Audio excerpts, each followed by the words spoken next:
What up, y'all? Welcome to Chip and Zay here on Texas Sports Unfiltered. Happy Friday, everybody's been a hell of a week, and appreciate everybody for rocking with us today here on TSU. If you don't know, now you know. Like, subscribe, hit us up on YouTube, Facebook, X, Instagram, the whole nine. Get the app. Y'all know what to do. Appreciate our amazing sponsors that allow us to do what we do, like Leaf Landscape Supply, Cover 3, OLIPOP, McCall Custom Homes, Woods Comfort and Systems, 34 Wine and Spirits, Syntex Tickets, Audiovisual Consultations, Sleep Cycle Center, Cover Bee Cave, and Altstadt Brewery.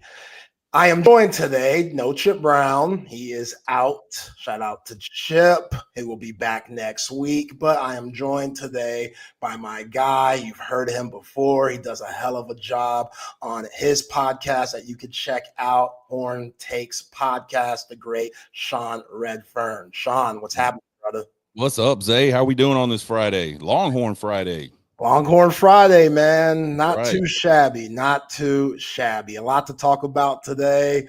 Obviously, we're going to get into Texas baseball. Last night was rough. Definitely get into that. Shout out to Texas softball of winning the series against Kentucky. They played earlier today to avoid the rain here in lovely Austin, Texas, and they got the win there. But, Sean, I got to start with this. One of my favorite coaches of all time is hanging up the whistle. Knew this day was coming, especially with all the, things that this guy has gone through, when it comes to his health. I'm just glad that he's doing a lot better. But the great Greg Popovich is stepping down from being the head coach of the San Antonio Spurs, and now he's going to take a front office job. They are putting Mitch Johnson as the guy to take over for him, who coached this past season when Pop was dealing with all those health issues. And 29 years, got 5 rings out of those 29 years.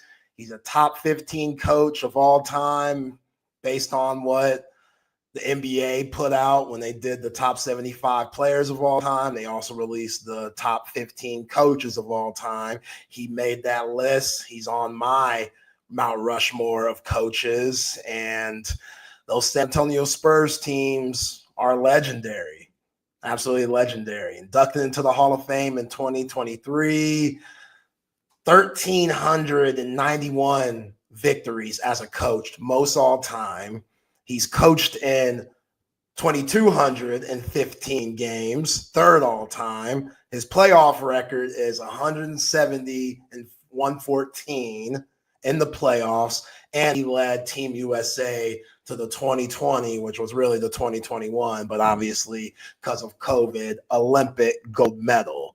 So Greg Popovich, man, if y'all have anything to say about Pop, y'all's favorite Spurs teams throughout history of the San Antonio Spurs, y'all's favorite Pop memories, let us know. Hit us up on the YouTube chat line. Hit us up on the Coda text line at 512-222-9328. Sean, I don't know if you're a Spurs fan or not, but today hurts, man. I'm not the biggest Spurs fan, but I'm a basketball fan. I'm an NBA fan.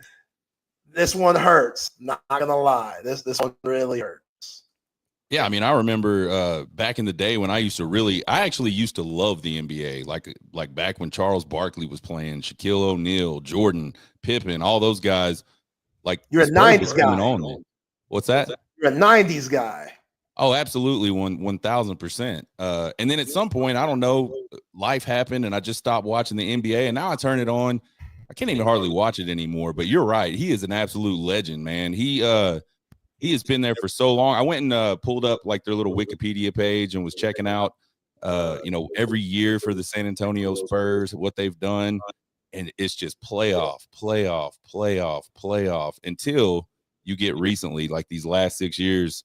It looks like it's been quite a bit of challenge for the Spurs to, I mean, they haven't even broken 500, I don't think, in the last 6 seasons. So I was sitting there thinking about that, and I was like, Is that a Popovich deal? I mean, obviously he's getting older. You mentioned the health problems.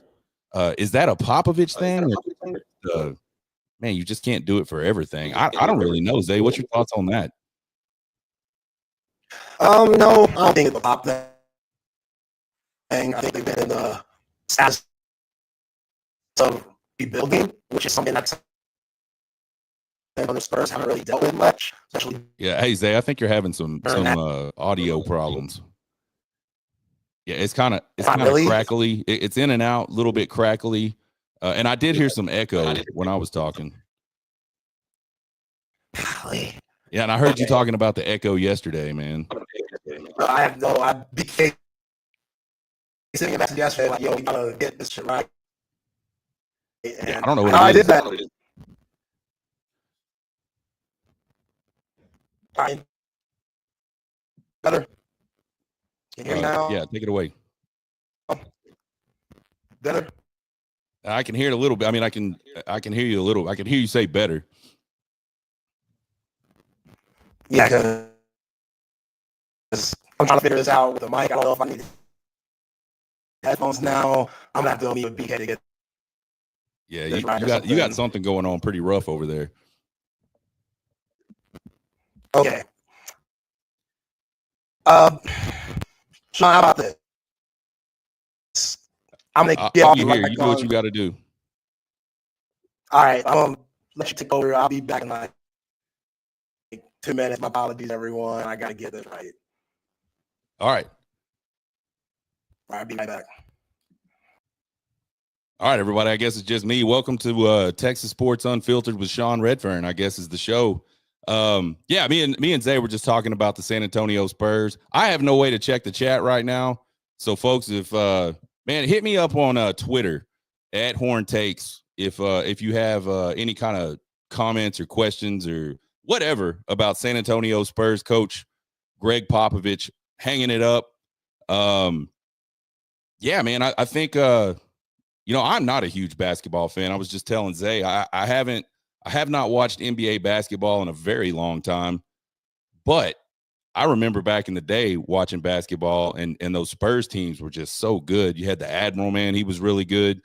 Avery, I remember him from some of those old Spurs teams. So, and Popovich just has been a legend, just has been at the forefront of all of that for so long. So if you're a big basketball fan, I could definitely see, unless you're a fan of one of those teams that the Spurs been beating up on for so long, I could definitely see where you'd be really sad about today. And I think just generally, anytime you see somebody that's really good kind of hang it up, it's a little bit sad, because I think we can all kind of I think we can all relate to that in some way. We've all put our heart and soul into something, especially if you're in sports. You've put your heart and soul into something, and you always know that it's going to go away at some point, but I don't think you ever really can prepare for that time. And so it hits you pretty deep when that stuff happens. So yeah, man, Pop's hanging it. It kind of reminds me, like a perfect example of this for me is our son finished baseball last year in high school. And man, that was rough on him. And he knew it was coming. He knew at some point they were going to lose in the playoffs more than likely. And man, it hit him like a ton of bricks. Hit me like a ton of bricks as well. So yeah, that was a sad trip back to Lubbock, Texas. How we doing, Zay? Well, we're gonna try no mic today. I can hear you perfectly now. Okay, I think it's my mic. I'm gonna have to get a new mic or something like that. Yeah, you might have to throw that one in the trash. I think maybe the cord got goofed up on it or something. Yeah, I think it's cord. And I just ordered a new cord too, because I don't know, something's definitely going on. But my apologies, y'all. We're back. No mic, no nothing. Just freestyling basically. But yeah. Sometimes that's what you got to do. On for holding it down for a little bit. My apologies, everybody. But yeah, I heard you talking about Texas baseball. Rough. That's all I could say. Last night. Yeah. Before we get into that, though, I want to hear your opinion on this whole Popovich thing. These last 6 years, what do you think? Okay. You think? Yeah, we were kind of getting into that. Yeah. Well, you knew that this was the end. You know, he was leaning towards the end. He's 76 years old. Like, you don't have many years left in this business. He's done it for so long. And it seemed like he was enjoying it in a different way, even though the Spurs didn't have many championship aspirations, especially after the Kawhi Leonard situation. That really buried them. Yeah. Like everyone thought, okay, Kawhi, he's about to take the baton from Tony, Manu, Timmy, and he's going to start the next wave of the San Antonio Spurs, which is going to lead to success. And the Kawhi thing kind of just took everybody by surprise, from his camp and his side, thinking that this is how things are going to go, to the Spurs and their team and their side thinking of, okay, it's going to go this way, and not being able to mesh that together, not being able to see eye to eye, where Kawhi Leonard was disgruntled and he ended up moving along to Toronto. And that set San Antonio back until Victor Wembanyama. And you get Wemby, 7'5" phenom, next best player in the next 15 years, basically. And you think that, okay, Pop's going to be here for the beginning of that. But again, it's hard to win. You know, even though Wembanyama is the next wave when it comes to this generational player, it's still hard to win. You still got to find the perfect match. Like, it wasn't just Timmy. You had to find Tony Parker. You had to find Ginobili late in those rounds like they did. And they're off to a really good start. I thought getting De'Aaron Fox was a good move. I thought that bringing in Stephon Castle in this year's draft, he ended up getting Rookie of the Year. The guy that had the last 2 Rookie of the Years. I saw that. Yeah. The front office has always been money. The front office, one of the best front offices you're going to find in any professional level, not just basketball. So you never have to worry about that. But again, the Kawhi thing set them back a lot. And I can't put that on Pop. You know, you got to have Jimmys and Joes, not just the X's and O's. Right. So again, Greg Popovich, the dude's a legend. The fact that he's been coaching this long, like, I thought when Manu, Tony, and Timmy were done, he'd be done too. But he found new life in a way. And then he coached for the USA team in 2020 and 2021, especially with his military background. I know that meant a lot to him. So the Spurs, you would always figure, okay, they're going to figure it out again to be contenders, and they're trending in that direction. It's just, you got to worry about your health. You got to protect your health. And if you're Greg Popovich, that's what he's doing. 76 years old, had minor strokes. You heard about the thing a few weeks ago where, you know, he didn't feel well at the restaurant and something happened where they had to call the ambulance for that. So you just knew coaching might not be in his best interest in this part of his life. There's a lot of just mental wear and tear that comes with coaching, even if you don't have those same expectations and aspirations that you did in the past when you were winning all of those titles. So I think Mitch Johnson is going to do a solid job. I think it's still going to flow, but there's only one Greg Popovich. He will definitely be missed on the sideline, but the Spurs, they're still doing things the right way. Again, De'Aaron Fox, great pickup.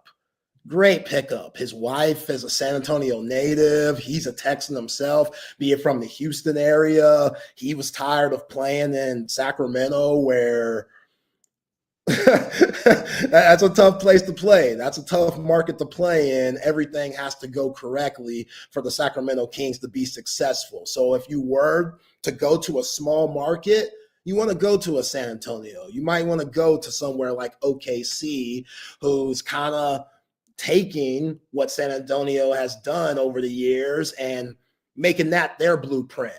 And that's why the Thunder are having their own success on being a small market team that's thriving. And I know some people are wondering, why isn't Becky Hammond getting the call?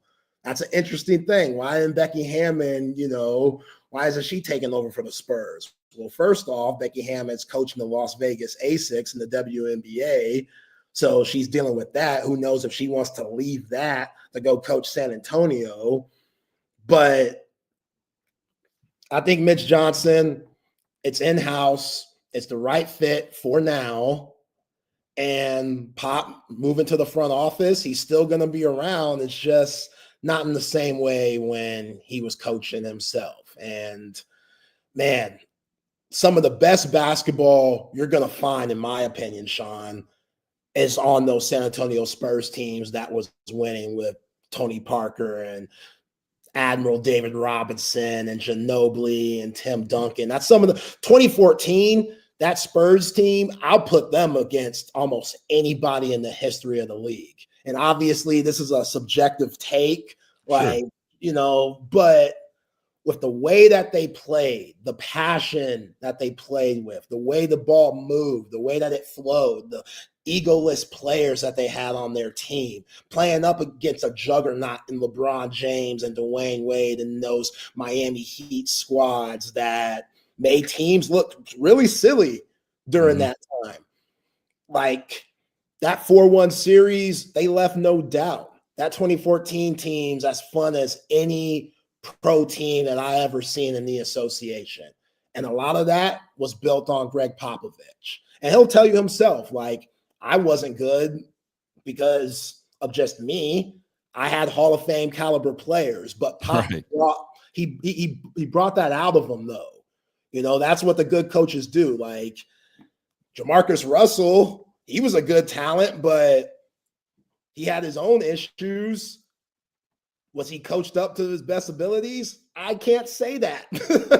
I don't know. Did they push all the right buttons for him? There's multiple examples of that, of great talents and people not really seeing the best in them or getting the best out of them. Greg Popovich got the best out of every single player that he had. So, yeah, today's a tough day. You know, you hate to see Pop hang up the whistle, but I want him to be healthy. I want him to be around as long as possible for his family, for himself, for everybody that cares about him. And if he feels like this was the right decision for him, I'm perfectly fine with that. It's just you're closing a chapter in the book that sucks to close. That's all. Yeah, I mean, all good stuff has to come to an end, as they say. And yeah, I mean, he'll look back on his career and he's just done a lot of great stuff. So obviously he's put a big footprint on NBA basketball. And so, yeah, what I was saying when you were kind of working through your mic issue was just whether you're a fan of the Spurs or not, I think you got to tip the cap to Pop and just kind of say, man, that dude was a dude. So yeah. So you were a 90s NBA. Oh yeah, man. That was basketball, man. That was when it was fun to watch. Yeah. I can't even lie to you. The 90s, there was a different aura around NBA basketball in the 90s. From NBC having the games on, you know, network television and the songs and just like I think just the game was different too, man. Like I turn on occasionally, I will flip through and turn on an NBA game just to see what's going on. And it just seems like it almost seems like they're not even trying that hard. And these dudes back in the 90s were like fighting and like banging into each other. And I mean, you got Dennis Rodman diving all over the damn court, trying to chase down the ball. And like, just like a game that doesn't even matter. Like Dennis Rodman made a career of just messing with people. Yeah. I mean, he wasn't even that great of a basketball player. Like, you know, put him up against other basketball players and you go, yeah, that dude, he was just a dude. But he just like he found a role in the NBA and there was a role for him on those teams because that's how the game was. You don't see that stuff anymore. Yeah. No, I hear you. So to me, it was fun to watch, man. I wish it would come back. I wish it would change back the way it used to be. It's interesting because in the playoffs, I've watched basically every playoff game this year. It does have more of a 90s feel. The difference is in the 90s, the regular season and the playoffs, it was the same. It was the same. Yeah. Like you didn't have to change the game to get offensive, you know, powers and guys scoring 70 points and stuff. If you score over 50 back in the 90s, you earned all of it. And I'm not saying guys who score 70 and 60 and 50 nowadays aren't earning it. It's just different because just like in football, the game is guided towards the offense more, which In football, I understand because we're trying to protect these guys from not having CTE with them getting clothesline on the field and just getting their absolute dome rock. I see it there. Basketball, I don't see it. Like, we don't need to have 50-point, 60-point games. Like, when they're trying to appeal to the fans there, I think they're doing the fans a disservice because they just want to see guys play hard and be available all the time. Yeah. I get sometimes, which ironically, this has a lot to do with Greg Popovich because he was one of the first ones to start load management. Like, he would sit his Spurs guys down any chance he could because he knew the regular season, we're going to be good enough to make the playoffs. Right. This isn't what I'm worried about. I'm worried about the postseason. So don't blame some of these other guys, like blame Pop for load management, which I don't mind load management at all. I just think that if guys are available, they should play, but I need their coach to come out and straight up just say, hey, we're looking toward the postseason. We're not looking at this game versus the freaking Clippers. Like, I'm trying to get my guys to the postseason, take that fine, find them, and then move on. But in the 90s, guys were always available, and the game didn't change from the regular season to the postseason. So that Adam Silver needs to figure that out. I would go tell the refs, I would go tell the officials, tell all the front office guys, tell all the owners that, we're going to officiate these games like the playoffs so we could get a better product out here and people will be locked in more because defense is fun in basketball. It might not be fun to play physically, but in basketball, it's fun. Like, seeing guys lock in, like, it's fun, at least for me. Like, I'm not trying to see 60-point games. Like, I want to see it earned. So if they could get back to that, then I think there'll be more people like you that might come around. But when people say that I don't watch the game anymore, I get it. I completely understand it because it is a different game. Yeah, it's funny you mentioned, the what'd you call it, load balancing or load management. Yeah, so I was thumbing through TikTok this morning and I saw this baseball player and I have no idea who he is, but apparently he's in the show, and he was griping about how they play 162 games a year, and I'm just sitting there going, well, you don't have to play 162 games a year probably, but you're not going to get paid what you're getting paid today. And it just made me think, like, 8-year-old kids will cry at the end of their baseball season because they don't get to play baseball anymore. And you got these adults that are getting paid to play a game and getting paid handsomely that are crying, I had to get on a plane. I had to get on a plane and go stay at a hotel and get all my meals paid for. And then I had to get up at 10 in the morning and go do batting practice. And then I had to play a game in front of 30,000 people and everybody was screaming when I hit the ball over the fence. I had to go do that. I had to do that 162 times a year. These dudes are out of their minds, man. These guys that just complain about it. Like, every boy in not every boy, almost every boy in the United States grows up wanting to be some kind of pro athlete. And these guys get to do it and they don't do nothing but complain about it. I don't know. What's your take on that? Yeah, I think sometimes they need a reality check. Like, think about Cal Ripken Jr. Yeah. He was the Iron Man. He never bitched to complain about all these games. He's playing a game. And let's be fair, like, baseball is not, I'm not saying you can't get hurt. I'm not saying you can't get hurt and it ends your career. Like, don't take me the wrong way, but we're not talking about a very physically demanding sport, baseball. Right. Like, I'd probably be more wore out from the travel. I mean, unless you're like a catcher or really just a catcher. And then the pitchers, they put an extreme amount of strain on their arms and elbows. So I get that. And you want to protect that. But there's already like things built into the game to protect pitchers. You don't see the same pitcher every day. Pitchers today rarely go past 6-7 innings at the north end of it. So yeah, the position players, I mean, you're just kind of standing around the whole game. And then the rest of the half of the game, you're sitting in the dugout eating seeds. Where's this wear and tear on the body, man? You see baseball players too. They're not in shape. Most of those guys, I saw a dude the other night come out and start pitching, and I was like, man, that dude literally looks like he sells freaking T-shirts on the street corner at like festivals or something. He did not look like a pro baseball player to me. Yeah. So yeah, I don't know. I might sound jaded or something, but I'm just like, man, you play the game, man. You want a lot of money, you got to do stuff. You got to play 162 games to get a lot of money.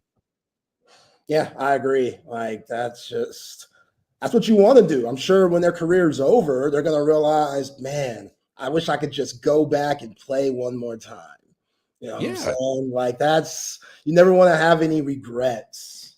Or think about the people that put in a lot of effort in the minors and never get to that level. All the stuff they had to do, they rode buses around. We passed the Amarillo Sod Poodles AA bus the other night coming back from Austin on Sunday night after the Texas A&M series. It was like 10:30 at night, and they were still 3.5, 4 hours from home. I guess they played in Abilene or something. I don't know where they played, but yeah, there's people doing that stuff. And you're complaining about getting on a plane and traveling all over and playing games. Come on, man. But anyway, you go back to basketball, you talk about the fans. Fans want to see the best players play. And so when the best players are sitting out and they don't ever put on the ticket, hey, so-and-so is not playing tonight. So you go throw down your $110 to sit in the lower level of a basketball game, and your guy ain't even, he's sitting there in street clothes. I get it. You want to save guys for the playoffs, but that is real shitty for fans. Oh, yeah. Yeah, Pop didn't care. Pop could care less. And then Pop just sent a wave to the whole league. Like, if Pop's doing it and winning, that's it. That's it. Different if he was losing games. Pop's doing it and winning. So, like, that's just, again, I want to blame low management on someone. Greg Popovich, that's the person to point the finger at. And I completely understand it, but there needs to be some type of penalty for it. The NBA's done a better job, with that, but there's never going to be a complete solution when it comes to figuring out load management on any level. And couldn't the players agreement include, because I mean, I don't know what those agreements look like, but there's a players agreement, I'm assuming, in all the major sports, right? And so couldn't it include something like that? Like unless you're injured, you have to play a certain amount of games. I don't know. If I was the NBA, I'd want to protect my product too. It's not just about the players, I guess, is what I'm saying. Yeah, they made a rule recently on you have to play a certain amount of games if you want to be honored for any type of awards towards the end of the season, which guys, they get bonuses for if they make like an all NBA team or get defensive player of the year or make the all-star team, etc. So if you're not available, these guys want their money. You want your extra 50 million or something like that, then all right, there's the motivation to go play in these games. Like Joel Embiid, guys like that are crazy injury prone. And look, if somebody says you're not playing tonight, you don't want to go against your coach. You don't want to go against the training staff. Going back to the Kawhi Leonard situation, like that was what happened there. Kawhi was like, look, I'm not ready to be back on the court. The Spurs were like, we're clearing you to be back on the court. And Kawhi's like, I don't know if I'm ready up here. It's not about my leg or anything. I don't know if I'm ready mentally.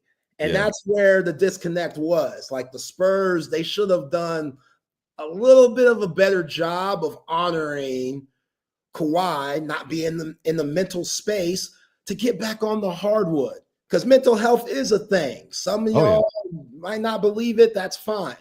We have no idea what some of these athletes are going through, especially somebody like Kawhi Leonard, who's not really out and about. We're a real introvert type of athlete, which that's different than what we see. That's why Kawhi will never be the face of the league, even though he had opportunities to do that.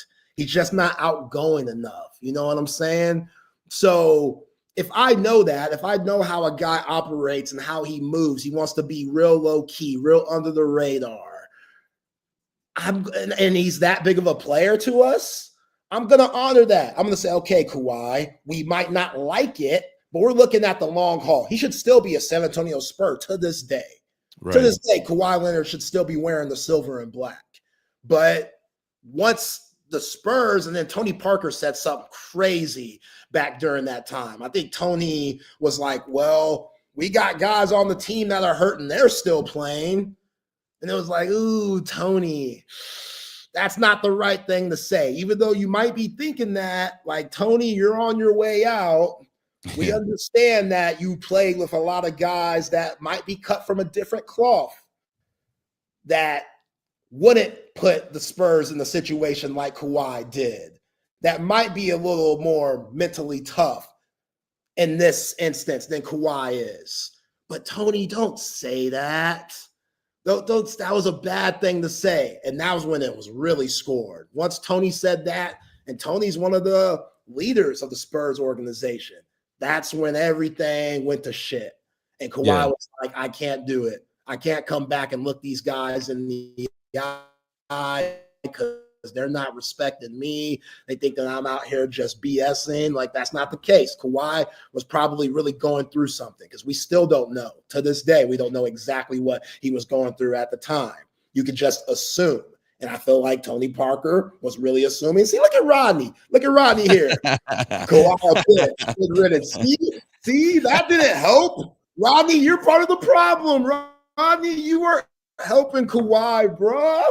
Kawhi needed that. Sometimes you need a pat on the back, hand over the shoulder or arm over the shoulder to let somebody know you're okay. You will get through this. Kawhi didn't feel that. He didn't feel enough love. Toronto got that love. That's for sure. And they got a championship because of it. So that's just, again, I love Greg Popovich. Like, I absolutely love that dude.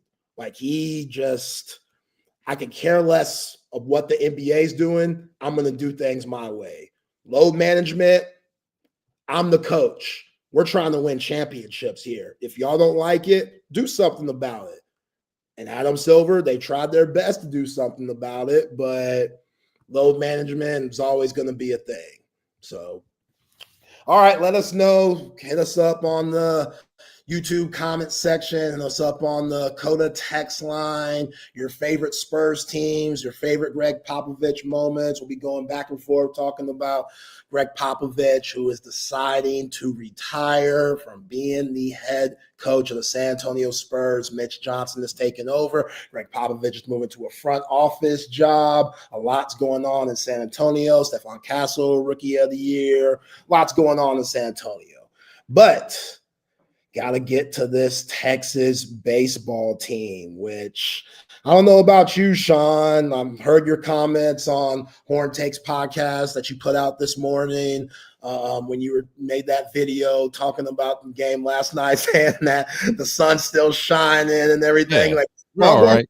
Longhorn fans, man, you lose a game like this, and now everybody's mind is racing like, oh, this ain't an Omaha-looking team.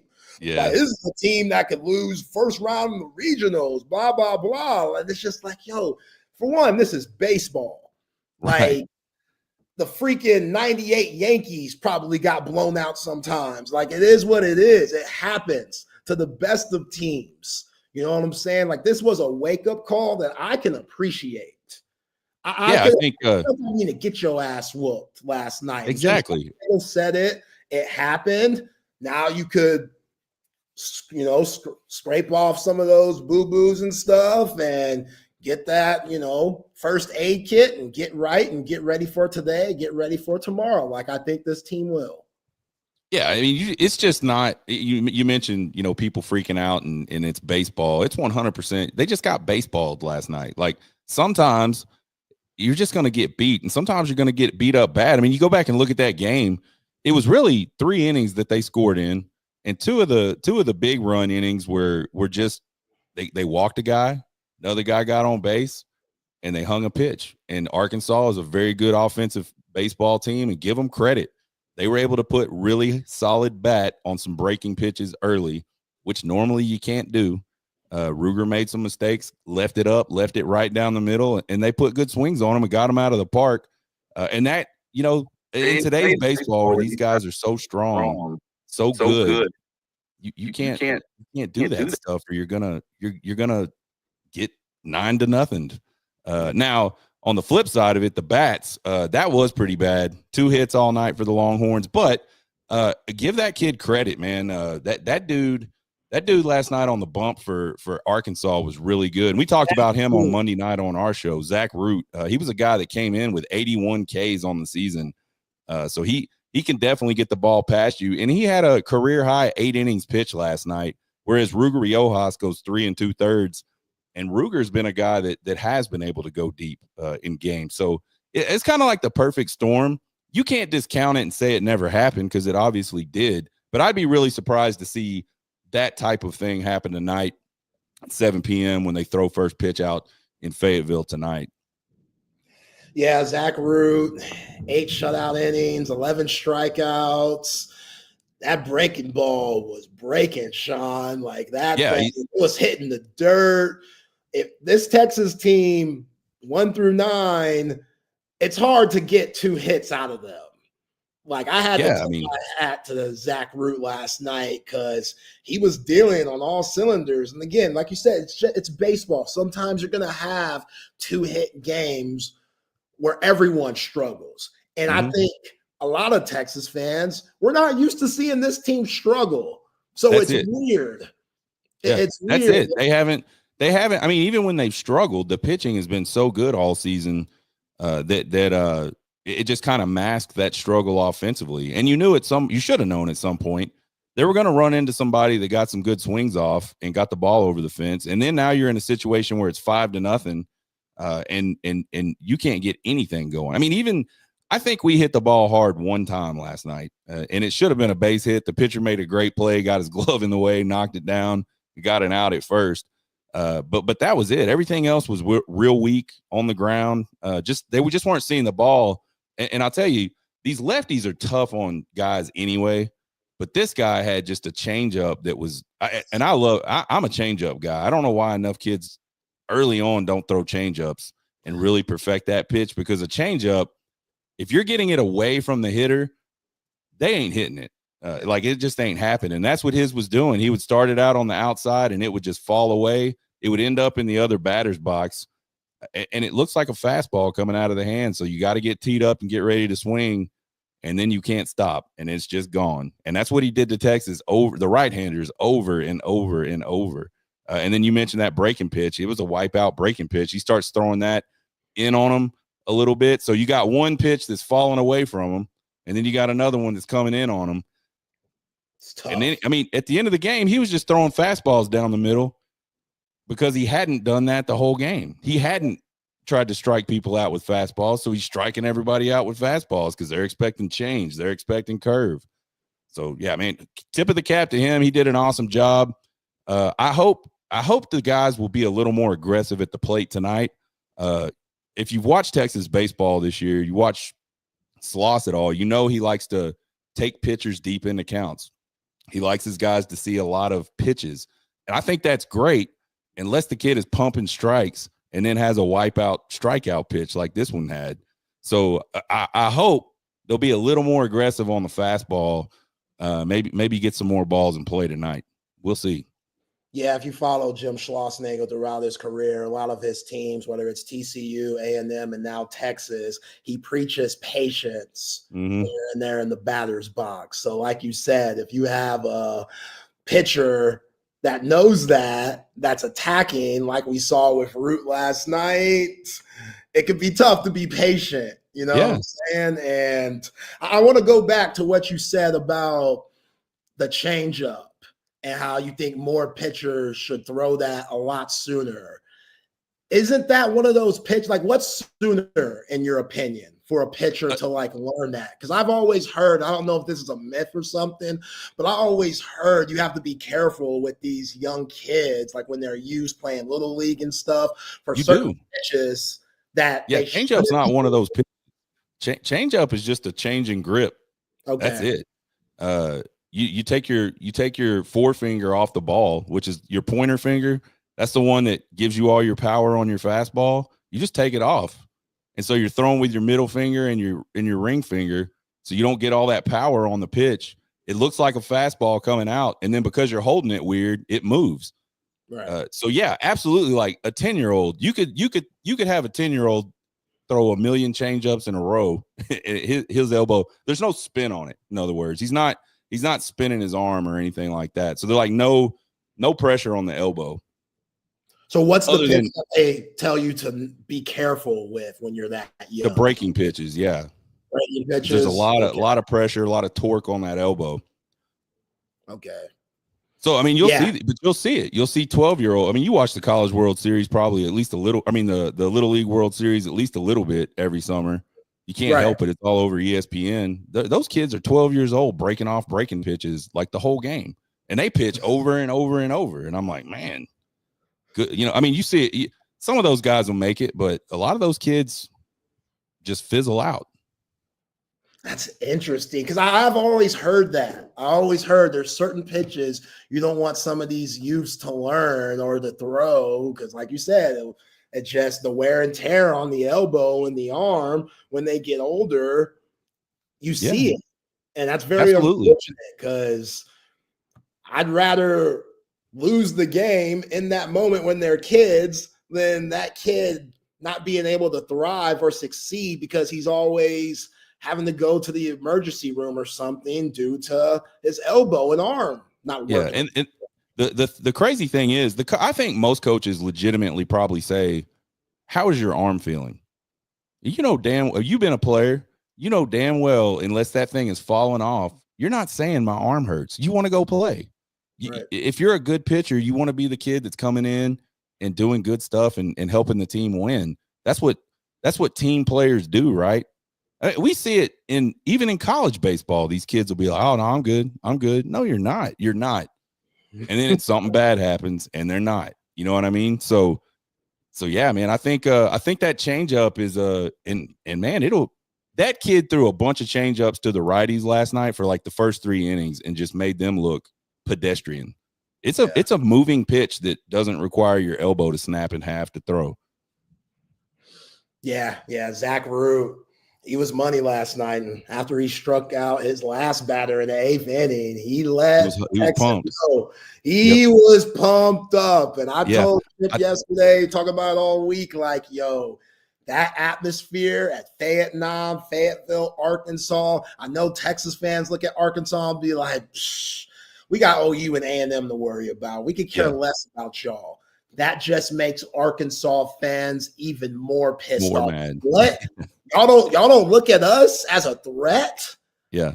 Like y'all just think that we're chump change out here? Like Southwest Conference, this used to be serious back in the day. And Texas fans were like, nah, that was back in the day. And Arkansas was like, no, that hate is still here. Oh, and yeah. You felt that last night. It was rocking in Fayetteville yesterday. And you know, that's been a gripe with this Texas team from a lot of analysts, a lot of guys who do this for a living, like us, Sean. They look at this Texas team and they are like, oh, Texas, favorable schedule, like Jim Schlossnagle, it's easy for them. Like, that's not the case, but this was the toughest road environment that the Horns have faced all year long, point blank period. Especially with how good Arkansas is. They were the number 1 team in the nation at one point.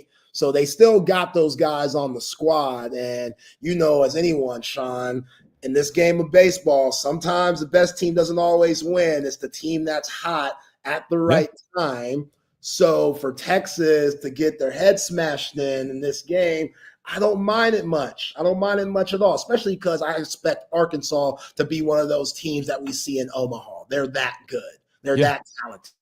So losing to them, I'm not really fazed. How we lost, you don't like that, but wake-up call. I'm looking at last night's game as a wake-up call. And Schlossnagel's doing the same thing. Hey, it hurts, doesn't it? It doesn't feel good to get your ass whooped like this. All right. Hopefully you got some big scoop of humble pie, little a la mode to top it off, and you gonna bring it the next day and understand that this could happen to you. Ain't nothing given in anything. Live sports ain't nothing given. Be ready tomorrow. And I think we'll see that tonight. Yeah, I mean, win, lose, or draw, I think we'll see a different Texas team tonight. I think we'll we'll see the Texas team that's been gritty and grindy most of this SEC schedule. We'll definitely see a lot better at bats because you can't see it any worse than we saw it last night. So the good news tonight, the guy on the bump, Gage Wood, I believe is his name. He's coming off some injuries, right-handed pitcher, and that's huge. Lefties are tough on righties. Lefties are tough on like the whole baseball world just doesn't hit good against left-handed pitching because you just don't see it all that much. So yeah, I think they'll be better tonight. And again, even if they don't win the game, let's not hit the panic button, Texas Longhorns. If you thought Texas was going to go through the entire SEC schedule and win every single series, you're way out of whack on your expectations. It's just as good as they are. It's just not going to. I mean, we see this every year in the SEC. How many teams? 4 or 5 different teams ranked number 1 throughout the season. And everybody else gets beat, they go down, and then they work their way back up, and then they jump it back into number 1. It's just going to keep happening. It doesn't matter. You want to be hot at the end of the season. I think there's probably 4, maybe 5 teams in the SEC. There's probably more that are actually capable, but like realistically, there's 4 or 5 teams in the SEC that have a shot to be there at the end and win the whole thing.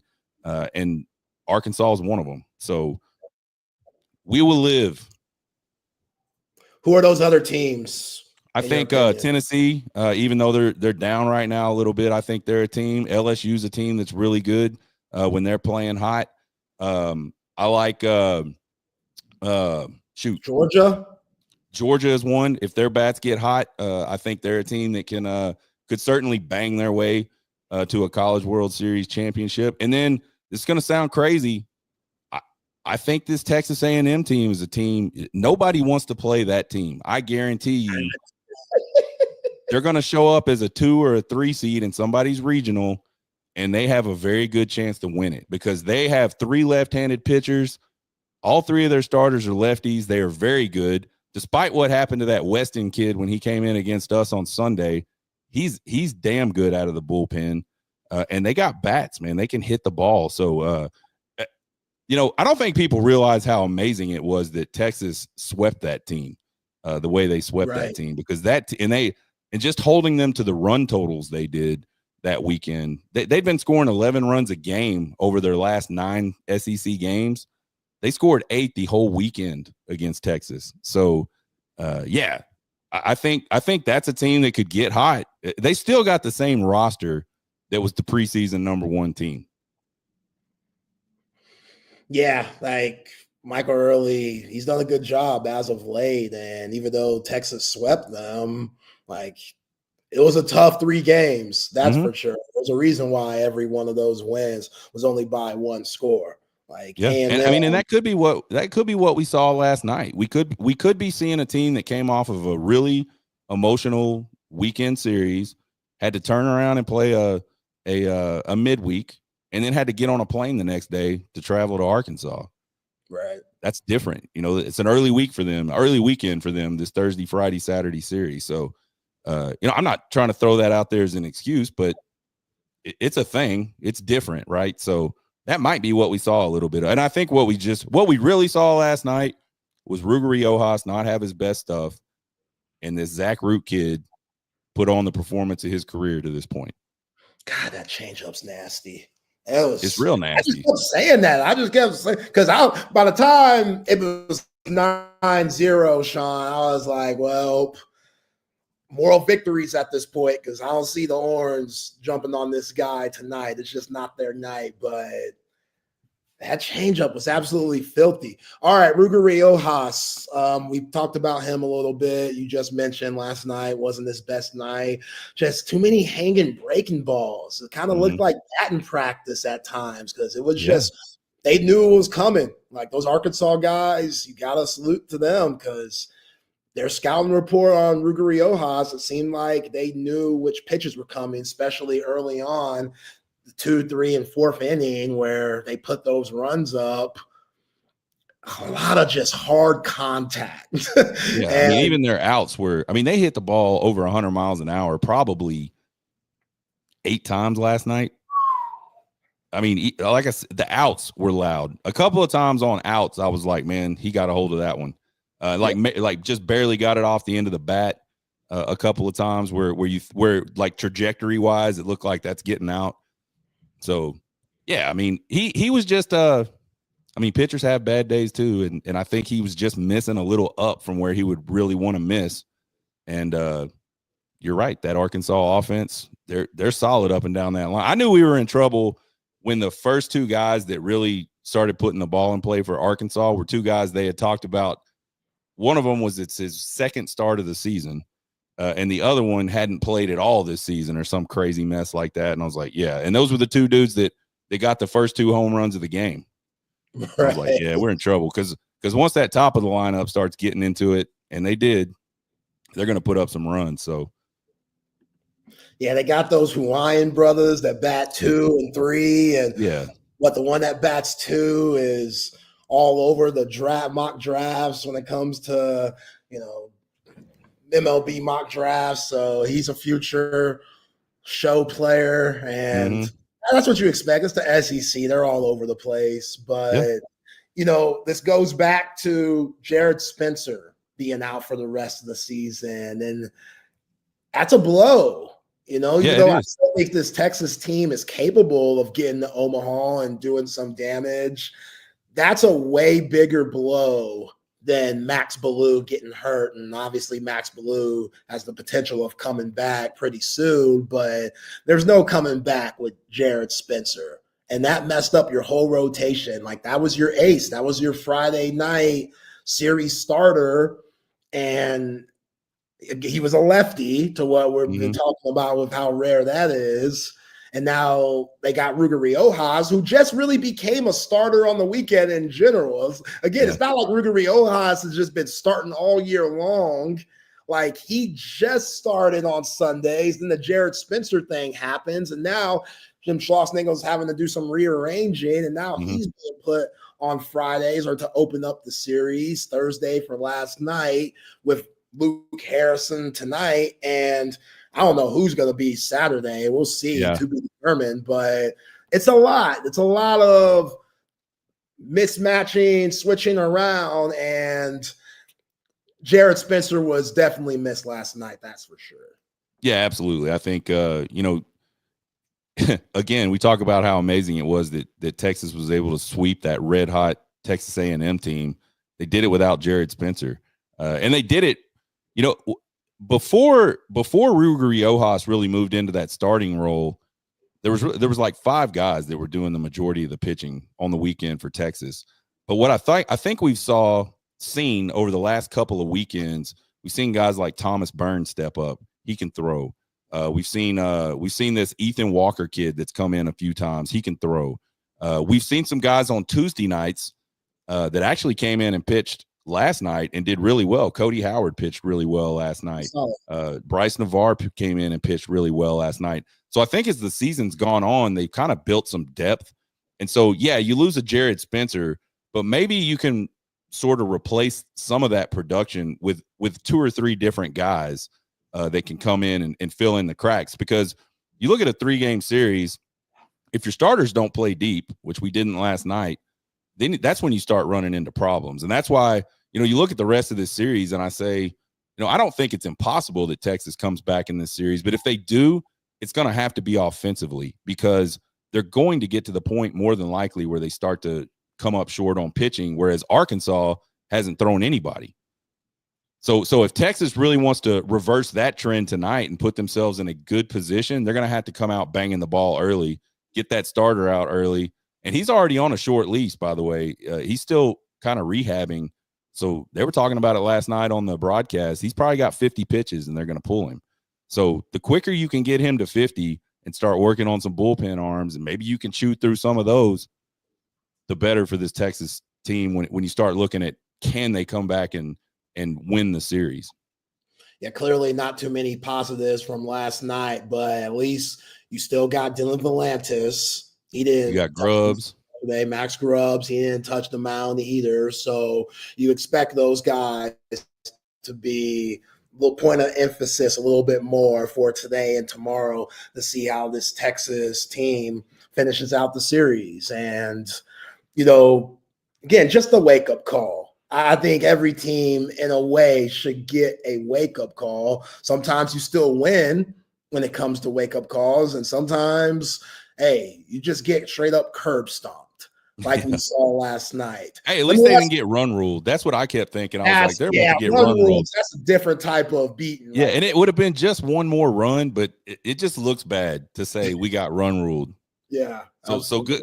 Like I said, those two guys come in and pitch, and they did a really good job. I mean, again, Arkansas scored in 3 innings. 3 of their 8 half innings they scored. They just put up crooked numbers, and that's why the score looks the way it looks. How do you feel about Jonah Williams playing over Jaden Duplantier? Because I thought Jaden Duplantier had a solid A&M series. So I get Jonah Williams. He hasn't played much, but when he's played, he's been good. And he was one of the only 2 hits last night. But also Duplantier, solid showing in the A&M series.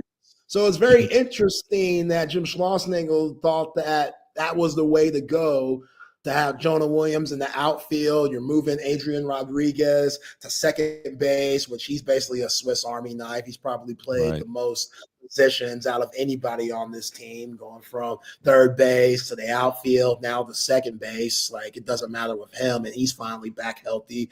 The only other hit yesterday was A-Rod, but I don't know. Like, what do you think Jim Schlossnagle's reason for playing Jonah Williams and not Jaden Duplantier last night? Who knows if we'll see Duplantier at all in this series? Yeah, I don't really know what it was. What I would speculate is you look at a guy like Jonah Williams, and they've brought him along really slowly this season. He showed up, he couldn't hardly do anything, and then he starts doing a little bit more, getting into sim games, all those types of things. And I think they just really like his upside. I mean, his upside, and this is nothing against Jaden Duplantier. I love watching Gumbo. Gumbo had some, like you said, so he's had some good plays and some good offensive things for Texas while he's had to fill in. But I just think you look at a guy like Jonah Williams. I mean, at one point, Jonah Williams was a top 50 MLB prospect. So he's he really? He was the 41st MLB prospect at one time as a junior in high school. So he's a guy with just tremendous upside. And I think that's how you win games in the SEC. You put your best athletes out there and hope that they produce, right? So, and he did that. He did that against Auburn. And I think I don't think Sloss thought he would ever do something like that, but he did. And so now you don't want to cool that off, right? If you can get him out there, you want to see if he can continue to do that. And so it's really interesting that you're talking about this, because we were talking about it Monday night on the bullpen. And before the season started, we were talking about which 9 guys was Sloss going to find that could go out there and put together a lineup out of what he had.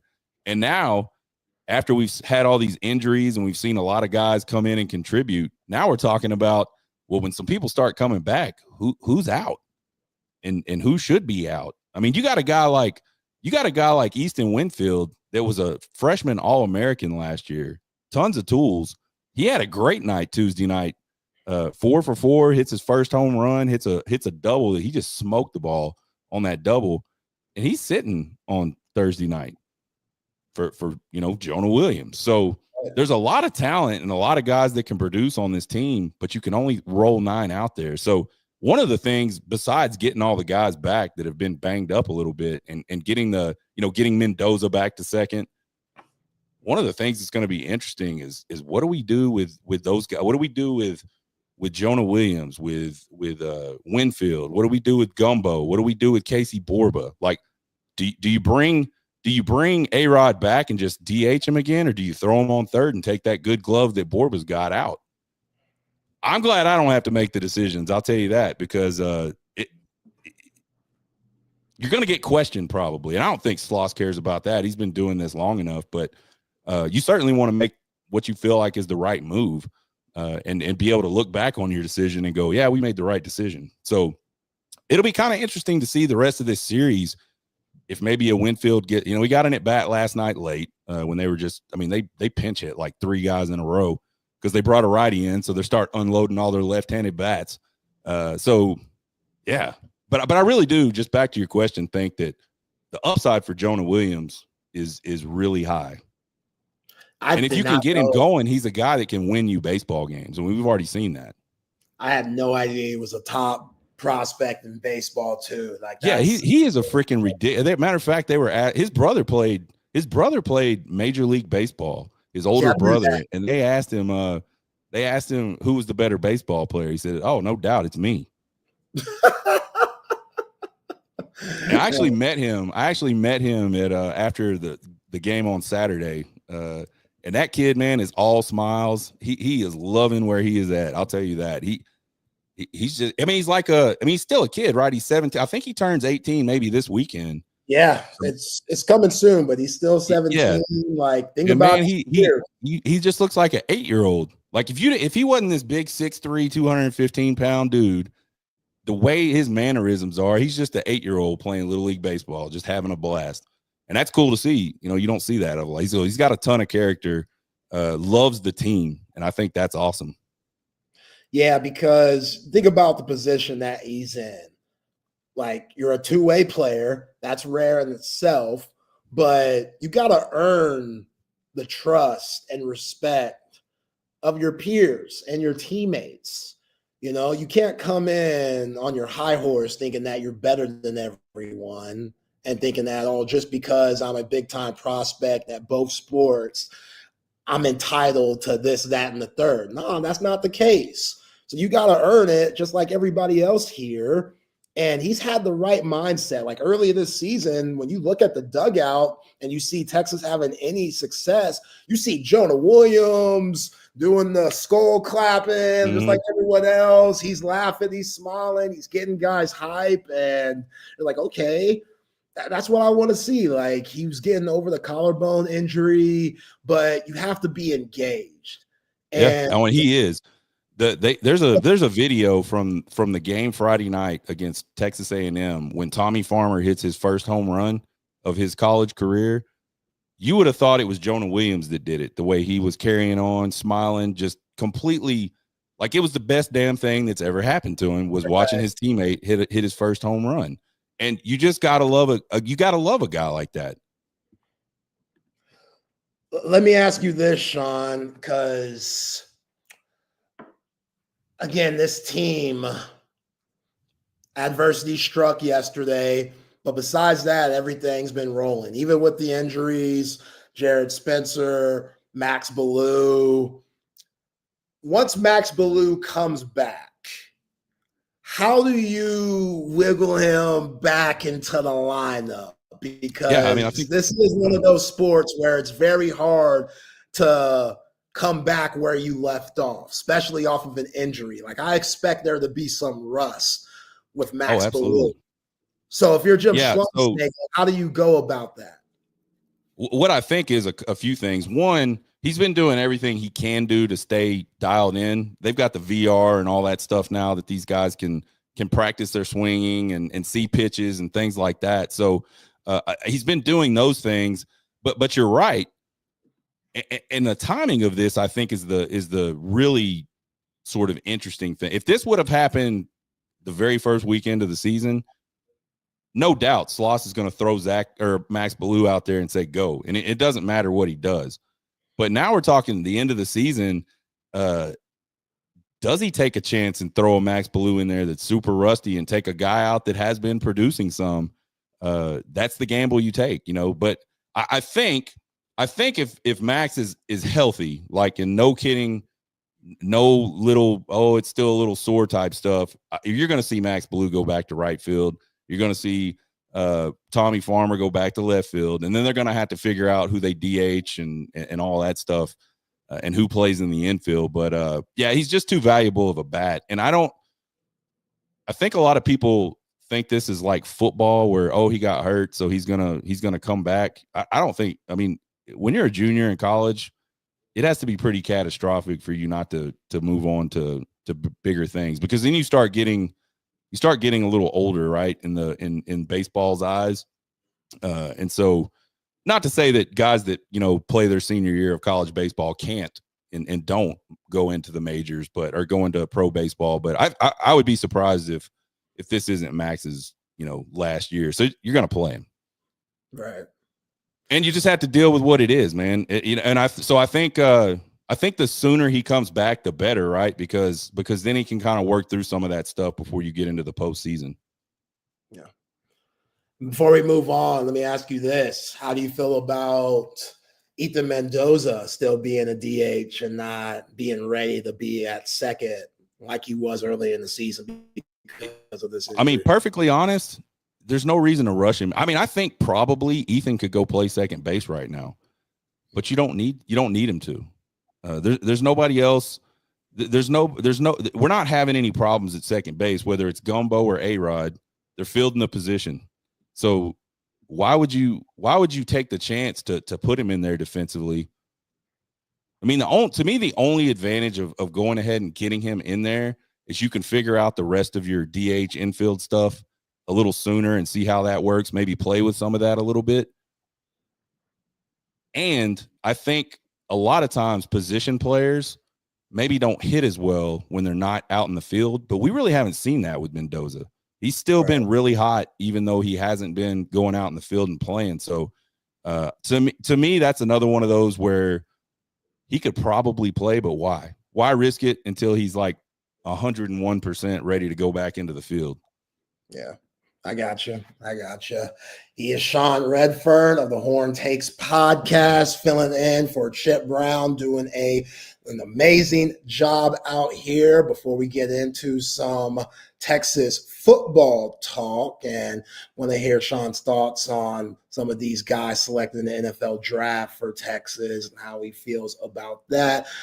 Let's talk about some of our amazing sponsors like McCall Custom Homes. If you're thinking about renovating your home, trust the experts, trust the guys that don't need to be on YouTube to do a job or takes an arm and a leg to pay them, and they're always in your house because the work is getting done at a slowly rate.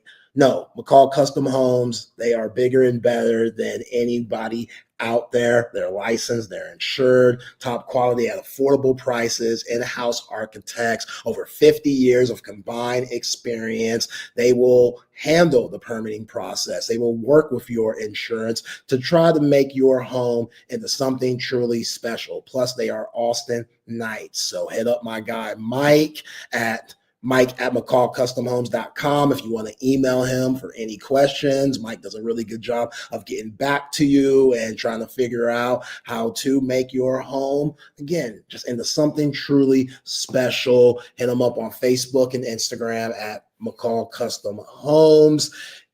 Call them at 512-633-9580. That's 512-633-9580. It's McCall Custom Homes. We build value into your home. And shout out to Sleep Cycle Center. Check out this amazing commercial brought to you by Sleep Cycle Center. My story starts 15 years ago with the loss of my father to undiagnosed untreated sleep apnea. And this is a very preventable disease, and treatment options are various. Millions of people across America have sleep apnea, and they fail to realize the early warning signs. Fatigue, daytime sleepiness, and snoring are the most common signs. We'll find the best solution using advanced technology, oral and epigenetic appliances, or CPAP. We offer weight loss, oral surgery, and laser treatments. Schedule your appointment today and get your sleep evaluation.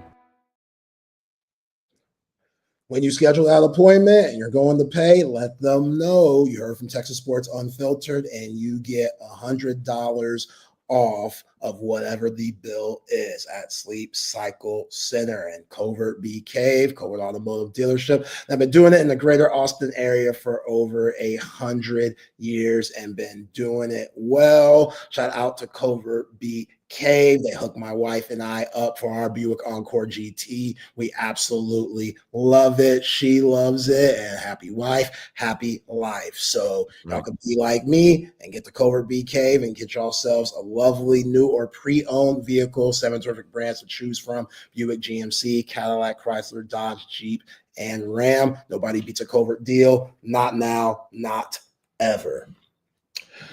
All right, Sean, a little Texas football talk. Okay, I got to break down this Nick Brooks situation again, because we've been talking about it little by little all week.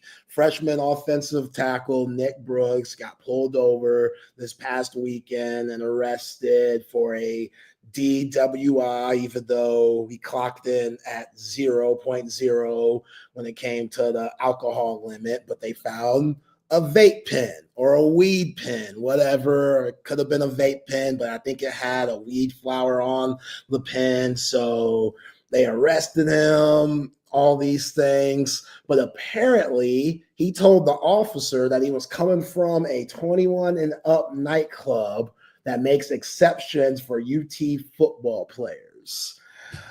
Don't like that. We know it happened, Sean. We know it happened. Like, special treatment is provided to guys who, let's just keep a spade.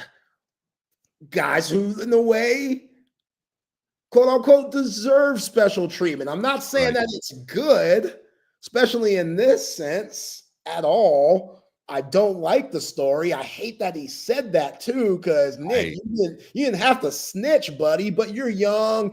You know, he probably hasn't been arrested often. His mind was probably racing, like, oh, Sark's gonna be pissed. Oh, they're gonna take my scholarship. Like, when you're in those situations, you're thinking the worst. So I feel for Nick Brooks. He's a kid. He's 18, 19 years old. Like, there's plenty of adult dumbasses out here that have been put in way worse situations than Nick Brooks. He will live, he will learn.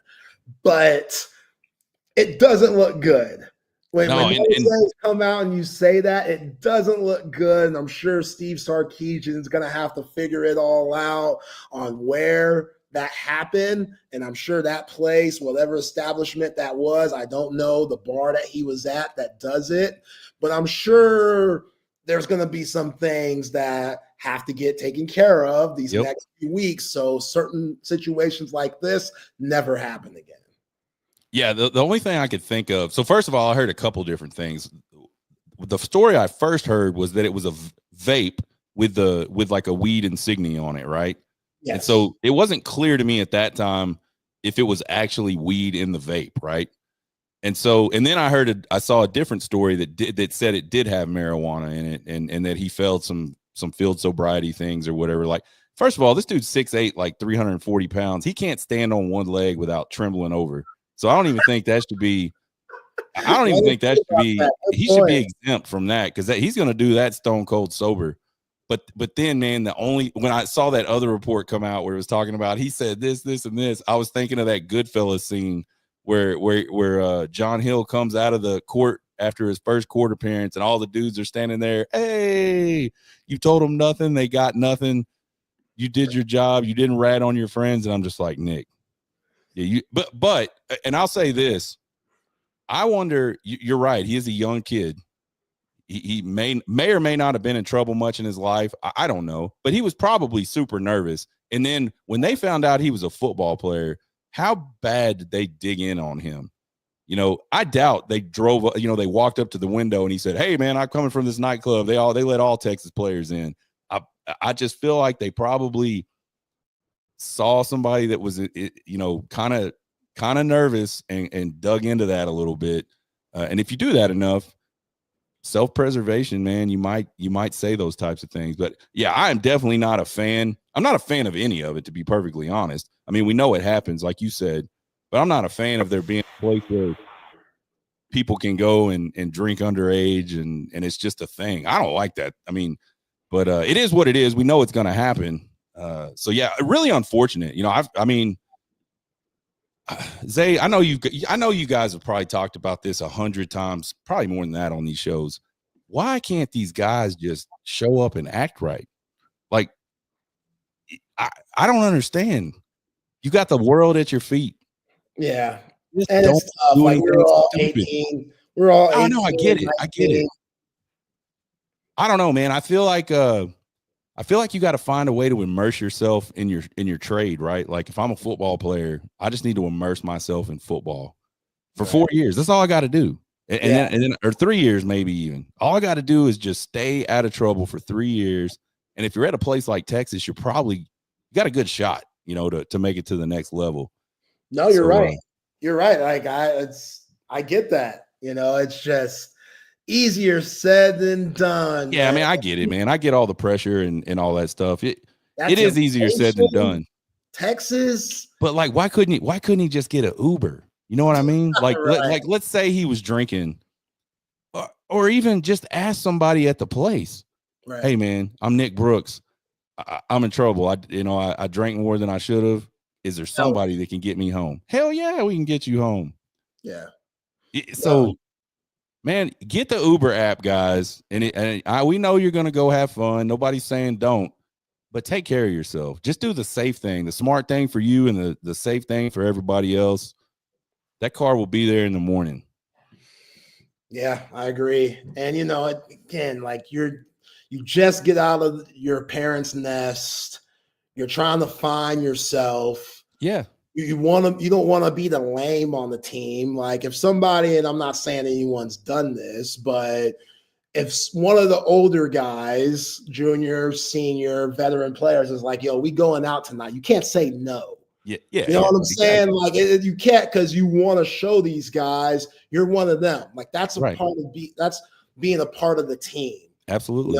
And hopefully you have enough guys that aren't going to put you in that situation. But we all know these are college kids. Like I want them to have fun too. That's a big part of college. Like yes, you're going in there to try to figure out what you want to do in life, but in figuring that out, you're figuring out a lot of other things. Right.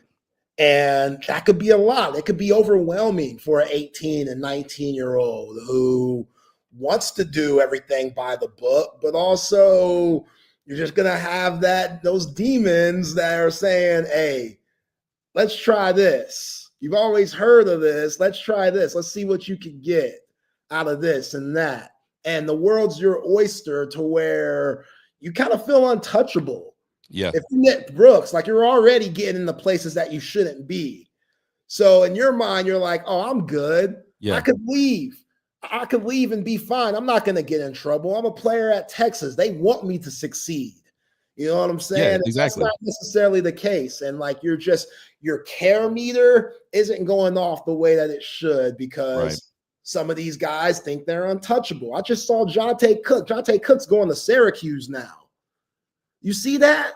I did not see that. Jonte Cook, from his time at Texas, clearly didn't work out, had a cup of tea in the Pacific Northwest at Washington before they kicked his ass out of there. And now Fran Brown, who I think is a pretty decent coach, I want to say Syracuse was 9-3 this year. For Syracuse, the basketball school, 9-3, pretty good.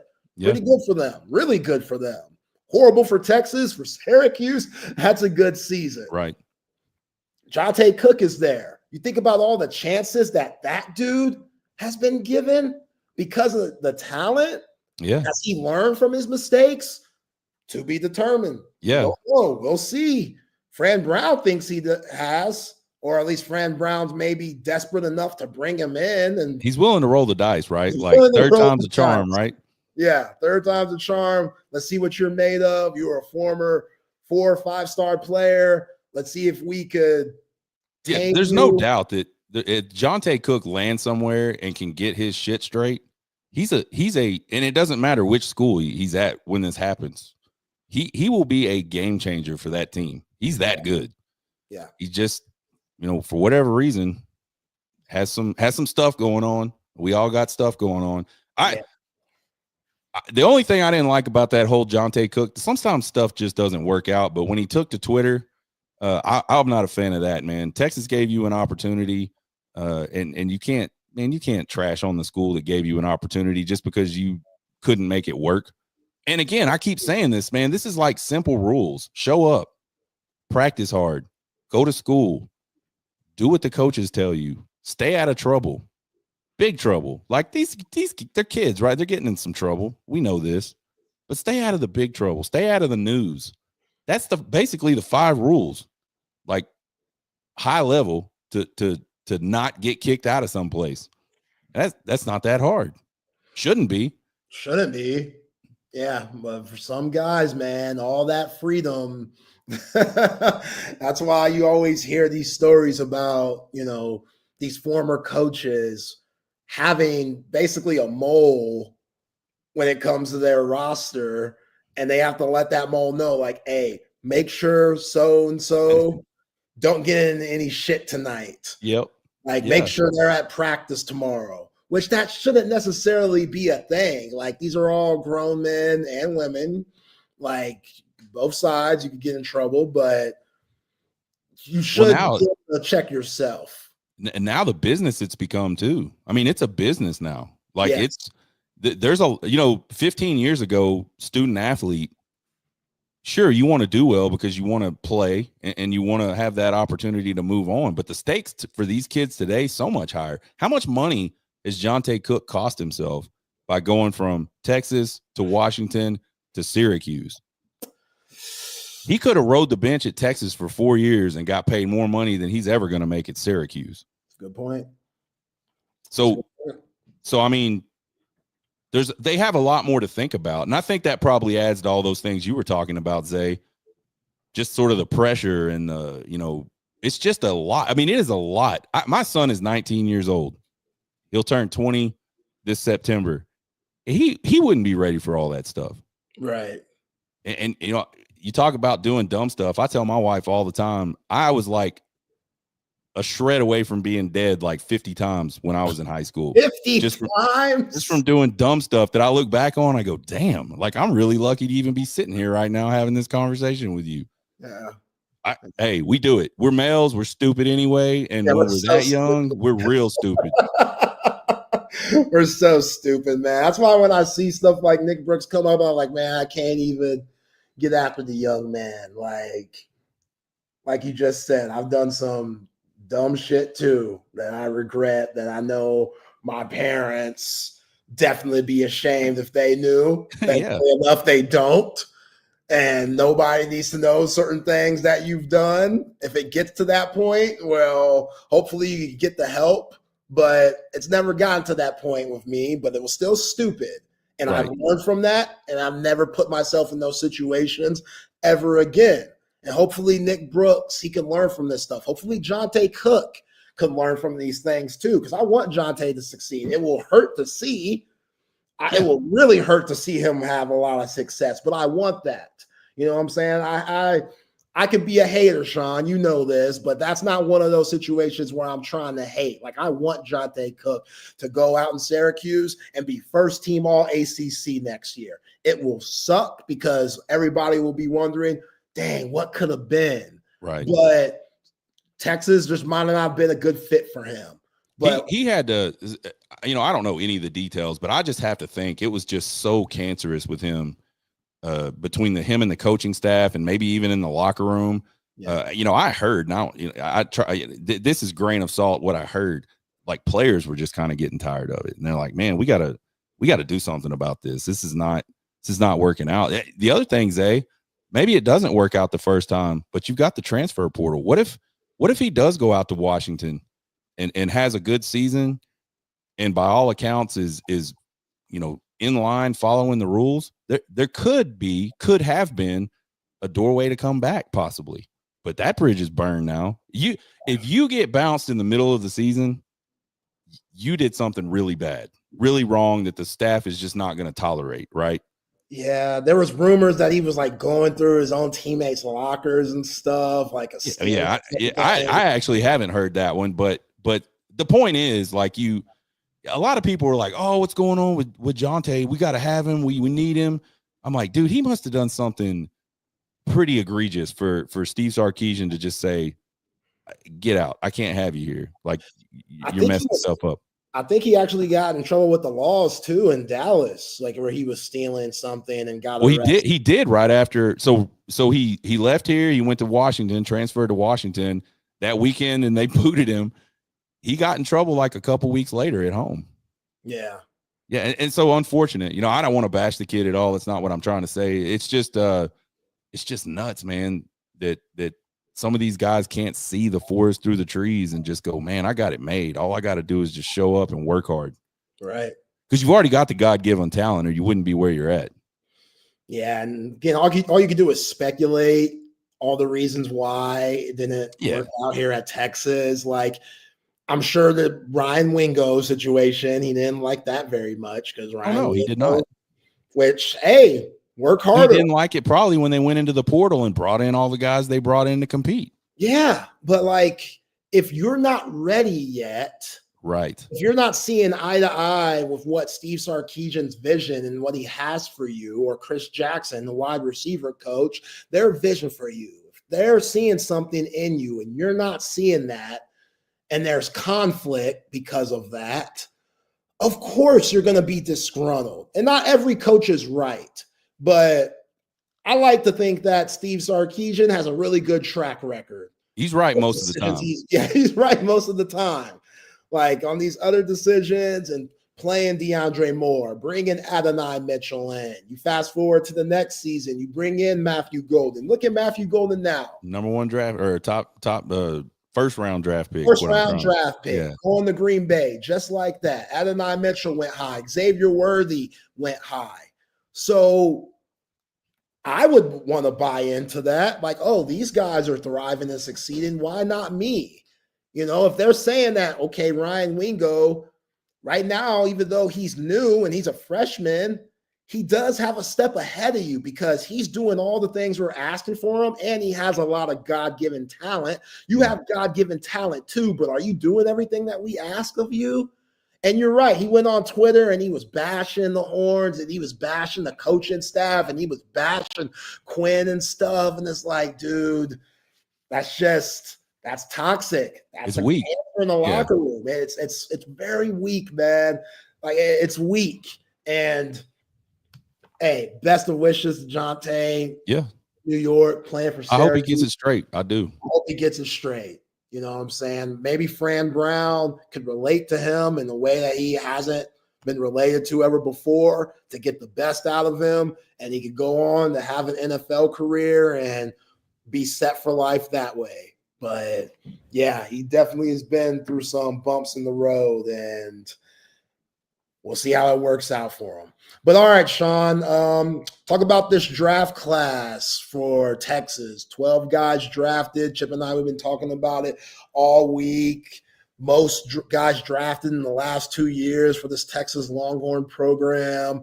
It's crazy to think just 5, 6, 7 years ago, it was hard to get guys drafted, to get guys in the National Football League if you were here at the 40 acres. And it seems like Steve Sarkisian is just putting them in the league like hotcakes, well-deserved, representing the brand well. Your thoughts on the guys that got drafted and where they got drafted to?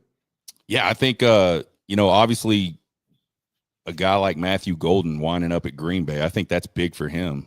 He's got a quarterback that can sling it around a little bit. It'll be interesting. And it's a football town, right? It's like, the damn Green Bay Packers are owned by the fans, the students, the season ticket holders. So I think one that's really interesting, and this is my dude, man. I don't know why, Alfred Collins, man, winding up at San Francisco. I think that is a great place for him. And what you talk about an Alfred Collins, man, how much money did that dude make for himself by coming back and playing that senior year the way he did and buying in? Like you could tell from the second he stepped on campus that this was a guy that should be that type of draft pick, but he just never put it together. He never did it consistently enough. And for whatever reason, the last couple years of his career at Texas, even his junior year you could see the flashes, and you're like, well, is he gonna come back next year when he's the guy, and is he gonna do it consistent? Man, he played so well this year. Most people don't even know because most of the things he did that were so damn good don't even show up. You don't even notice them. It's just stuff that you have to have people doing to be successful. And so I think and to land where he landed, there's a lot of good defensive players around him at San Francisco. So I think he's in a position where, he's not going to be the guy that everybody's looking out for every single play, right? So that he's not going to be getting those double teams probably that he got a lot of at Texas. So I think that's a good spot for him. One that I was really excited about was Jaden Blue to the Cowboys. My wife, huge NFL fan. So when we were at the tailgate, I believe that was it Saturday? Yeah, Saturday down in Austin, and word started spreading around. We were out in left field. Oh, Jaden Blue to the Cowboys. My wife's like freaking out. everybody's freaking out because most of the people out there are Cowboy fans. So I think I think he's going to have an opportunity to show what he could do there because, I mean, isn't Ezekiel gone? Like they got rid of him, right? Pretty sure they did. If they haven't, then they need to. They need to, right?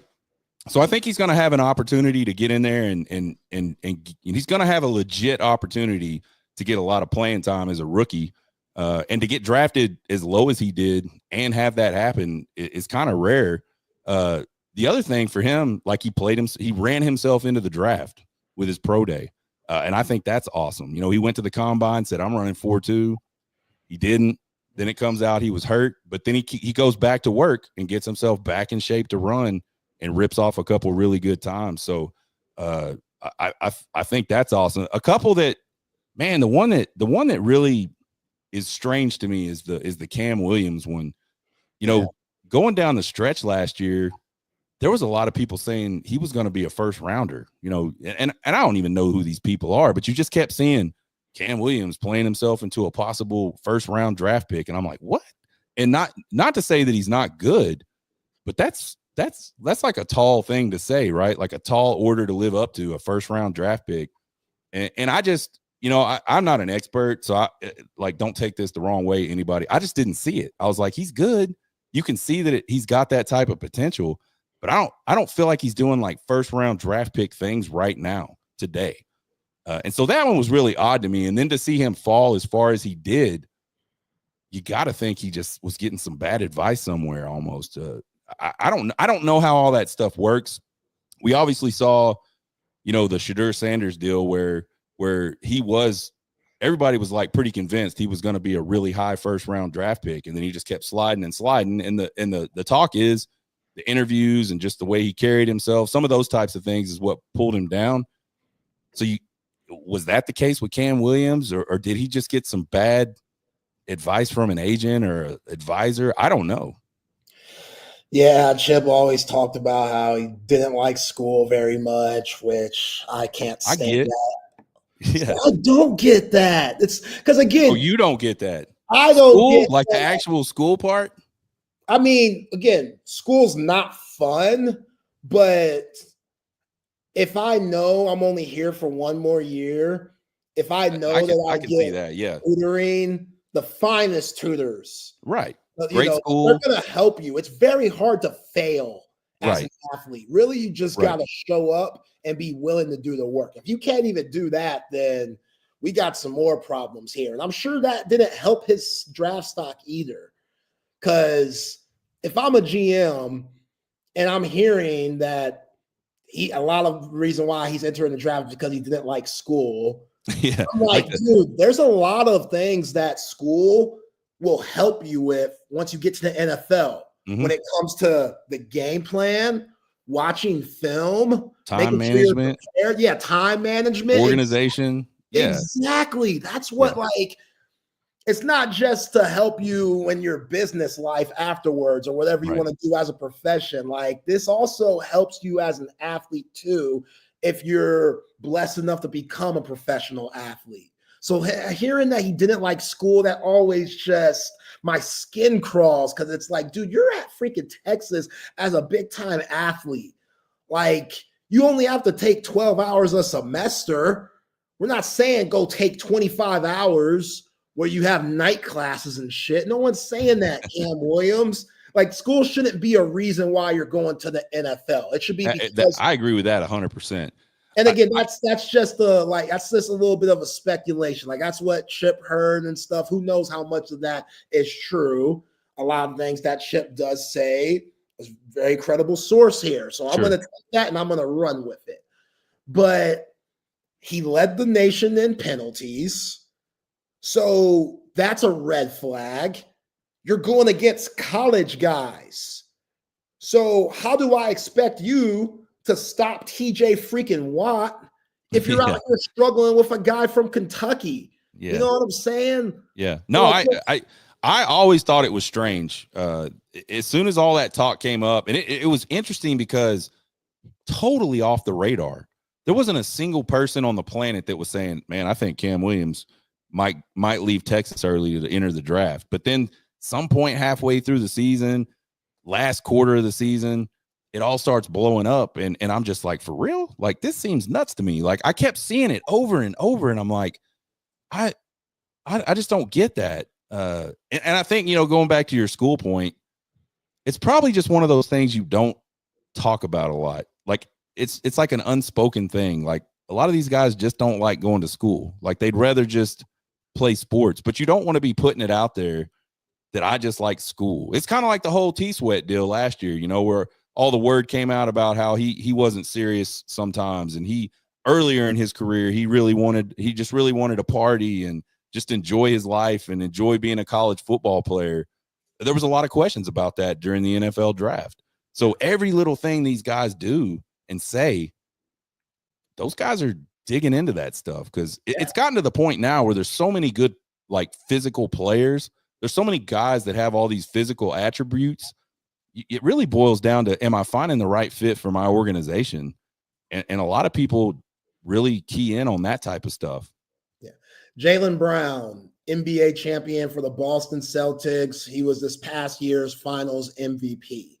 When he was getting ready for the draft, Sean, the reason why he was getting negative feedback was because he had too much of a life outside of basketball. Yeah. Like, there's like this whole intelligent and stuff like that, because he went to Cal Berkeley. Not anybody could just get into Cal Berkeley. It's one of those, that and Stanford, like UT too. It's just one of those historic schools where it's hard to get in. You got to be really smart up here to get in. And the NBA draft looked at that and was like, I don't know. Like, he's not coming from a single parent household. How much does he really want it? Does he need basketball?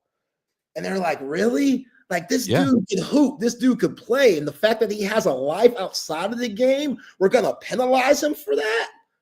Yeah, but you hear it all the time now. You hear, what do they say? Doesn't love football. That's kind of the terminology now for all of those catch-alls. Doesn't love football. And I'm not saying it's fair or unfair. It's just interesting. Like, I was talking about this with Hardball Hards one day. We were talking about, like, how nobody just puts the tape on and even watches these kids and just goes, that dude can play football.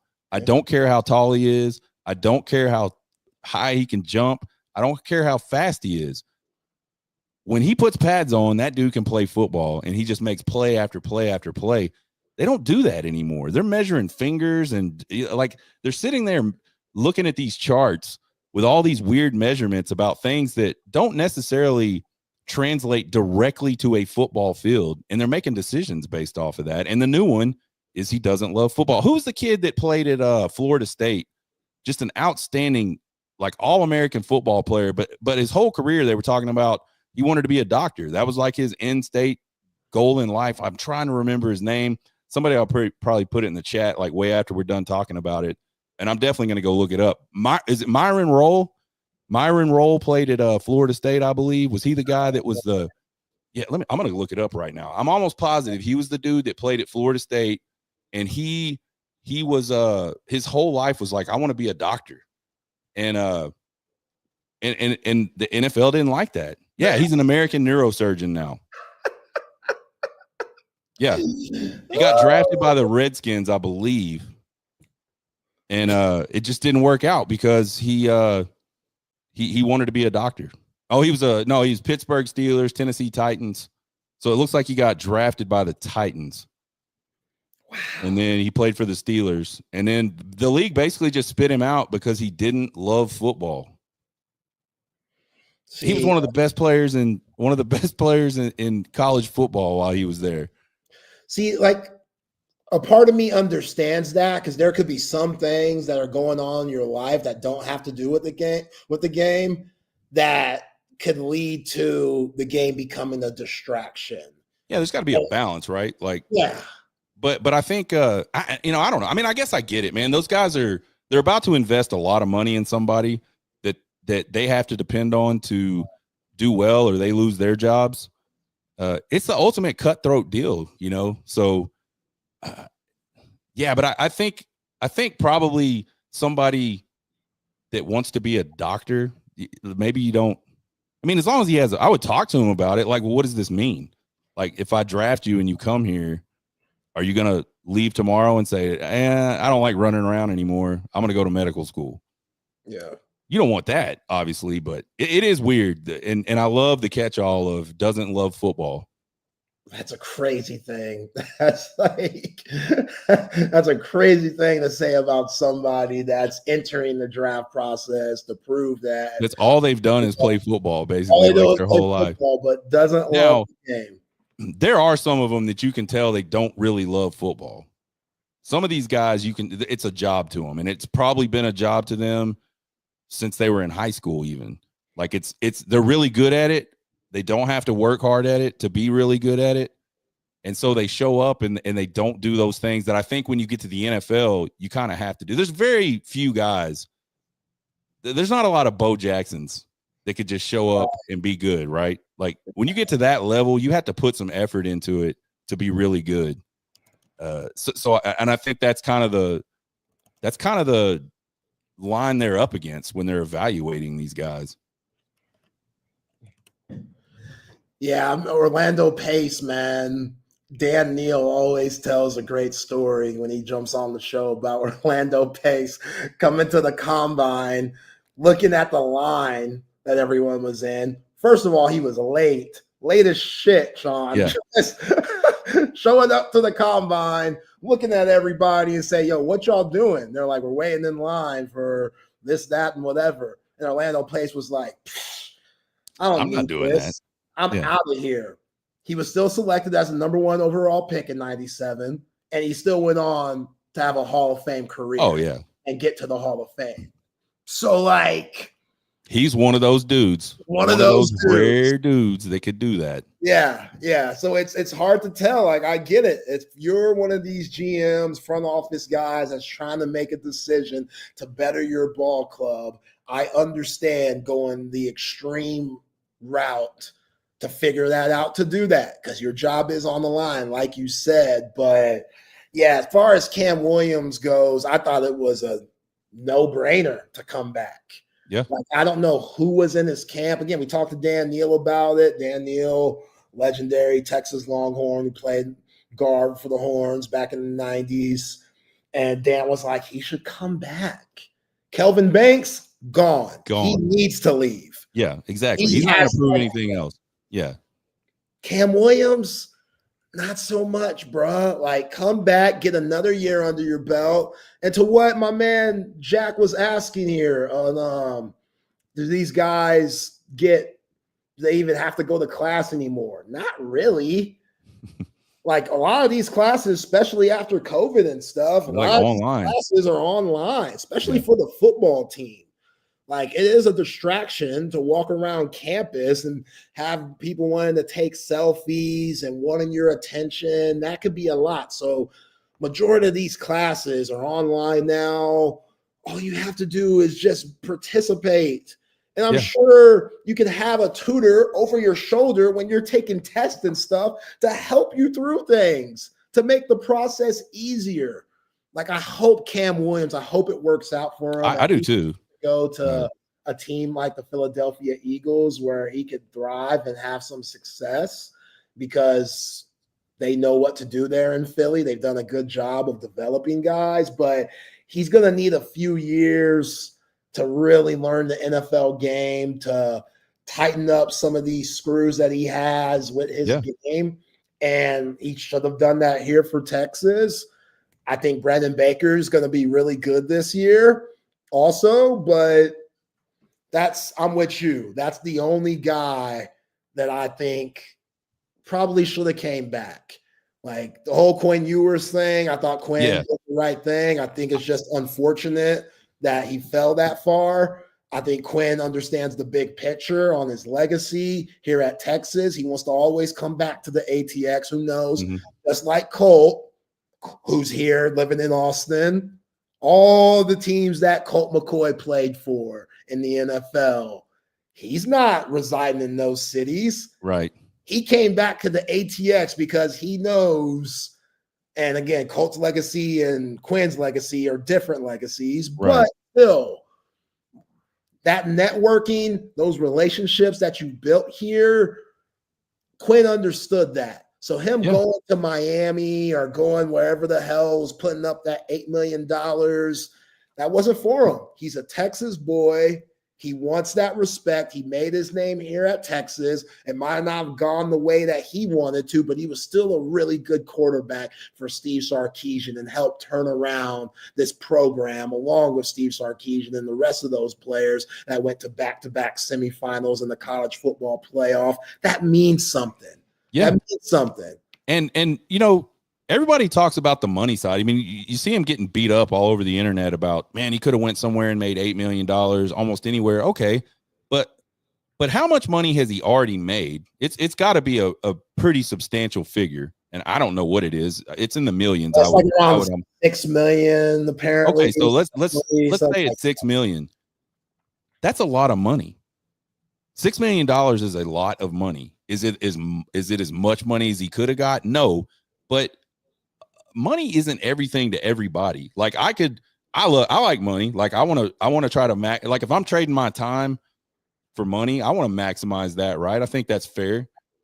But once you get to a certain amount of money in your life, you're good, you're comfortable. And you can just say, man, I'm comfortable. If I make more, great. And maybe Quinn is at that point. Maybe Quinn has said to himself, man, I got $6 million in the bank.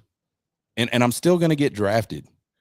Yeah, I could go make more money and I could have another year of college football. But like you said, I want to be a Longhorn. That's what I want. I want everybody to know Quinn Ewers was a Longhorn.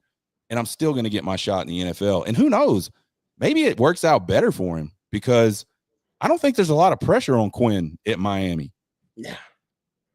You got Tua. You got who's the other cat? Zach Wilson. Yeah. So I mean, he could end up playing a lot this year, even being a 7th round draft pick because Tua's probably getting hurt. Zach Wilson is Zach Wilson. I mean, you know what I mean? Like, so I get Quinn's perspective. Now, if I was 24 years old, I'm probably saying to myself, like, what is he doing? And I think that's where a lot of these different opinions come from. You've got different age groups of people that are looking at this a totally different way. What do you mean if you're 24 years old? Elaborate a little bit I'm more. saying like, so I talk about this where I work all the time. You got young people that are just trying to start their lives, start their careers, have families. It's hard when you're younger and you're not making a lot of money. But then you work yourself up to like, you know, you stay with a company long enough, you start getting comfortable, right? Like I was talking earlier, you don't look at it that way anymore. When you're younger, everything's about how much money can I get? I gotta, you know, I want this, I want that, I want the family. When you get older and you have those things and you're comfortable, you look at things a different way. Like to me, I would work for less money today if I was in a place that I thought really valued me and there were other things, right? So that's where, to me, maybe that's where some of this disparity is. I look at it like you look at it, Zay, and go, well, number one, it's not my problem. Like I'm not Quinn Ewers. I don't have to live with this decision. But he probably is. He's an old soul. You look at Quinn, he's an old soul. He's probably just like, man, I got some money. I'm good. Like unless I totally screw this up, I'm good. And I want to be a Longhorn. Yeah. And I think that's what he did. No, great point. Great point. And Quad's right too. Like Austin's just a great place to live. Straight up. So coming back to the ATX, it does make a lot of sense for these guys to come back and raise their families and reside here after their pro careers just because it's a beautiful city. Like I don't know if I'll ever live, but if I do, it's going to be like pulling teeth because this has always been home for me, born and raised Austin Knight. There's not too many of us out here in these streets. As much as it's grown, it's still everything in my eyes. So I get exactly what Quan is saying. Yeah. You know, even though it might not necessarily all be about the networking and the relationships that Quinn's built or Colt has for coming back home, it's just because Austin is a dope place to be. So that makes a lot of sense there. All right, Sean, let me ask you about just this Texas team. Texas football team, spring football wrapping up last week. You know, you bring in your defensive line is just loaded with transfer guys. Sark's done a really good job of bringing in Murad Watson and Levon Johnson. You bring in Hero Canoe from Ohio State, who was an early enrollee. You got guys like Travis Shaw and Cole Brevard. So all 5 of those guys got them in the transfer portal. We just talked about Alfred Collins and what he brought to this program. A lot of that goes to Pete Kwiatkowski and defensive line, interior line coach Kenny Baker and the development there. So you just expect those 5 guys that got in, along with those dudes that are already here, like Alex January, those freshmen that are here, like Josiah Sharma and Myron Charles. Justice Terry's getting a little bit of work on the interior and the edge. I like that a lot too. But, man, from a time that we were talking about this being a problem, it seems like, and we don't know, we haven't seen these guys in action yet, but as far as on paper, it seems like Sark and these guys have really changed the narrative of what this defense could be, starting with the defensive line. Yeah, I mean, every offseason, basically, since Sark has been here, there's been the question of what are we going to do at defensive tackle? And by far, this year is the year that they've stacked that the most. I mean, last year was really good. They brought in a lot of guys, and a lot of those guys played and played well. But man, I mean, they just went out and hit the portal hard this year. And it's going to just become easier and easier for them to do that at that position because they just keep putting people in the NFL. 3 off seasons in a row, their starting 2 main guys have gotten drafted. Yeah. And that's 6 guys in 3 years to the NFL. And so yeah, I'm excited about it. I thought before any of that, I told Cole Thompson of SEC Unfiltered, one night we were talking and I said, Cole, this defense is about to be better this year than it was last year. I think I told you that the last time we talked and you were like, whoa, that was before all this happened. And now you've got all these bodies at defensive tackle, man. If they can get 3 or 4 of those guys to be steady, can you imagine just the guys they brought in? And now you're rotating them with some of this talent they've brought in, these younger guys. They're going to have so much of a big advantage over these other offensive lines just from a depth perspective. It's huge if you don't have to play a whole game. And you know that. Like all I got to do is play 12 plays hard. Knowing that is huge. Yeah. Because your body says, I'm getting tired. I'm going to slow down a little bit. But if you know, I don't care. I'm going to get tired. I'm going to do my 12 plays, and then I'm done. And it's over the course of a 4-quarter game.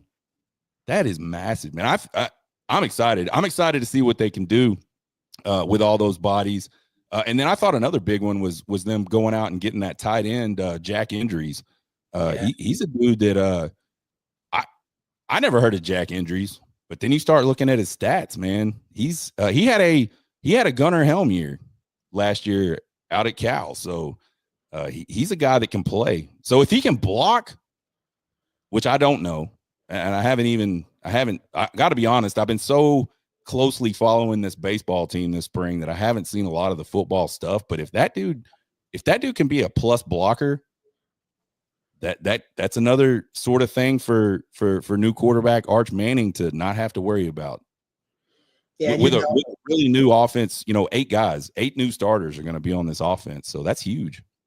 Very huge. And Steve Sarkisian and Jeff Banks, they're not going to go after a tight end if he's not a jack of all trades. You can't the Texas at the tight end position and just be a catching tight end or just be a blocking tight end. No, you got to be able to do both.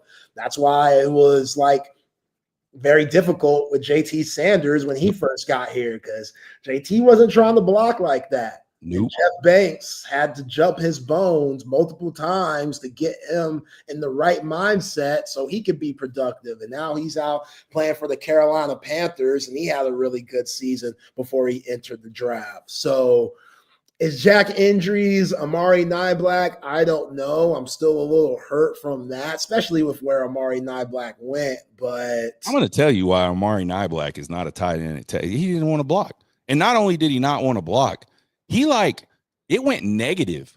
He would get blown back into plays trying to block.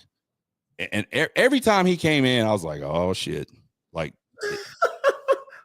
If we run the ball, this is going to be bad. And it was every single time. I mean, and I'm not trying to hate on him. He's one of those tweener guys. Like you look at Amari Niblack, and I don't think tight end. I think really big wide receiver.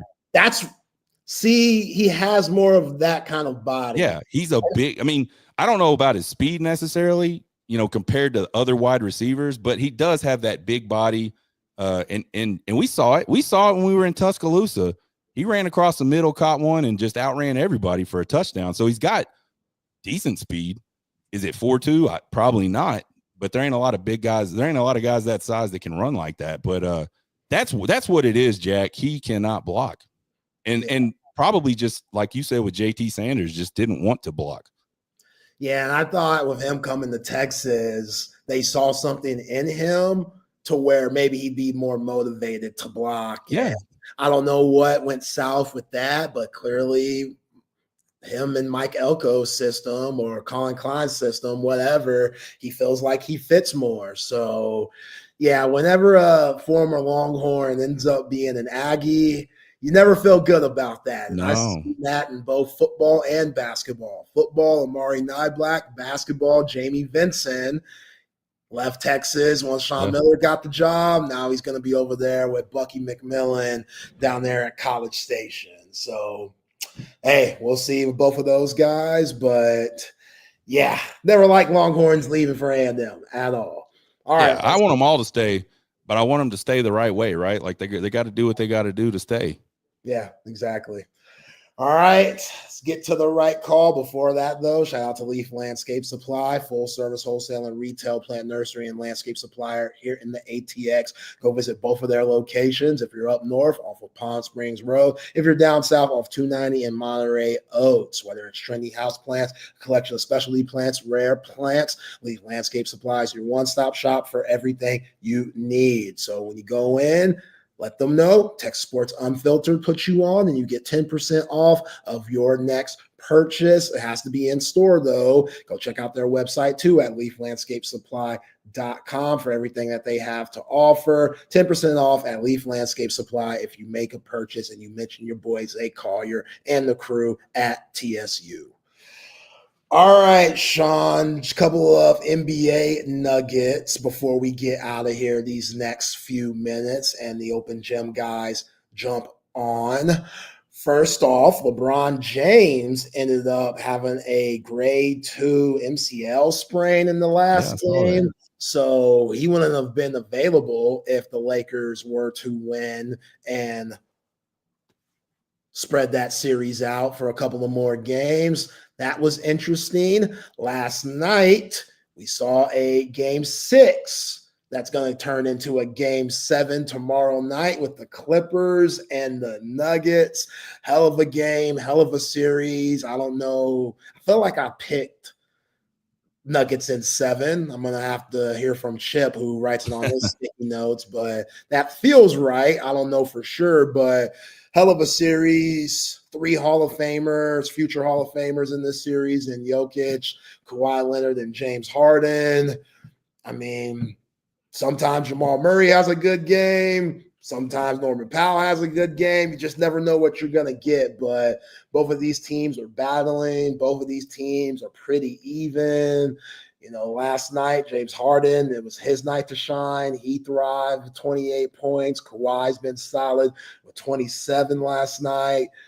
Nicholas Batum, his defense has always been solid and has been solid in this series. As far as the Nuggets go, they're going to need another good outing for Jamal Murray. Nikola Jokic might have to take over tomorrow's game, but those other guys, what's Russell Westbrook going to bring, which he's had a couple of good games in this series. Christian Brown, who I've always loved coming out of Kansas. He's been solid in this series, especially guarding James Harden at times. So game 7 tomorrow night, that should be an absolute doozy. And tonight we got game 6, the Warriors and Rockets. Rockets fighting to stay alive. They're fighting, man. Jalen Green's been very disappointing. He has not been good.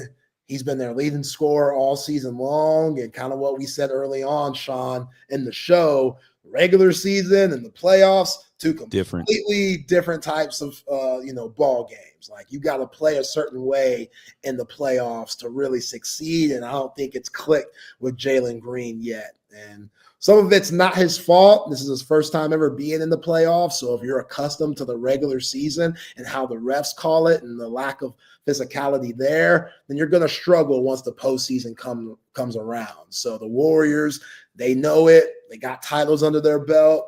I expect them to win tonight, even though Steph Curry is dealing with that hand issue. But, hey, I could use another Game 7. I'll take that. I'll definitely take another Game 7 with the Rockets and the Warriors. And I know the Minnesota Timberwolves would take that too, who's awaiting the winner of that series. But all in all, great day. Happy Friday, everybody. Sean, you've been terrific. Y'all go check out the Horn Takes podcast. Sean does an amazing job talking all things Texas baseball, all things Texas football, and then some. Sean, appreciate you, brother. Absolutely, Zay. Thanks for having me. Thank you, my man. Let's bring on the open gym guys. Patrick Davis and my dude, Fanatic Perspective. My God. Oh, nice. What's up, bringing fellas? it What's on up, a guys? Friday afternoon, having a good old day today. As we get a Game 7, Zay. It's always good to get Game 7s. I was just watching games on the weekend, just watching games last night. Like, come on, just somebody win. I just want to have more Game 7s, more Game 7s in my life. Two best words in sports. And I know you two gentlemen are big-time Spurs fans, so I'm very eager to hear this show on. It's just going to be a lot of crying. We're just going to cry for 2 hours. They're just going to drink and cry for 2 hours. Sip and cry. I get it. No, and I haven't heard anything from Steve Nash yet. Is he still mad, Zay? Is that why we haven't heard him come out and say that Pop was that and he flopped and he's sorry for it and we shouldn't have done all that? Have to mess with Zay every time. Nothing from Steve. Steve, you deserve at least one, dog. Maybe not MVP, but at least one ring. You know what I'm saying? But appreciate you guys. Hey, y'all have a good weekend. Hopefully it'll be a good weekend and we'll get Texas back on the right track tonight. That would definitely help us have a good weekend. Welcome into Open Gym here on Texas Sports Unfiltered. Myself, Patrick Davis, with my man Steven from Fanatic Perspective, filling in today for Matt as he is out enjoying a Cinco de Mayo weekend. Just, you can't party all weekend if you don't start on Friday. I'll tell you that. So he's going with that already. I'm glad to have you back on the show, man. Man, it's good to be here. Thanks for hitting me up. Matt, enjoy your margaritas wherever you are, my brother. Hopefully you're having some fajitas with that and enjoying a Cinco de Mayo weekend. But, man, what a sad day for us, man, with Popovich, brother. Man. It is. I mean, so much has been running through my mind, Patrick. So much. It is, because it's not wildly unexpected, but you kind of wanted that right off into the sunset. You were always hoping, okay, just come back for one more season, and then Wemby's going to be healthy, and then we'll put it all together. We'll be back in the playoffs, and then you can pass the team off as a playoff team and ready to go, start trying to win championships. And it just, it makes sense. He's getting older. He had a stroke, and then he had another episode in a restaurant, and just like, trying to travel and do an 82-game schedule, it's not smart to do to try. It's hard on the body, even if you're not playing, let alone the stressors, the mental health of it. My thing though is we haven't seen him publicly, right? Us as fans, selfishly, right? So the last time we saw him was on the bench, X amount of months ago at the beginning of the season. So it's just crazy that in typical Spurs fashion, they announced the replacement like 15 minutes after they tell us Pop is moving to team president. That's the most Spursian thing ever. They didn't want the headline to be who's the next coach. They were like, let it be Pop, and don't make a headline where now all the stories are who's going to be the next coach. Done. It's done and dusted. Let's talk about Pop. Let's have a good day about talking about Pop. It's been emotional, man. Seeing Manu's face, like Manu with hair before the sunroof was open. seeing Timmy, seeing Tony. Seeing a young Kawhi Leonard, seeing Danny Green, seeing Sean Elliott, seeing the Admiral. This man, we got to talk about the period of basketball. I'm 36 years old. Yeah. Pop was our head coach for the last 29 years, 29 seasons. 29 years. Most of our adult life. So our entire adult life, but most our of entire our adult life, he has been the head coach of the San Antonio Spurs and a staple of success in the aspect of team sports. When you think about the amount of success, the winning percentage, being a championship contender almost every year of that until the recent years where we're building under Wemby.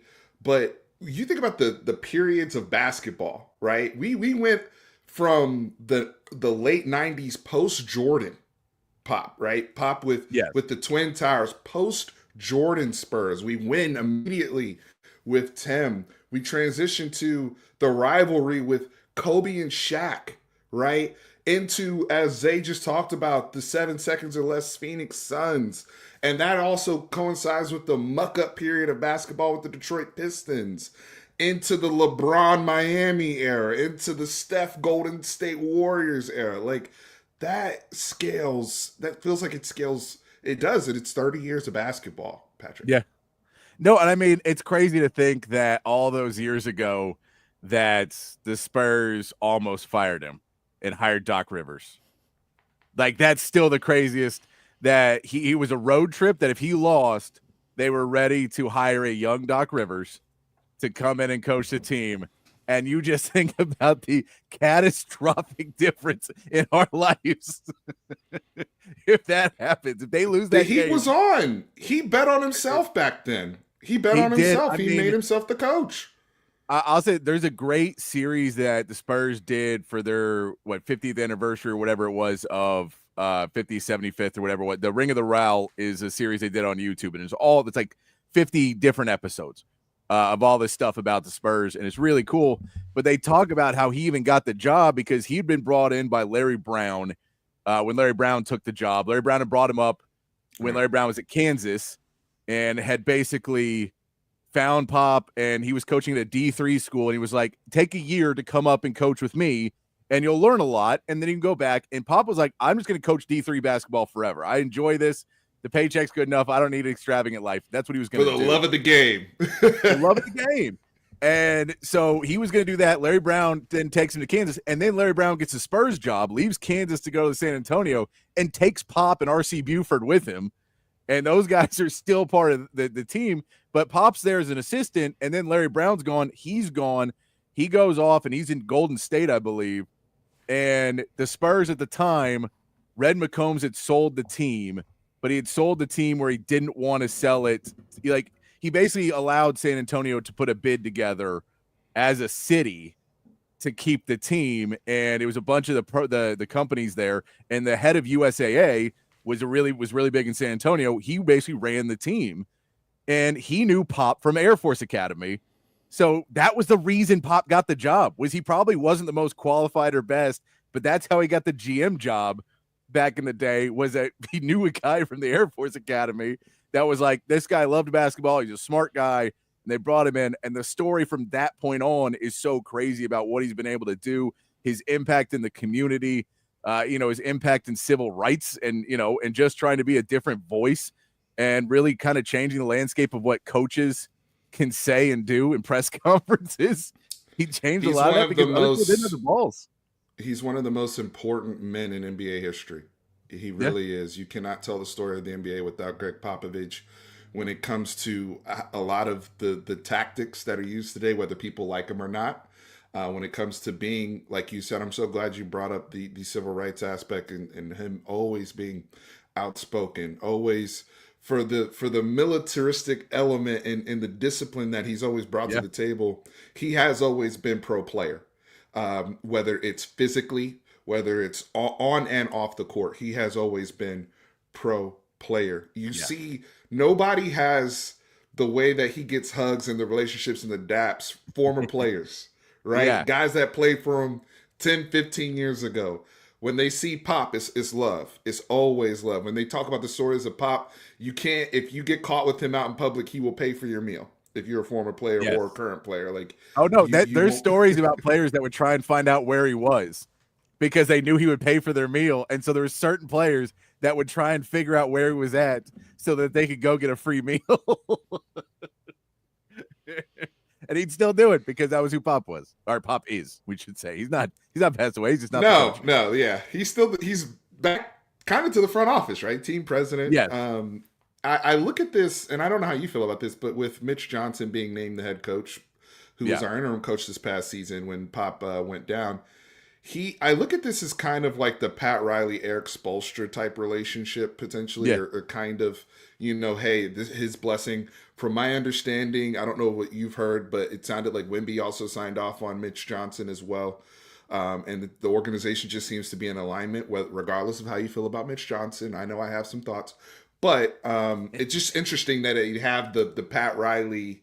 That's immediately where my mind went to when it came to naming Mitch Johnson as his official successor.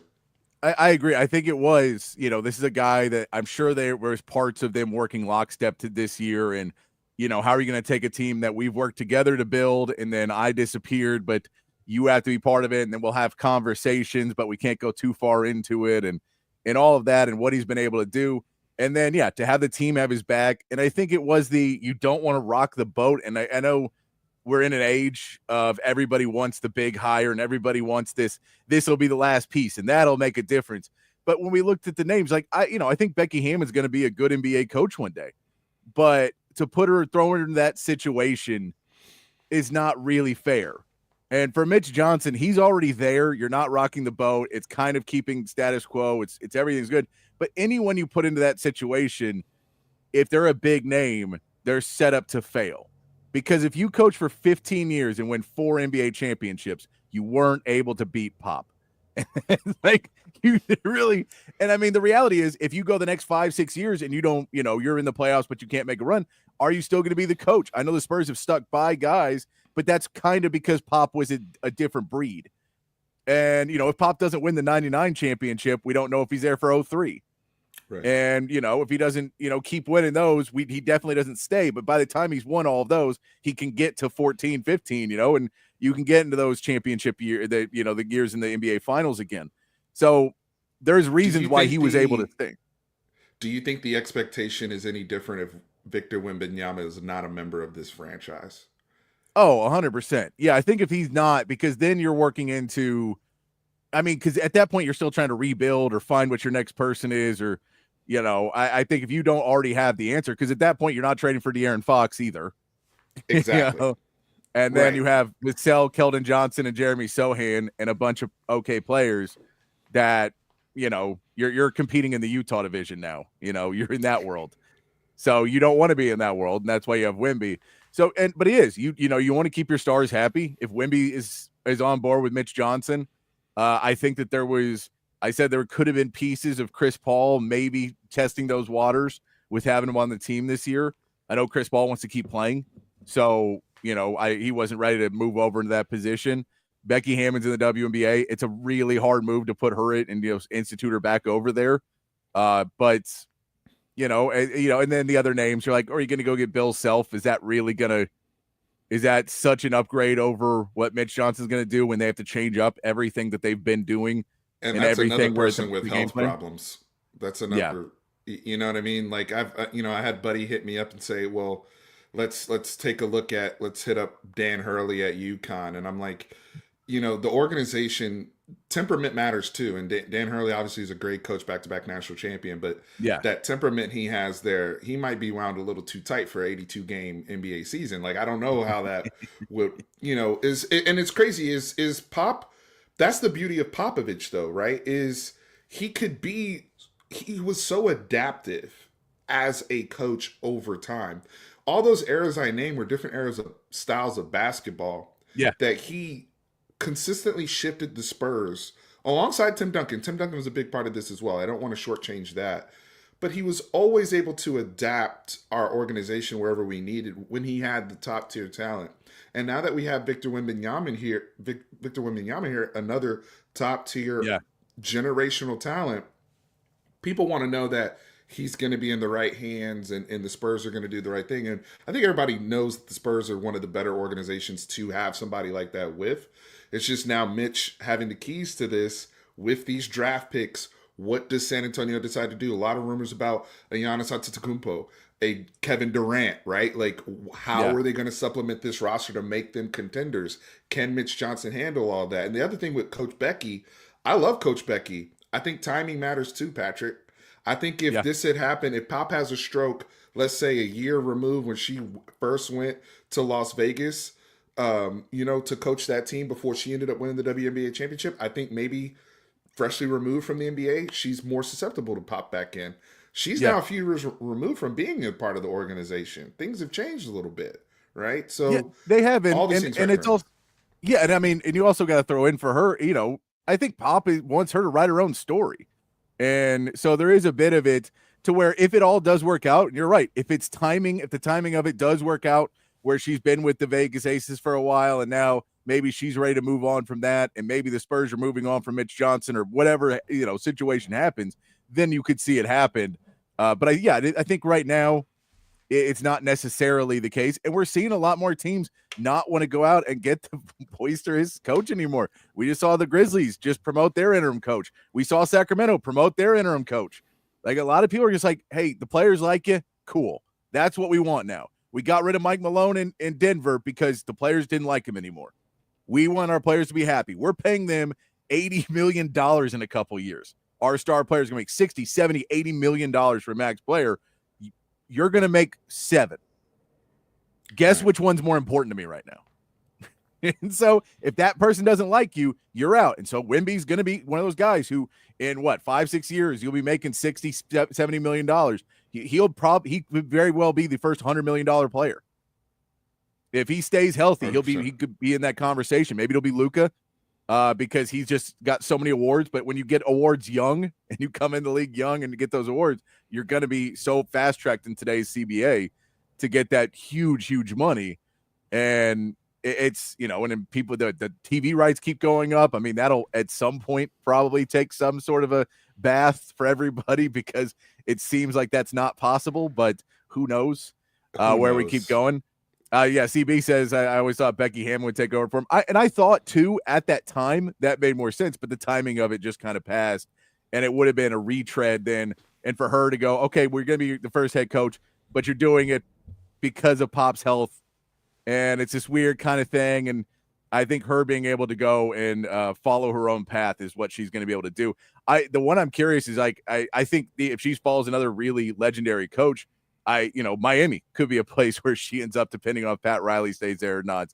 There's a certain other teams that you just say maybe she could fall into that place. Oh, no, I think we may have lost Steven there for a minute. We'll see if he gets his. There he is. I can hear him. Yeah, I don't see your. I can hear you. I don't see your picture moving, but I can hear you. Oh, yeah. We are having some very crazy storms up here in DFW, so bear with me, y'all. But yeah, I mean, with Becky, I completely agree with you, Patrick. Blazing your own path and just the ability for her to develop her story. She's already have an incredible story with what she did do in the NBA and transitioning to the WNBA. Also, the WNBA, the growth of their game, right? Yeah. She's a part of that narrative too. That's very, very critical to the success and growth of their sport as they start to make more money and go up the income chain. So we'll see what happens there. Taylor Jenkins, I know I was interested in him because he was the former All-Spur head coach and came up development-wise within our program. I was interested there. Mike Malone, obviously being a former NBA champion, resonates. But some of these guys, I mean, you see real quick, I mean, people brought up Coach Bud, right? Does that move the needle anymore? He's been fired twice, right? No, he's a former Spur. He was the worst guest speaker at Spurs basketball camp all time. That was, God, his speech was terrible. When I was a kid and he was doing this, I can't remember what it was. All I remember was it was like when he said eyes. Coach Bud put you to sleep? No, because when he say eyes, you had to clap, and when he said ears, you had to stomp. And so it was just this really boring speech. But then he knew it was boring, so then he would say eyes and ears, so you have to do something. It was so bad. And it was like, oh my God, a group of kids, and we're all just like, come, we just want to play basketball and you're not. I can't even remember what it was now. I mean, that's 30-something years ago, but probably. So maybe that's why I don't remember it. But I remember that it was extremely boring, and everybody left like, that was not fun. Get more of the players to come. The players are fun. Those guys are good. Let me ask you this, Patrick. In terms of, I'll be honest with you. I was not fired up about the Mitch Johnson news. He is a young coach. I get it. Yeah, and I get it. I will support him. I'm not going to say I want to support him. I will support him. Yeah. It is different now that you're the head coach versus the interim, especially when the opportunity knocked for him. It was under crazy circumstances. A trade happens. Wemby goes down. There's a lot of things that happen, right? But there's a lot of improvement I'd like to see from him coaching-wise when I look at what I want from my NBA head coach. My question is, what do you surround him on that bench? Maybe that could be a place for somebody like Bud. I mean, I think you got to arm them with a lot of, former experience and guys around him that can help, strengthen that bench for next season. What do you think? I mean, I'd see, maybe a Mike Brown coming back since he's out in Sacramento. Yeah. Like he's that's available. I love Mike Brown. Yeah, and he's really liked, and he's Pop's a big fan of his as well. So that's a name that I think kind of makes sense in that world. But I mean, it's going to be curious too, because like Mike Malone and we can talk about like all those guys are. I think that there's going to be a little stigma around them for like a year or so because they're not player friendly, and that's why they were fired.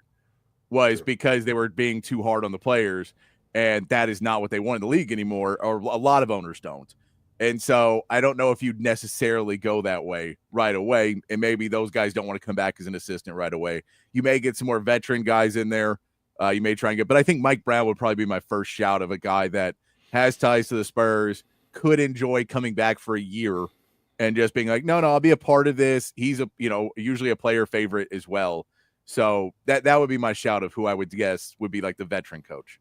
100% strengthens us X and O wise on that bench as well. What he did in Sacramento, he's the only person that's really turned that organization around, that dumpster fire of an NBA franchise led over there by Vivek. He's the only person that's had any modicum of success in the last 20-something years. So I'd be more than happy to have Mike Brown back home here in San Antonio. And let's also throw in, wasn't that when they fired Mike Brown, that De'Aaron Fox was like, well, I'm not coming back? Yes. So that also plays into it. If he's a Mike Brown guy and De'Aaron Fox, and you just got De'Aaron Fox on your team, then that adds another piece that I didn't even really put into that. But it's par for the course for the Sacramento Kings. Unserious franchise. Hey, I'm just shocked they're still in Sacramento. Aren't we all still shocked they're still in Sacramento? This was a team that the Maloof brothers were going to move to Vegas like 20 years ago, and they're still there. I don't get it, but it's a sad day for us Spurs fans because it is the end of an era of literally our entire adult lives. I'm 40 years old, and my adult life has been Popovich was a coach, and it was a standard. There's just so many, like, the stories of how he did things. Of like, I always love the stories that he would, give his assistant coaches bottles of wine to take on the road, and he would be like, "All right, you got to take it." And the reality was, part of it was he likes wine, but it was to make you care about something that you don't necessarily care about. And you have to take really good care of something that's not yours, that you don't care. Like, you don't care about having the wine, but now you can't check your bag, or you got to make sure that this bottle's safe because your job's kind of on the line. And using that as the analogy of, now you need to care about that. You need to do that for all these players.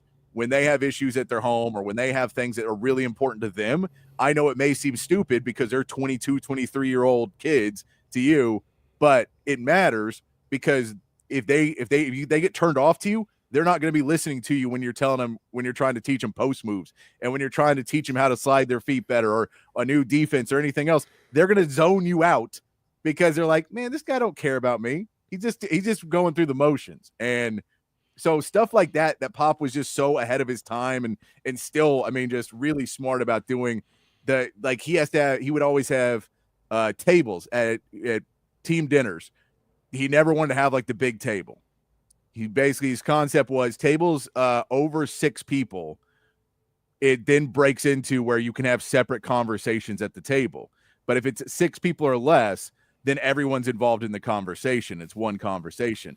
So we would split them up into tables of 6 or 4 so that it was one conversation. So it's not just a bunch of people in 1 or 2 person conversations.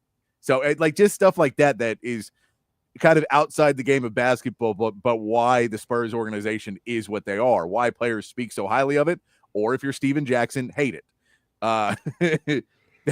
I'm sure there's a few depending others, on what day of the week you talk to Steven Jackson, because he can be all over the place when it comes to the Spurs and Greg Popovich. No, we'll see his statement where he's like, yeah, but you should have played me more. And you're like, all right, this is just about you that I think you're missing the points. I just want to express my gratitude, though, to the San Antonio Spurs and Greg and just everything that we've seen over the last 30 years. And again, first-class organization, how they've handled this. My lifetime, I've always kind of seen Pop run in parallel to one Bill Belichick. And seeing how that situation has unfolded post New England and Bob Kraft and whatever is going on at North Carolina with Mrs. Jordan Hudson, juxtaposed to how we're moving with Pop in this age of where he is no longer a head coach. I'm grateful for it. He's never embarrassed us. Right? Like, there's never been a situation where you're like, dang, man, fall from greatness or anything like that. Like, even him going into the team president role, us knowing his physical limitations, this is what I expect. And they're very mindful of how that PR reflects. So I am grateful for that as a fan.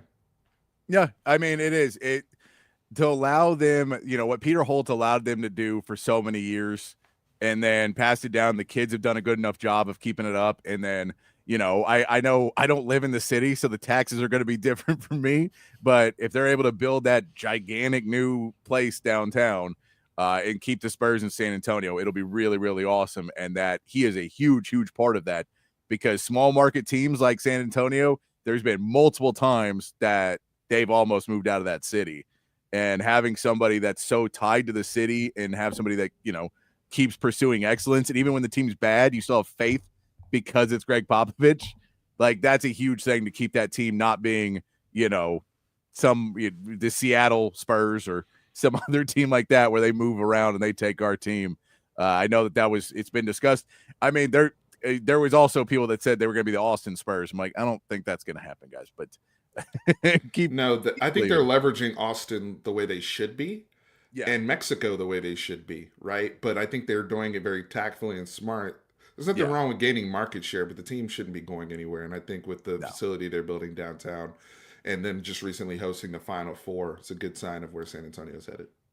All right, let's talk about some other NBA stuff for a little bit, Steven, since it is the NBA playoffs. And I know we don't talk about it because we're not in it. So who cares, right? The Spurs aren't in it. But we did see last night. We did get one more Game 7 and one more that I was really, really hoping for that didn't come through. First, that Knicks-Pistons game was really good. The Pistons are going to be legit there in a few years. I really think that this is a place now that you're going to be able to start getting some free agent players to want to come to. You're going to get some people that want to be a part of this culture and what this team has been putting together. And Cade Cunningham is just a star in the making. And like, you kind of knew it coming out of college. You're like, this guy's going to be good. And he got stuck in Detroit. And I'm glad that it's not the Wizards. Where the Wizards, where everybody just goes and then they lose their love of basketball. It feels like Cade Cunningham helped revitalize this team. They put together a really big fight. Asur Thompson is one of those kids that's going to be part of this and putting in a big fight. But coming up just a little short, Jalen Brunson has his little Michael Jordan moment, doing a little push off on Asur and then stepping back and hitting that three. And then the fact that on the other side they weren't able to get the three up, it's really disappointing. But you're hoping it's just going to make them hungrier, because man, it was really a fun series for what should have been super lopsided. It was. And you know what? If you're a Pistons fan right now, you're bummed out getting eliminated. But going into the summer, how excited are you? Right? I mean, you couldn't be more excited. JB Bickerstaff, great job he did as the coach, turning that culture around. Cade Cunningham, like you said, becoming that star. Asur Thompson, hold your head up, right? I mean, I know it's embarrassing to get crossed over like that. That's one of the great serious ending game winners we've seen, up there with like Jordan versus the Cavs or Dame Lillard and his shot. Like that's how great that whole moment was by Jalen Brunson. But Jalen Brunson is that type of player too, right? I mean, it's not like they lost to some scrubs. Detroit, though, man, I mean, the young talent they have there, that's not even, our guy Ron Holland over there trying to become the next Ron Artest. They got an edge. You're right. They've got that Detroit basketball mentality. Jalen Duren, those young boys. They got my man Beef Stew over there causing ruckus.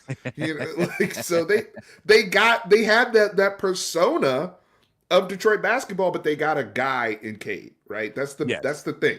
That's what makes Detroit and Detroit basketball. Like, I'm excited for their future and what they've got there. But the Knicks were the better team, and they deserve to move on. Yeah, I mean, that Knicks team is loaded, and you saw it. Like, there was players that played all season for Detroit that basically couldn't play in the series because they weren't ready for playoff basketball. Ron Holland being one of them. Exactly. Ron Holland's going to be a really good player for them in a few years.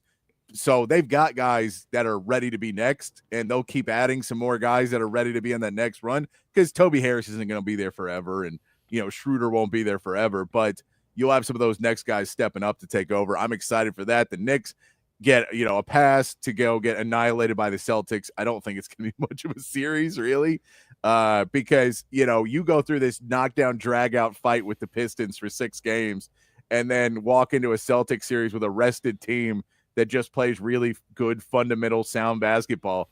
It's like, yeah, I don't think it's going to be much of there'll be good games, but it won't be a long series. I don't think, Patrick. Yeah. It'll be because, and here's the thing. If the Knicks want to make it a series, Karl Anthony Towns needs to grow a pair. Okay. Yeah. Because this nonsense, also watching what Minnesota has been doing on the other end, sans the trade, and how they just dismantled the Los Angeles Lakers in their series, and then looking at Karl Anthony Towns yet again struggled to even get to his averages. He had an outstanding regular season, as he normally does, and then we see it slowly start to taper down, and then at the end of the series, he's nowhere to be found. Now they got guys like Brunson and OG and those guys who are really, and Josh Hart, who are really about that life, and guys that have won at least something in college, like they're about it. But in order to beat the Celtics, it's all hands on deck. I mean, Tibbs knows that. But if Karl Anthony Towns is going to continue to play basketball the way he did at the end of the Detroit series, they're cooked. It'll be Celtics in 5 or 6 games. Yeah, no, and he really, I mean, the whole thing of him doing the jump ball with Jalen Duren at the end of the game, and then him continually hitting Jalen Duren and then looking over like he got fouled. I'm like, dude, you can't. Guy, I need you to sack up here, man. It's all brand for him. I mean, but that's the point. Is it's like go in there and play some basketball. I'm not one of these who likes to sit around and just talk about how the game was so much better when I was a young man and all of those pieces. I get it. The game evolved because they wanted more scoring, and that's the way the game evolved. But at the same part, you have to go inside and get fouls on guys, not just by driving in and falling over uncoordinatedly like he likes to do, but go inside and get Porzingis and bump him around and bump around their big guys, get them into trouble, open up that lane a little bit more for some of your guys to come in and attack the basket, because it'll make it a lot easier for Josh Hart and make it a lot easier for Mikal Bridges if you're able to open up that inside a little bit more, and not just by shooting threes and trying to drag him out, by going to put him in foul trouble and moving him around. Like that's one of those pieces that you couldn't do in the Lakers Timberwolves series, which I want to talk to you some about the Lakers too, because it's just a fun story to talk about, because anytime they lose, it's hilarious for us Spurs fans. But you saw Minnesota couldn't move around any Lakers players to go get rebounds and get where they need to be. And Karl Anthony Towns doesn't always do that. And sometimes you just got to move somebody out of the way. And if you're a big 6'11", 7 foot guy, you just got to be able to move some dudes around, push them around, use your weight. I can see it right now, Patrick. I can see Al Horford, who's about that life. Yeah. Just turning the faucet off on Big Purr. I mean, just on Mr. Karl Anthony Towns. We got, at some point, it's like you said, you just got to show us otherwise. Because at this point, it's like the James Harden thing. I know we're about to talk about the Clippers too. But like, you are who you are. And until otherwise, we got to see that change. That's why, or else he'd still be in Minnesota. Julius Randle was about that life in that Lakers series, physically, right? It's not just statistically and getting to your spots and putting up cute numbers. It's when we need to get a rebound in the half court, the game has slowed down, these long sets, who can just get to their spot and get where they need to go. Julius Randle's at least showing that. Karl Anthony Towns, he fades. So we'll see. Yeah. No, and that's for a big guy, any big guy that disappears in the playoffs, you're like, get to the bucket. That's 90% of how you get back into your shooting, and everything else is get to the bucket. Who's stopping you from getting to the bucket? You are not built like a little man that can't get into the bucket. 7 foot 250 at minimum. Yes. Get inside, because you stole a ball yesterday and couldn't get to the bucket. So I know it ain't your speed. I know that's not what they brought you in for. But yeah, I don't foresee that going. I mean, if it goes 6, it'll be surprising to me. I think that's much more of like an N5, just because I was like that they drew a really bad hand for the Knicks going up against Detroit first, because that is a hard series and a rough series, and it doesn't really get you ready for the Celtics, who are, they're physical, they can do all those things, but they're refined. And it's just a bad draw. Yeah, you're right. Yeah. I mean, if they had gotten Indiana or Cleveland, I think it's a different conversation completely. It's a game of matchups at the end of the day too. But hey, if you can prove us wrong, wrong. Exactly. We also saw the Clippers force a game 7. Love game 7s. This has just been a really weird series overall. It's been great, but we've seen a bunch of different players showing up for Denver in this game. They didn't show up enough. You didn't get a major performance from anybody, and that's we've seen Jokic have big games. We've seen Jamal Murray have a big game. We've seen Aaron Gordon have a big game. And in this one, they all showed up and played well, but nothing really too big. No one on the bench. Russell Westbrook had 14, so everybody contributed, but they didn't get enough done. And James Harden finally showed up in the playoffs. Shockingly, James Harden decided to show up in the playoffs. Apparently got mad that he was getting so much flack. Or maybe it's a deal of, the strip clubs in Denver aren't good enough, and so he had to fly to a strip club somewhere else, and now he's feeling better about himself, and he can go and play a better game. Those more turnovers than field goal stats started getting out of hand, and I think he was made well aware of it on social media. I actually bet the over on James Harden's points last night on 21.5. I know I just called him out and called him a fraud, but I figured he'd have a good game 6. The question is game 7. Oh, yeah. Just like when he was in Philly with Embiid and they went to game 7 versus Boston. I don't have questions about James. Even, he'll have his fades, but the game, elimination game, every money on the table, we got the game 7. What is he going to give us, right? Because I know Kawhi's going to bring it, and I have a feeling. I think guys like Norman Powell are going to have some good stuff. Zubac, by the way, has done an incredible job on Nikola Jokic. I know Jokic is still getting close to his numbers and whatnot. You may not see it on the box score, but when you're watching these games, he is not letting Jokic go crazy. He is really doing a good job of keeping him at bay.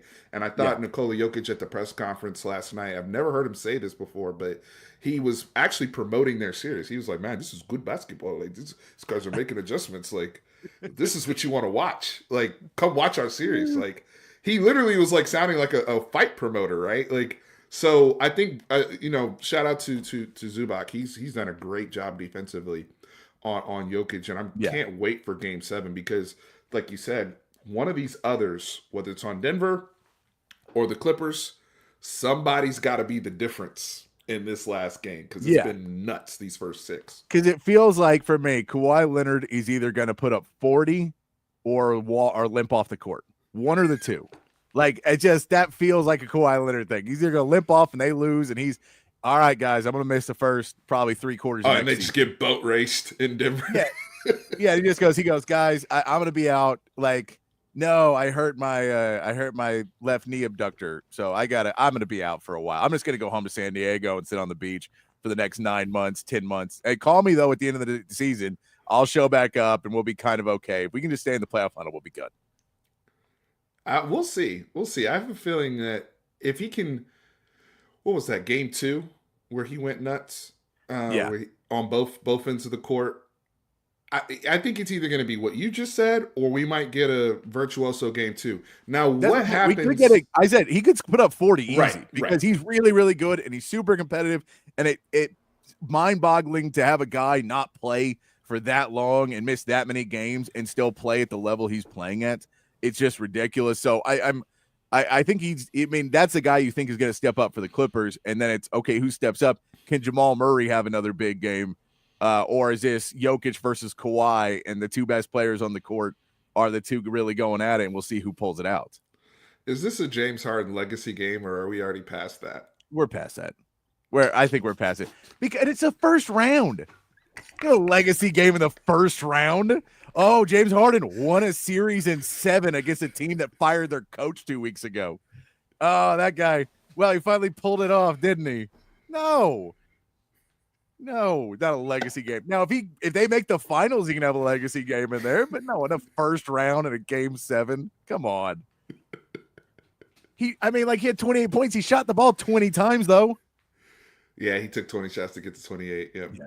At least he was aggressive. At least he was. I'm not gonna fault you if you're aggressive, and it's not like Karl Anthony Towns where he's hiding when there's smoke outside. Oh, well, he's hiding when there's no smoke outside. He just likes hiding.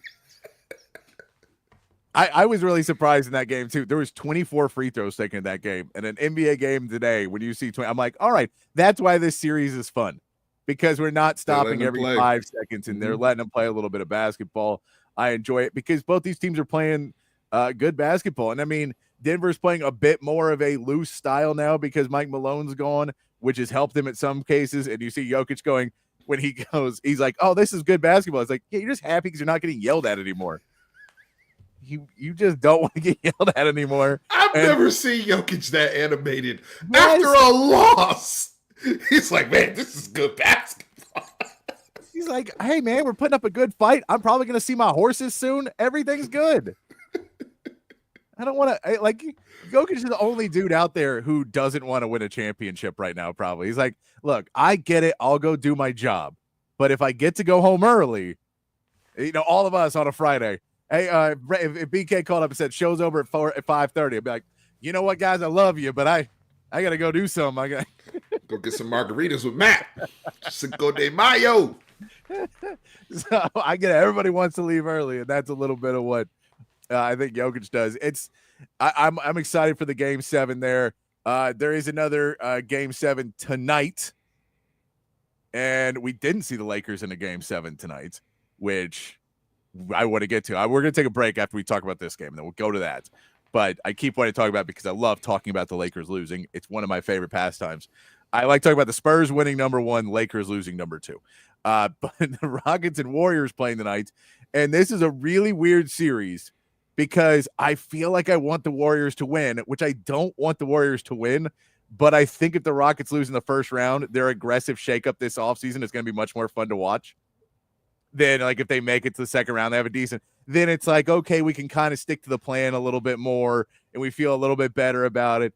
But if they lose this game tonight, doesn't it feel like the Rockets really have to shake some things up and have to go out and get a real superstar player? And I know we keep hearing Kevin Durant's name, but I don't think Kevin Durant at this point in his career is that guy. Now he'll cost you way less to get, but I mean, we see him playing with option for it's what the most they realistic need. But yeah, I think it's going to be interesting though, Patrick. I agree with you though about where your heart lies, because for me, I felt so gross, but then I'm like, you know what?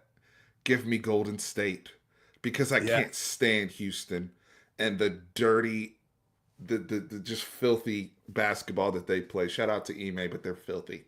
And those guys. Any series with Dylan Brooks versus Draymond Green, you're like, can we just all agree they're not in anymore? Guys, make them keep playing this series for the rest. Like, they're separate off from everybody else, and we don't want to watch either of them play anymore. Dylan Brooks and Draymond Green both just posturing for an entire series. I'm glad one of them will go home tonight. Let's put it that way.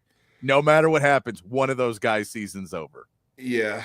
I think the concern, though, is just with Steph Curry, right? Like, yeah, where the last couple games, the Warriors just banged up. Him, Jimmy Butler, and his hip situation and all that going on. That's I knew, and I figured they were going to lose Game 6 after the emotional. Game 5 was super emotional, and that's typically how it is in a 7-game series, right? Game 1, it's kind of the odds, right? The Game 1, Game 3, Game 5, Game 7 is where it's like super, super emotional. I knew Houston would come out on their home floor, shoot the ball a lot better, and just, get out to good rhythm, which they did in Game 6.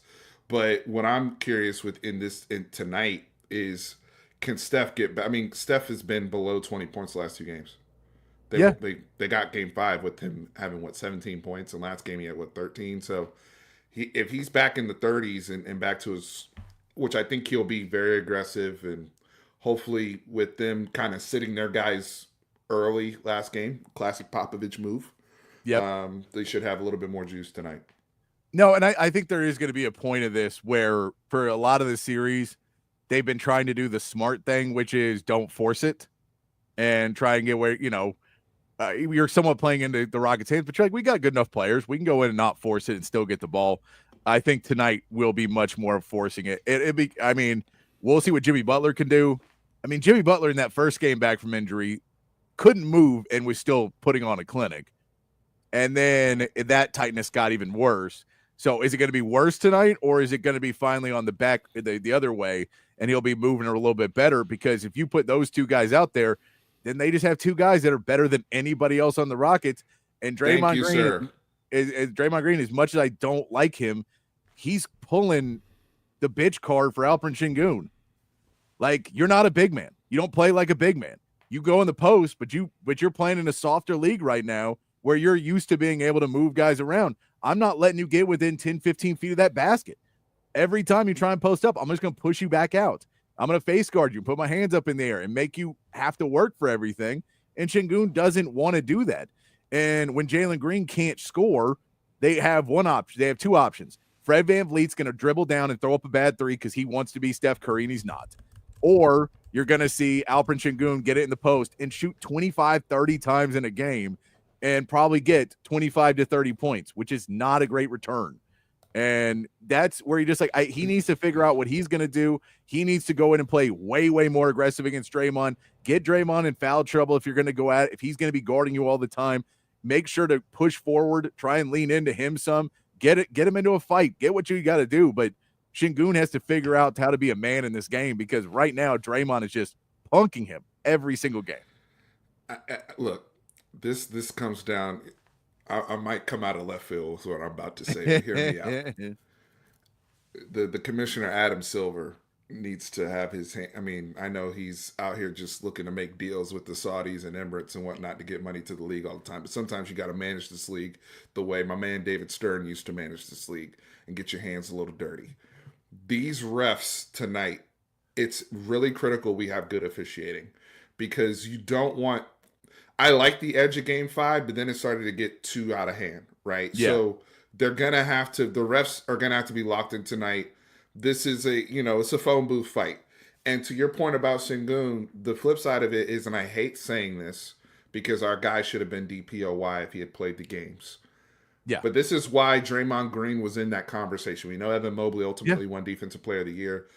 What he is doing to an all-star, Şengün was an all-star this year. Yeah. And a catalyst on the Rockets, and a catalyst for creating offense, especially in the half court, late in sets. He's always going to get you a good shot or get somebody else a good shot, like a baby Jokic. Draymond has disrupted all of that, okay? Yeah. And then they have a werewolf in Jalen Green that shows up once a month. He's already had his big game in the series. Will he give the Rockets anything? Can they get anything out of him? Because now you start asking your question yourself, wait a second, we drafted this guy top 3 in the draft. We drafted Jabari Smith top 3 in the draft. Why are they not? The only one that's coming through is Amin Thompson. Out of them young boys that they've drafted like that, right? The rest of them are, like you said, the Fred VanVleets, the Dylan Brooks, and the more veteran types of the world. I guess to that point, though, is Ime going to pull a John Chaney and just put a goon out there, like Atari Eason or somebody, just to go and say, look, we could. You might have to go and do some redacted, okay? For the record, they think that Golden State did it. Ime 100% thinks Golden State did it last game. You know, when they were starting fights, the bench was starting fights with the Rocket starters. They think Steve Kerr did it. So why would he not do it? Right. Why would he not say turnabout's fair play? Say Steven Adams, go in there and punch somebody. No one is going to punch you back. No one is going to punch you back. That's why the commissioner has to have a pulse on the league and talk to these officials and say, hey, if you see a weird substitution, your spider senses should be going off that this person is not in here to play basketball. Okay. Yeah. Yeah, if Jock Landell comes out and plays some serious minutes, you better watch out. Yeah, there's a few guys that you can look at that bench and be like, oh yeah, that guy's going to play some basketball. He's not here for basketball. And I mean, that was back in the day. You always had those guys. That was Jack Haley. So, dude, they had to clean the league up, man. It was getting too far. Where it's like, man, is this guy a basketball player or a hockey enforcer, right? Like, well, but that's too. You kind of what you end up with on the other side of that is you need to make sure that everybody understands we can't have fights. We don't want to have that in a game 7. Also, no one needs to foul out of this game. Nobody needs to foul out.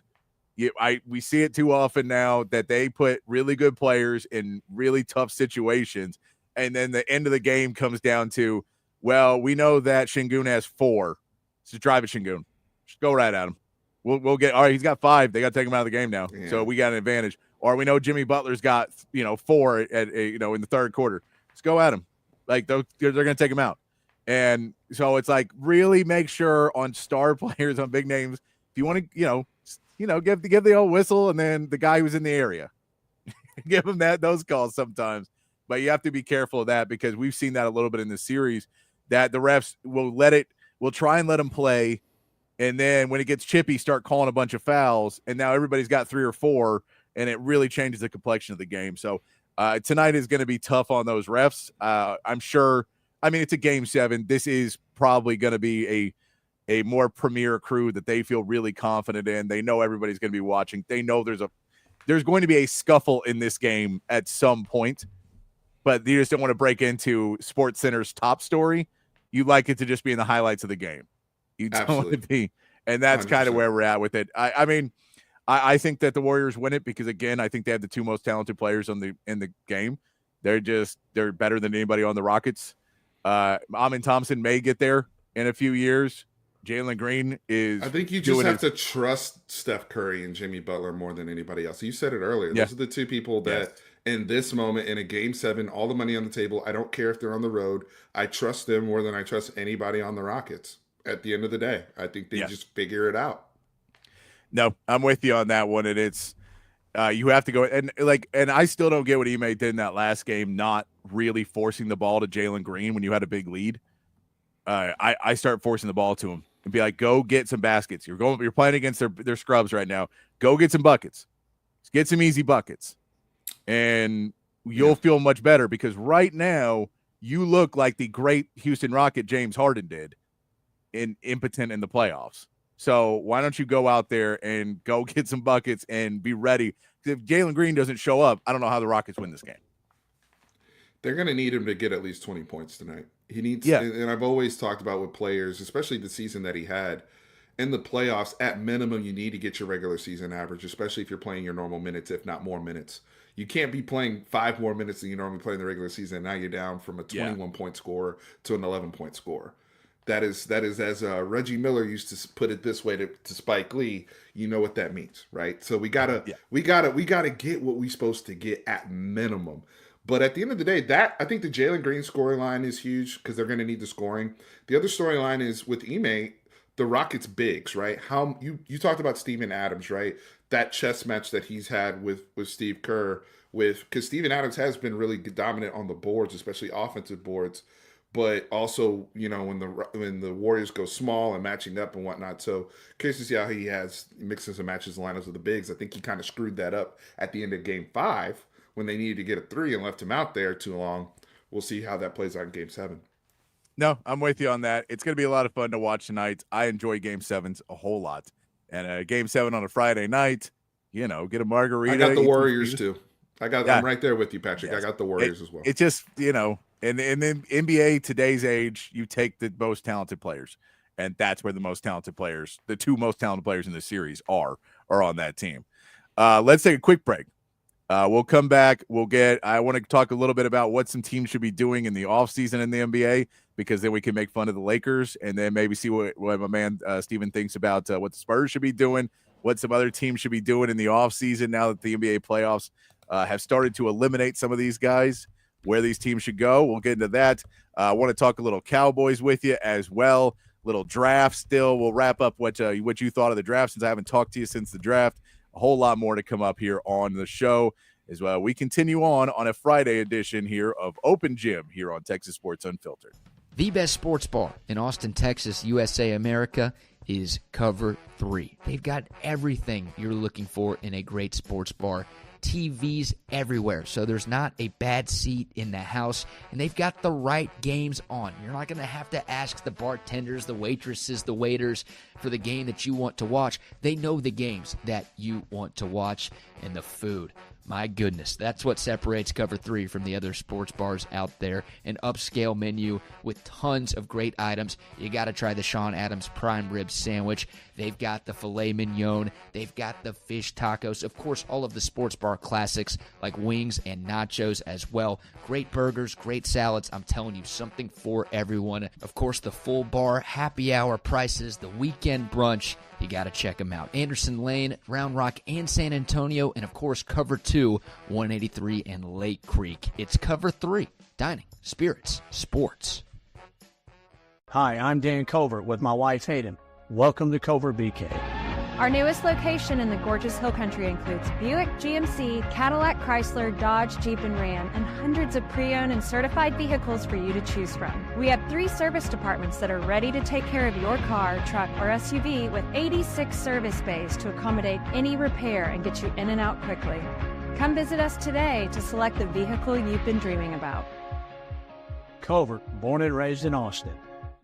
Shout out to Leaf Landscape Supply, a full service and wholesale and retail plant nursery and landscape supplier here in the ATX. They have 2 terrific locations. Y'all should check both of them out. If you're up north, hit up the one on Pond Springs Road. If you're down south, hit up the one off Monterey Oaks and 290. If you're looking for large quantities of supplies to fulfill any landscaping job, trendy house plants, a collection of specialty plants and rare plants, Leaf Landscape Supplies, your one-stop shop for everything you need. Go to their website at leaflandscapesupply.com so you can check it out before you get there, what you want. And when you do get there and you're in the checkout line, let them know your boy Zay Collier put you on, the boys at Texas Sports Unfiltered, and you get 10% off. 10% off, can't beat that at Leaf Landscape Supply.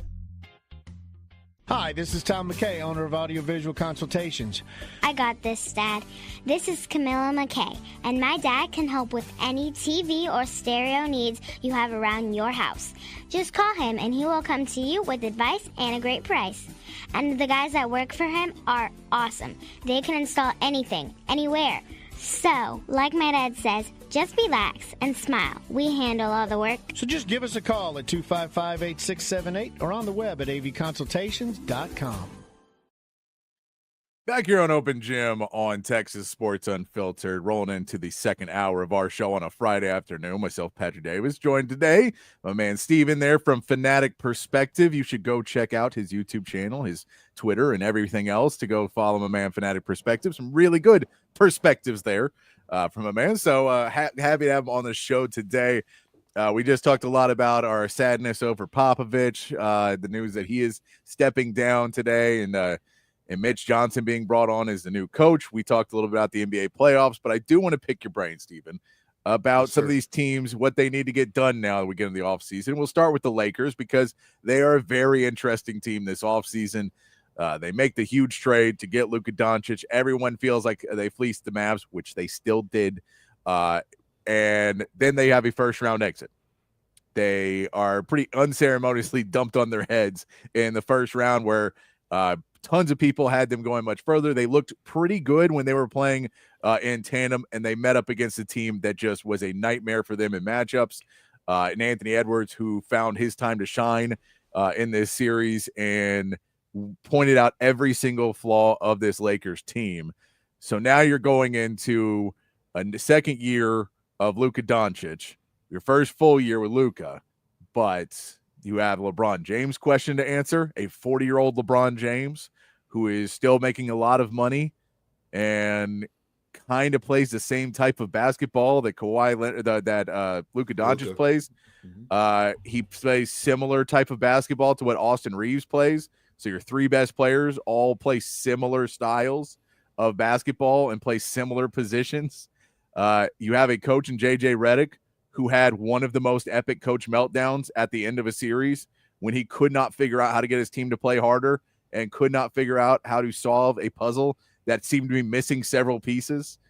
And now we got to figure out, okay, are we still on this train? Are we still on the LeBron train? What do we do to build around Luka? And I know people kept saying Nico Harrison was justified. He wasn't. They're not there either. Let me go check what time the next Mavs game is. Oh, that's right. There isn't one. He's not justified in his either. They were playing this time last year. So he doesn't get a gold medal here. The big problem is Rob Pelinka went from being number one, the best guy in LA, to Rob Pelinka got some questions to answer and has to figure some things out, get to work. No more celebration tour for Rob Pelinka. If you're the Lakers right now, what do you do to try and figure out how to build this roster now if you have LeBron maybe coming back? What's his player option? 54 million or something like that, that he's going to opt. Yeah. And I mean, why wouldn't you opt in even at his age? Right. So considering this is under the assumption that LeBron opts back in, I'll start there. Yes. Right.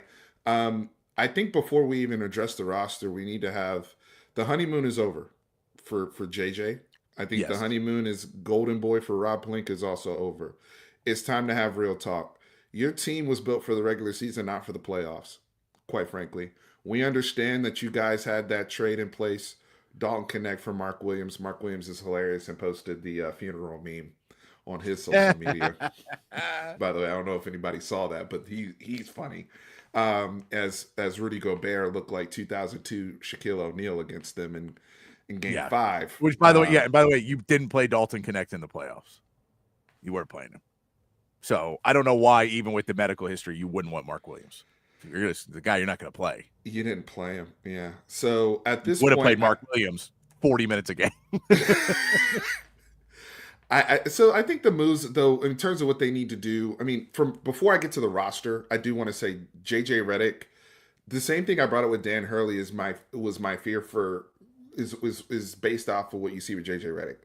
Obviously, he's a basketball genius. Obviously, he was a big time improvement over Mr. Put his hands in his pockets, Darvin Ham, right? But what you saw was the downside with JJ, where he can get too much in his head and get out of his own way and start being stubborn because he's pushing back. Lakers media, by the way, this is how it's always been. When you're the coach of the LA Lakers, it's no different than being on the Dallas Cowboys or the New York Yankees.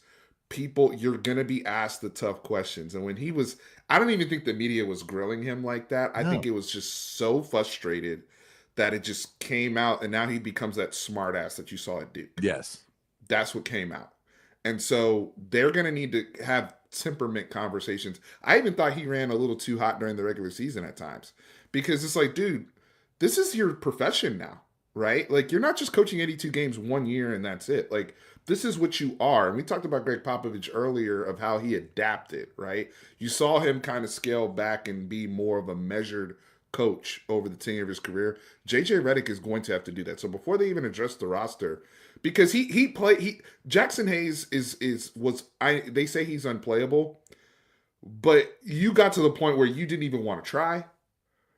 I mean, this guy's Rudy had 24 rebounds, 27 points, almost all dunks. You didn't even want to try. You're just like, I'm gonna stay with Dorian Finney-Smith and Braun at the 5. I'm gonna put in Maxi Kleba, who hasn't played in 2 months, never even practiced with the team. I'm gonna put him in. Right. And then, like, that looks sketchy, right? And so now going to the roster, assuming Braun opts in for the $54 million, you need to figure out how to move Austin Reeves. They're too redundant. You go get what you need. Austin Reeves, at this point, the season he's coming off of, averaging 20 points a game, him being a creator, he can be a secondary ball handler for somebody else. go and get some size and go get some guys that can defend, because you're also going to have to need, with Braun and Luka on the court at all times, you're going to need to have defenders. That's what the Mavs have figured out with surrounding him with Derek Lively and the Landlord and all these guys, and Derek Jones Jr. when they went to the finals, and just having 2 ball creators and 2 shot, like that's what they figured out. The Lakers are going to have to take the same approach if you're going to want to be in the business with Luka long term. It is what it is. You cannot play basketball that way, and people like Julius Randle just have free access to the cup. Like, yeah, you know what I mean? Yeah. So they're going to have to address those needs. And then if you're a premier big man, I don't know what the free agency market is going to look like in terms of 4s and 5s. I'll have to look that up. But in terms of toughness, right? The difference, when I say the difference between the regular season and the postseason is this: pace. The pace slows down. And I hear people, I've been getting a lot of smoke on Twitter about people saying, oh, well, the league is stumbled into this 2 bigs thing. No, that's called traditional basketball. See, where I come from, where I grew up, they stumbled onto the Twin Towers. It only took them a while. They stumbled on, you mean the thing with Ralph Sampson and Akeem Olajuwon? Did they stumble on that?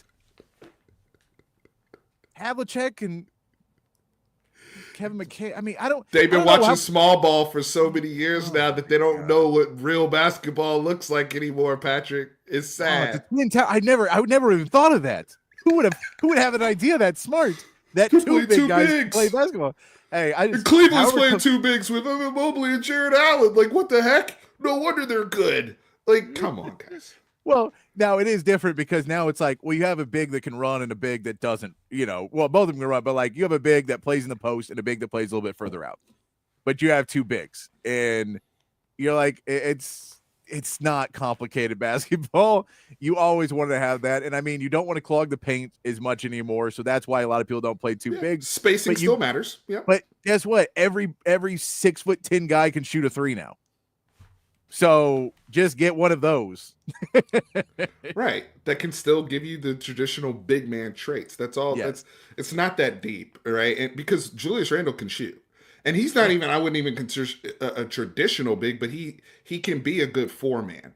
And Julius Randle at 6'9", having that ability to take the ball off the dribble, and then paired with a Rudy Gobert, and you're playing small with Dorian Finney-Smith and Rui Hachimura and LeBron, you have no chance in a half-court set when things are slowing down and it's become more physical. I mean, we just talked about the Rockets and Warriors series, right? What are we talking about? Steven Adams, Sengun, Draymond Green, right?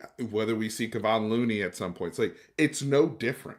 So the Lakers were not even, they didn't even have the recipe or the tools, I should say, to even compete in a real live playoff series. Playoff basketball is totally different. No. Regular season's for the fans, and they want to see what scoring pace, up and down. Now that it's really real money on the table, things are slowing down.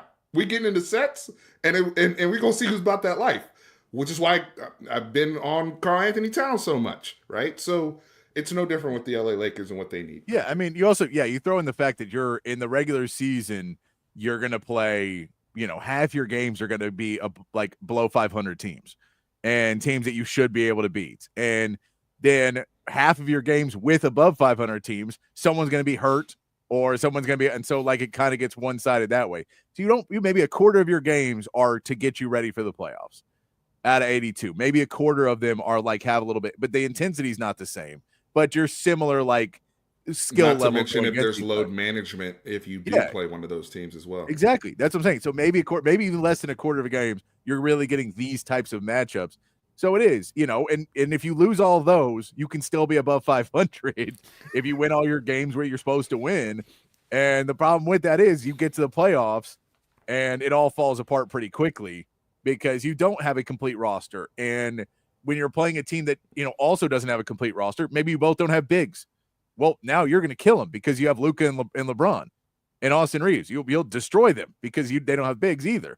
But when you go up against a team that has Naz Reid and Julius Randle and Rudy Gobert, things might get a little rough. And then you throw in the fact you have Anthony Edwards, things get really, really rough. Yeah, the legend killer, right? The legend killer Anthony Edwards, man. He said his favorite movie is Matilda. Shout out to that young brother out there, fearless, going right after LeBron, going for the heart. But I will say this, though, to your point about the Mavericks earlier going to the finals. Yeah, the Mavericks team that went to the finals is the reason why OKC looks the way that they do. Why they went and gotten Isaiah Hartenstein, when they went and gotten Alex Caruso. People were talking about, well, Alex Caruso and old boy that went to Josh Giddey that went to the Bulls. Oh, they goofed up not trading Giddey because Giddey was getting all these stats and whatnot. And I kept telling people, Caruso is for the playoffs. Do not pay attention to his regular season stats. He is a half court when we need an on-ball defender. Hartenstein is a half court when we need size, because OKC did not have size. OKC transitioned their roster low key. Shout out to Shan Presti because of that very reason. Because Dallas beat the hell out of them with their bigs and Luka. But what did Dallas do? They went out and got Daniel Gafford and PJ Washington because they understood we needed some bigs. And it's like, when you get in the half court, what are you going to do? I mean, hell, Texas basketball. What are we asking for? We kept asking for bigs. And so now we have Alessina Traore and Modest Boykatitis. Hopefully we got bigs, but that's kind of, we've always been saying, when you get in the half court, what are you going to be able to do? And when you get in the half court, are you going to be able to stop anybody driving down your throat and dunking the ball on you? Can you do those two things? And if rebound in the basketball. Absolutely. Second chance points are gigantic in basketball. Those points, especially when you talk about the skill level and the shooters that are in the game today, if you can't break down a team, but the ball gets tipped out and now your defender was going for a rebound and you're wide open, that's a 80% shot for you. So, there's so many things in it that those bigs help you get. The Lakers know they need them, but that's why they got Anthony Davis to begin with a few years ago, was to do that. And I the Mark Williams trade, I don't know why they pulled that one and didn't do it. How bad were those scans? Were you looking at him and saying, if the wind blows too hard, you may die? I don't know how bad it had to be to not trade Dalton Knecht, who I know everybody loved Dalton Knecht because he had 7 good games at the beginning of the year. But you let him go. He's going to be a regular season, not star player for you ever. And his temperament is down, right? His overall, he had to take a week off. He had to go on PTO coming back, right? Because it's these guys don't even want me. And they drafted me. What did I do? So he's mentally checked out. You can't even play him, right? No, because he thought he was going to be the next in the line of white guys that everybody loved in LA, because it was Caruso, and they got rid of him, and then you get Austin Reeves, and he's like, well, they're probably going to trade Austin Reeves, and then it'll be my turn, and then they trade me. Dalton thought he was on the Snow Time T-shirt. Yeah, thought he was ready to go. Yeah, no, and then it didn't. Yeah, I thought Matt was telling me they were calling him Austin Reeves and Luka Tres Leches. Yes, yeah. It's Reeves though. Reeves kind of got exposed in this series too, by the way. And I know he's the only perimeter defender out there now. Austin Reeves, gonna be a problem. Move him. You can get value for Reeves. I agree. You can get value for Reeves. You're gonna have to move him. Yeah, the reality is you love to be able to keep Austin Reeves and get rid of LeBron, because at the end of the day, LeBron and Luka don't really work if LeBron isn't LeBron. Agree. That's at the end of the day, 41-year-old LeBron James, who's going to not be able to play more than 25 minutes a game, who I know he takes care of himself, but Father Time is undefeated, who isn't going to be able to play defense but 10 minutes a game. Have you ever seen him look as old Have you ever seen him look as old and slow as he did at the end of Game 5? Patrick? No. And it's in comparison to Anthony Edwards, which I think made it worse. You saw that picture of the Spurs giving the trophy, and you saw how tall Wemby was. And the fact he looks even taller because he's standing next to David Robinson and Tim Duncan. You see that comparison? How tired he looked when you see Anthony Edwards dancing around. You're like, that used to be you. That used to be you. Man, it ain't anymore. You are a tired man. Yeah. Hey, man, it doesn't look good when I look over and your son's on the bench. That makes you look old. It does not make you look young. And that was, which, by the way, I know he probably wants to stay around to play with Bryce, but dude, don't do that in LA. Go to a town that doesn't care about basketball and do that. Go to one of these smaller markets and then just be a sideshow for everybody to come. Oh to yeah, town. they'll be the stimulus, James stimulus package. Go to the Clippers. I know Steve Ballmer wants to win, but the Clippers, that feels like a Clippers thing. Just have the retirement tour for the next 4 seasons of LeBron James. Bryce committed to where? Arizona? I think so, yeah. Yeah. Shout out to Bryce.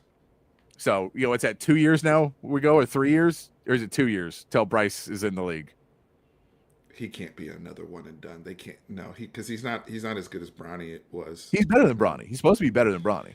Well, he didn't put up the production at because that's why he transferred schools from Sierra Canyon to the other one. So we'll see. He's supposed to be. He's bigger than Bronny, but he's definitely bigger. Yeah, he's also a goofball. I won't lie. I haven't kept up with my celebrity kids high school tracker as well as I've been watching real he's sports. More of the Shiloh of the group. We'll put it that way. Oh no, that's no good. So he's a good brother though. That's the compliment you give him. I like the positive spin you made right there. That was he's a good brother. That's what matters. That's what matters in life. That's what matters. Yeah, as long as he's not the LiAngelo of the group, we're good to go. That one. That's the really not good one, because I don't want to hear the Bryce Young mumble rap. But, which by the way, who the hell booked that All-Star Weekend? Whoever booked all of that All-Star Weekend, everything in it, every single thing in that All-Star Weekend, should never be allowed to be near sports again. That was an SNL skit. Everything about Kevin Hart to come yell at the players. Yeah, that's gonna be great. I know I shouldn't be yelling about this in the playoffs. How bad it was. Get off my lawn radio right now. God. I just remembered LiAngelo Ball coming out and everyone being like, he's a famous rapper. I'm like, I don't think anybody outside the NBA thinks that. I think you guys just think that because you don't know anything. A bunch of old white guys were like, he's a rapper? Sure, they all sound the same. Let's put him out there.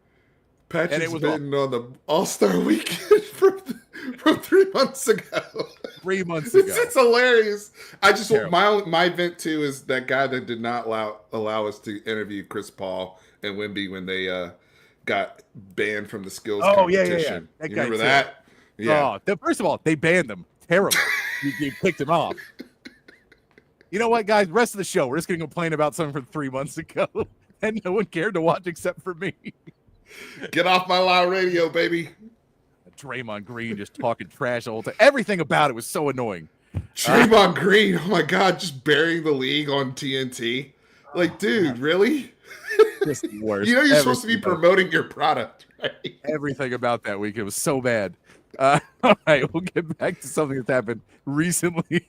Off the rails radio, baby. All right, so the Lakers.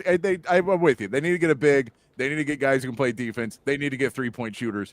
All those things. It's exactly what the Mavs did. Yeah. But at the end of the day, I think if you have LeBron and Luka, it's going to be an issue from here because the money doesn't add up to what you need to put around Luka.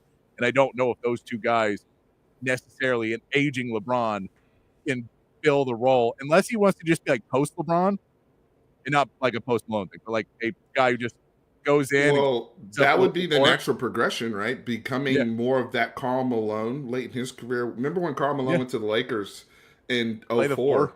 Yeah, he was actually pretty good until he got injured before the finals against the Pistons. He was really good. That's the role that LeBron should be, right? He should, but I don't think he's double bigs, right? But he's we know he wants to hang out. Like Jeff Teague said, I know Bron's not serious because he's just out here jacking threes left and right. He ain't going get inside, man. Bron throwing elbows at 41 years old. No one would have it on their bingo card. With his old man dad strength, he would tear people up in the paint if he just decided to be a real power forward for 1 year, like a true power forward. Oh my god, dude, I love it. That's what I want to see now. Screw everything else. LeBron at power forward. That is what I want to see next season. I don't care what else they do, but have LeBron try and be better than Anthony Davis at being Anthony Davis. Just trade Anthony Davis and then say, LeBron, we need you to be Anthony Davis. Can you do that for us? We messed up on which guy we traded for Luka. Kind of screwed that one up. What do you think about LeBron sitting up there saying, I don't want to say how I really feel because Anthony Davis said what he wanted, and he was traded a week later, as if he doesn't run the team. I thought but that's a LeBron. That's a LeBron thing. LeBron always, when LeBron said, "I didn't know about hiring JJ Redick," and I'm like, really? Because Wemby knew when they were hiring Mitch Johnson, and I feel like that's a much lower stakes situation than what you were in. So I feel like they called you. Why lie, brother? The LeBron's lying legacy. LeBron is going to turn into Hulk Hogan with the lies. It's going to be like a meme in 20, like, because if he's lying this much now, like old LeBron is going to Hulk Hogan lie.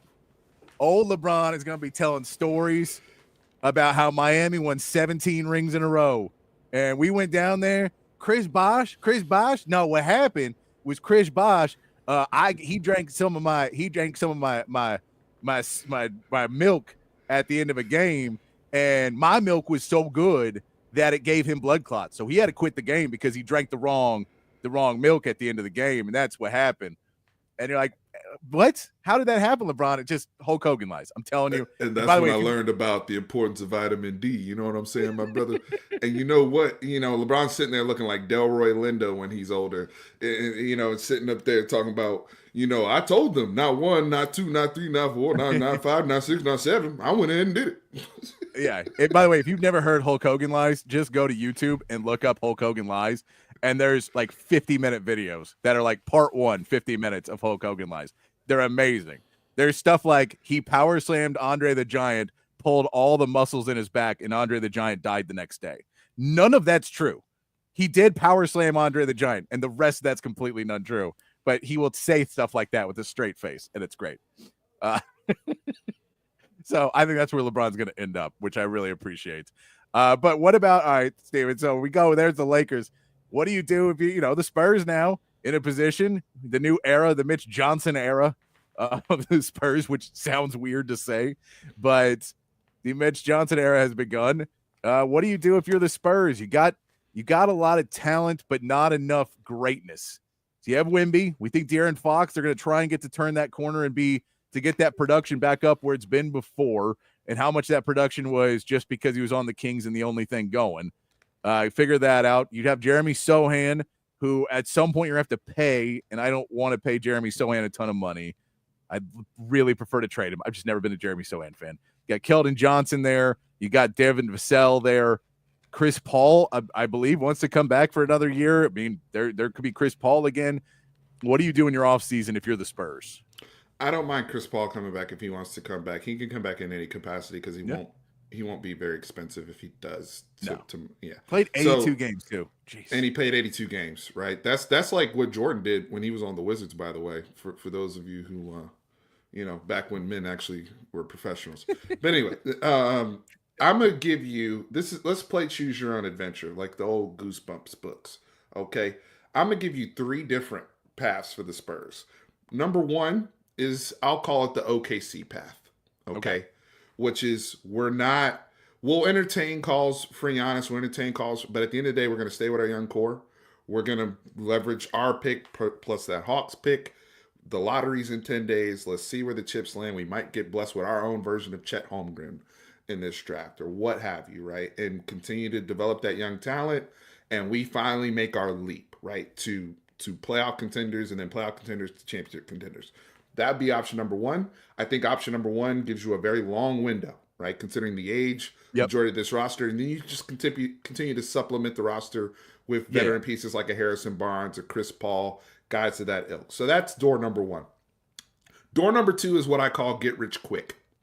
That's, all right, we're calling Milwaukee. Milwaukee's going to say, I need Stephon Castle. You're going to say no.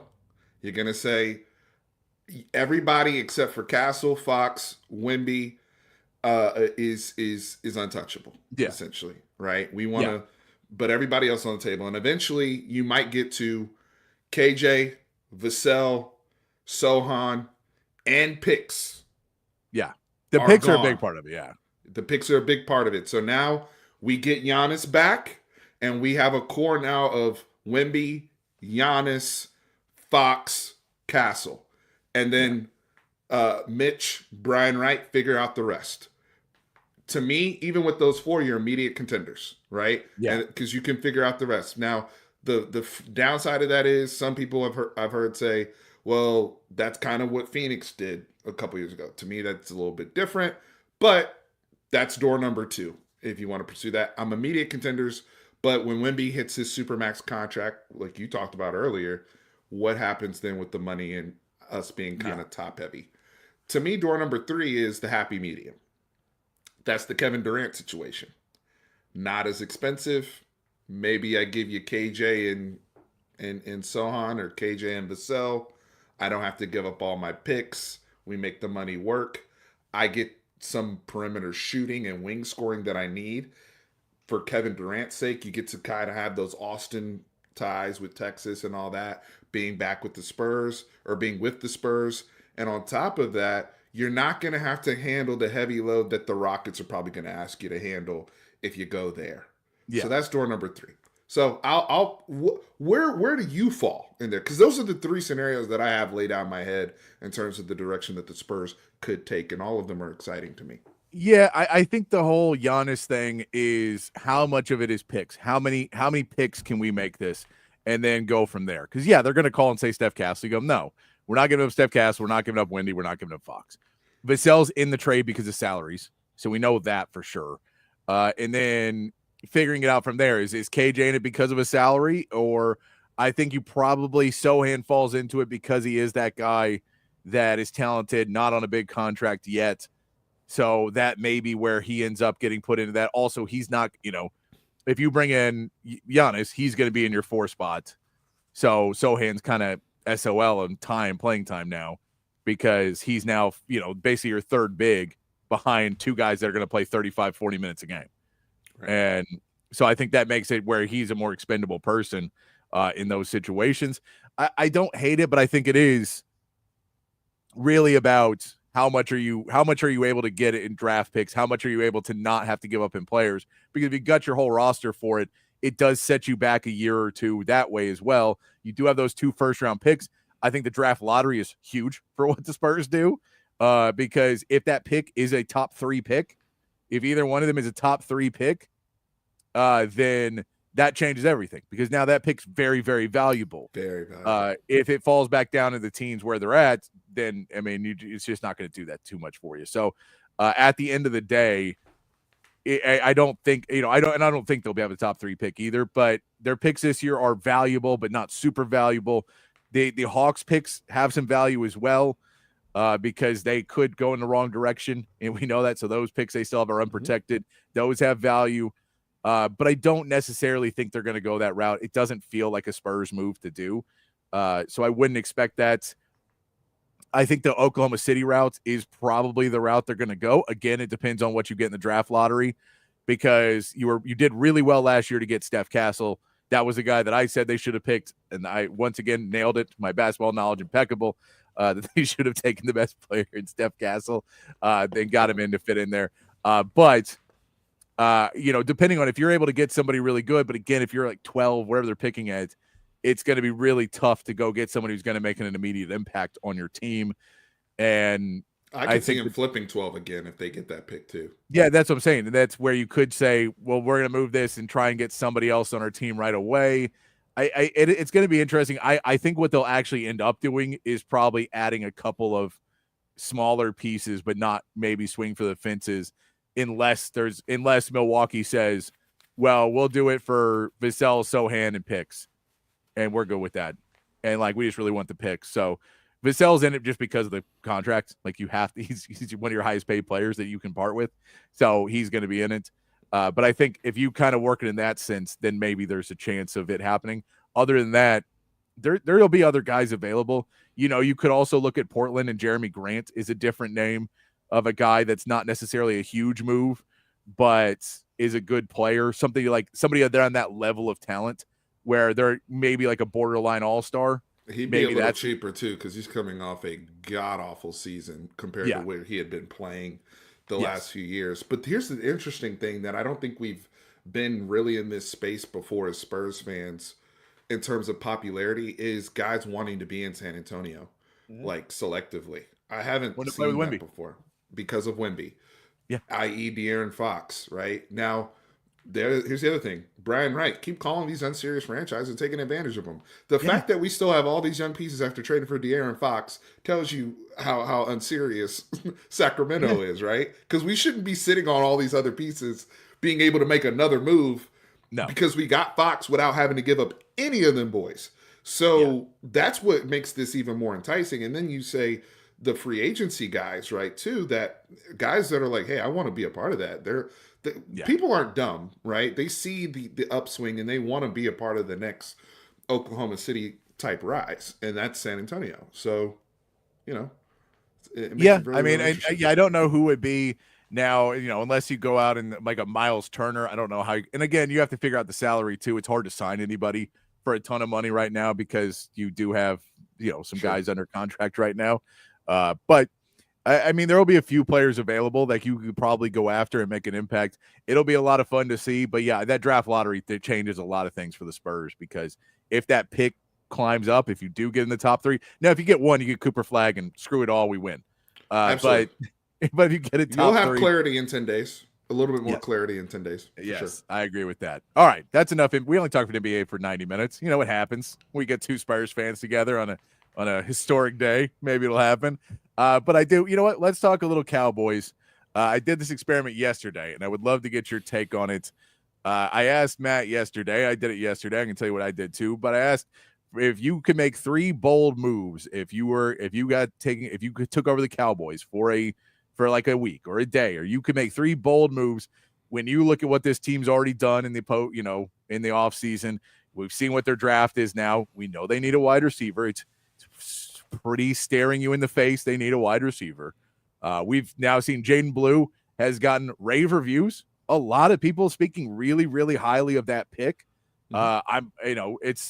It's cool to see because I like Jaden Blue. I'm a homer. I'm a Longhorn guy, so I'm kind of like Jaden Blue. But I always thought, there's probably a little bit of flaws to his game. Some of the things that you look at and say he wasn't able to be the every down back.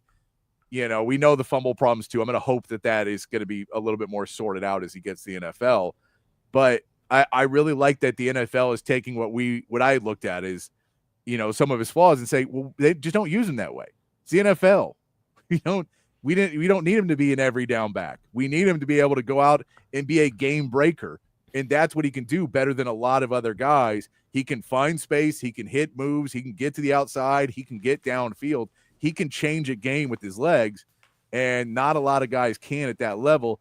So I like that, you're getting to see some people be really, really high on Jaden Blue. Now, how the Cowboys use him is a different story, but exciting to see a lot of praise for a Texas guy that's going on to the Cowboys. I'm excited for Jaden, man. He's staying home. He's a Texas boy. Yeah. And the profile, the skill, it kind of goes to show in the draft how it can transition to your point, right? They're looking for certain physical profile measurables and things that you do well that they can obviously exploit in said offense. And when it looks at the Cowboys, to me, the goal for Jaden Blue, a realistic goal, is what we had with Tony Pollard before he became a featured back. Yeah. Pre-featured back Tony Pollard, when he was asked to be out of the backfield and explosive, right?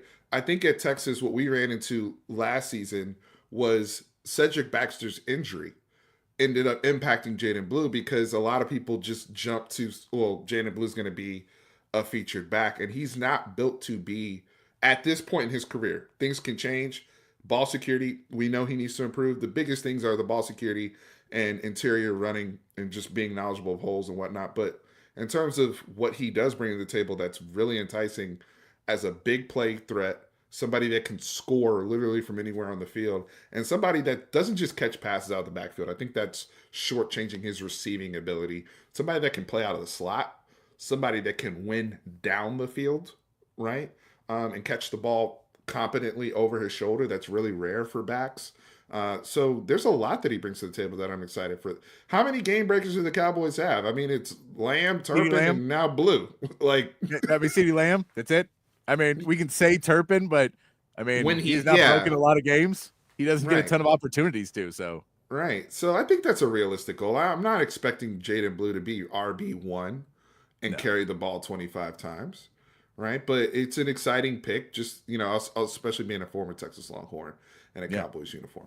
No, I'm all for it. All right, so we're going to say 3 bold moves, Steven, to try and get this Cowboys team competitive. This is a Cowboys team that some of the over-unders for their season this year is 7.5 wins. That is not confidence-inspiring for Cowboys fans that people feel they are still very short on what they need to get done. Maybe not a lot of love for Brian Schottenheimer either. But I'll tell you what my 3 are, because we talked about this yesterday. Please. Yeah. I'll tell you what my 3 are. My first one was to make a trade package for Mike Evans and put Trayvon Diggs or Deron Bland. You're probably not keeping both of them. Trayvon Diggs is already under contract. Deron Bland needs a new contract. But whichever one that you want to get rid of, if you get rid of Trayvon Diggs, then you pay Deron Bland afterwards. And you bring in Mike Evans. He gives you that big 6'4", 6'5" target in the red zone. He gives you a legitimate, real number 2 wide receiver. So I have that one. I have bring in Jamal Adams, and I really think this is more Jamal Adams type because Jamal's a bit washed, but bring in a safety that can come in and help you out in certain situations in the run game because you're not going to fix it on the defensive line right away. So get a safety that can help you out in that run game a lot more, maybe a nickel, but somebody in that's more that Jamal Adams type. Jamal Adams is available right now, but I don't know how washed he is because he hasn't been able to stick on a team. And then 3 was trade for Mark Andrews. We've heard that he's been available a few times. I think he is an upgrade over Ferguson and would give you a sure-handed another weapon and in the red zone and in other situations to give you another sure-handed weapon for this team. So those are my 3 that I would go for. Now you have to work some cat magic. You have to get Jerry to actually spend money and pick up the phone. All things we know won't happen. But if I was doing it, you throw a little money around. That's what I would do. Where would you go if you had 3 bold moves for the Cowboys?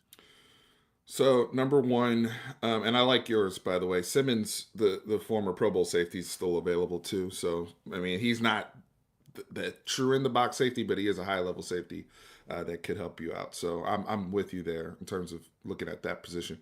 In terms of my 3, number 1, I'm trading for Captain Crash Out, George Pickens.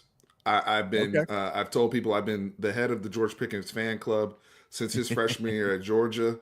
We are still in business. Okay. We've gone through rough, troubled waters, but the thing that George Pickens gives me, and the reason why I have him number 1 is I just think there's still a lot of untapped ability and capability there, especially him being in a contract year. And what he gives me complementing CeeDee Lamb, as well as giving Dak Prescott a different type of threat downfield that you think about the vertical threats that Dak has had since he's been on the Cowboys. I mean, it's a very short list, and you haven't had probably a freak like that, like George Pickens. Now, if you're not able to get something done for George Pickens because they think they can make it work, Pittsburgh that is, with him and DK, I'm calling the Denver Broncos. So this is still number 1. I'm trading for a big play receiver. All right. And my 3 would be either George Pickens, Jameson Williams, or Cortland Sutton of the Denver Broncos. One of those 3, I'm on the phone trying to get one of those 3. In order, I'd have Pickens, J-Mo, Sutton. Now, number 2 is I'll say this. So we'll talk about that one for a second. But yeah, I like that. And I like, we talk about with CeeDee Lamb, the main thing you need to do is pull safeties. Because right now they're just doubling. Take away the bracket coverage. Yes. Take away that coverage on CeeDee Lamb because it's there every play. So if you were George Pickens definitely does that for you. Jameson Williams does that for you. So Cortland Sutton does that for you. All those guys are able to do it. Jalen Tolbert does not. Does not move the state. They go play man on man. Jonathan Mingo does. Yeah. If they beat you a bunch, then we'll worry about it. But we're not going to. We'll start the game bracketing CeeDee Lamb. We'll start the game shading over that way. We're not worried about it. And I think one of those guys changes that drastically. George Pickens has been on the block. He's been off the block. Who knows? I don't necessarily love getting in a guy who you have to pay that I don't think Jerry would pay. So I don't know how much you'd have to give up because I think Jerry would get mad at him at some point pretty quickly. It's high risk, high reward, baby. It's high risk. It is. It's. That's why I called him Captain Crash Out. I'm not saying it don't come without. J-Mo's a risk. The safest person would be Sutton, right? And Sutton's been on the trade block for 2 years now. Yeah. So it feels like he's available if you can get the right price. I just don't know what the right price is. So this is why we're in charge and not Jerry in this Exactly, hypothetical scenario, right? Because I'm trying to go for the biscuit here. Okay. See what these dudes want to do. You're all in. You're all in. I got it. I'm all in. You know, as you know, with my Johnny Walker Blue sitting here laughing in y'all's faces while I continue to collect the money. And what's also funny, like, see what these dudes, I'm gonna tell you what they're doing. They're gonna gaslight us and tell us that they're on the phone. They're gonna tell us that they tried to talk to Amari. They're gonna tell us that they tried to talk to Keenan Allen and all these people, and then they're gonna go into the season with Jonathan Mingo and Tolbert as your wide receiver too. That's what we like our guys. We like our guys. And then they're going to gaslight us and tell us that we're like, what are y'all trying to do? Trying to get Ruggs out of prison next year? Like, what do you, is that the move? Like something that's Ruggs what that would be a bold move, right? Let's go ahead and sign Ruggs. We're going to get Ruggs and Bond, and whichever one's out on parole at the time, we're going to go throw the ball to. By the way, they can only play at home. They can't go on road trips. They can't go on road trips, but we got a discount for them. So, all right. So that's number one. Number two, I would trade for Jalen Ramsey. Okay. The type of defense we're running, I mean, obviously the drafting of Siobhan Ravel, who's a 6'3" big corner. They want to play press man coverage. Well, I know he's a little bit older now. He's in the same draft class as Zeke, but Jalen Ramsey can still play at a pretty high level. Go get Jalen Ramsey to play outside and be that corner number two. Yes, it would take some capital and you know, you'd have to work some things out. I do think we have a couple redundant pieces at certain parts of this team because I wrestled with maybe moving Tyler Smith to left tackle in my mind, but I don't know what I would do with Tyler Guyton. So I wrestle with that. That's not part of my three, but I ended up coming up with I'm moving something around, picks, whatever. I need to go get Jalen Ramsey. We are not healthy at corner right now. You had DeRon Bland and some of that in your mix. We need to do something there. So I'll pause there. Yeah, I know they really like Kalen Carson too. They I mean, I think that secondary is not terrible. It's just like I'm with you. If you're able to go get Jalen Ramsey, it takes it to another level. I just like that whole defense to me too. It falls into they've had 3 defensive coordinators in 3 years now. And so there's no consistency whatsoever. There's no continuity. There's nothing for this team. Like, we don't know what this team is going to show up because we've seen them play really well at certain areas. We've seen them be able to rush the passer. We've seen them not be able to rush the passer. We've seen them be able to stop the run. We've seen them not be able to stop the run. We've seen them be able to cover guys in the secondary and not cover guys. DeRon Bland is coming off is a season removed from being, one of the nominees for Defensive Player of the Year. Like, he had that good of a year a couple years ago. Trayvon Diggs 3 years ago had an amazing year. Now they can't stay healthy, but like there's talent in that secondary. The problem is they don't stay healthy, and they basically just keep running. They have such drastic flaws in other areas that it comes back and screws everything on the defense up. So the fact they couldn't stop the run hurt the secondary because everyone in the secondary had to be secondary run stoppers. Everyone in the secondary did because they were busting through that first coverage every time. So if you're sitting out there trying to play cornerback and then you look at or playing safety and you look inside and you're like, oh, they're going to run it. So I got to go inside every time. And then anytime they run play action, you're like, well, what do you want me to do? Right. Because either it's a 17-yard run or a 20-yard reception. I can't do both. And we have ineffectual players up front. So I'm hoping that another new year of defense, things will be better. The Mike Zimmer experiment didn't work out. I think that it may have worked out better if he had built the defense and it wasn't a Dan Quinn defense, but putting Mike Zimmer in charge of a Dan Quinn defense was a major misstep. He didn't have the pieces. Yeah. Zim. And so now he could. Yeah. Now it looks like they've tried to work into a sense where they hired to their personnel a little bit more, but we'll see how it ends up working out. But I'm not opposed to trading for a Jalen Ramsey. That would definitely make your team much better and your defense much better, and put you from the relevant of your defense may be not a problem this year, but probably not a plus, to pushing you into a plus category on that defense. And it's a scheme fit too, right? I mean, he gives you that size you want. They clearly now in the Matt Eberflus era of this defense, they want size at corner, just like he had in Chicago with Jalen Johnson and those guys. So they want the same thing, being able to put their hands on man and be very, very aggressive. So and that also would make you a little bit more nimble. I wish I could hop in the DeLorean and go re-sign Jordan Lewis to have a good nickel, but we can't do that, right? So Deron Bland becomes more of a chess piece as well with the defense, not just playing on the outside but also inside as well, which is what he was originally drafted for. My number 3 costs you no money at all. Okay, it's called putting up curtains in the stadium. That can help you. Win they have curtains, right? They already have curtains. Right? Yeah, they have. I was there. That's why I said it costs you no money. No, I was there for AC/DC, and I was taking pictures of them and sending them to my friends. And you're like, look, there they are. Those are curtains. They're up right now. There's no sun getting in here. Isn't that crazy? I'm sorry. I got to tell Charlotte to relax. I know, she thinks it looks tacky and ghetto and all the things she says. Tell her to chill out. Look, this literally has costed us football games. Believe it or not. You talked about the over/under win total being 7, depending on what sports book you're looking at. If that can give me another, it's a game of inches, right? If that can give me another win because the sun is not in CeeDee Lamb's eyes, do it. Do it. This whole narrative that it's a home field advantage has been bogus to me for years. Like both teams have to deal with it, and you go, both teams don't have to deal with it for 7 games. Home field disadvantage. So it's that'd be my number 3. I'm with you.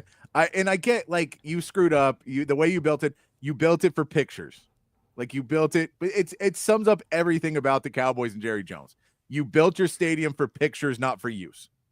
And that's what you did. You built it and the pictures look great. If I wanted this picture of a team losing and throwing a pick because he can't see where he's going, man, that is a great picture right before the Cowboys lose. They had to blur out. They took the pictures. It looked amazing. And they had to blur out the scores when they posted them because that's how bad they were losing last year, that they were blurring out the scores of games to show that they were, to try and be like, look how cool our stadium looks. By the way, don't ignore the You want to talk about pictures, Patrick? A picture that I saw on social media this offseason was from the 2021 season when we lost at home. I was at this game to the San Francisco 49ers in the playoffs.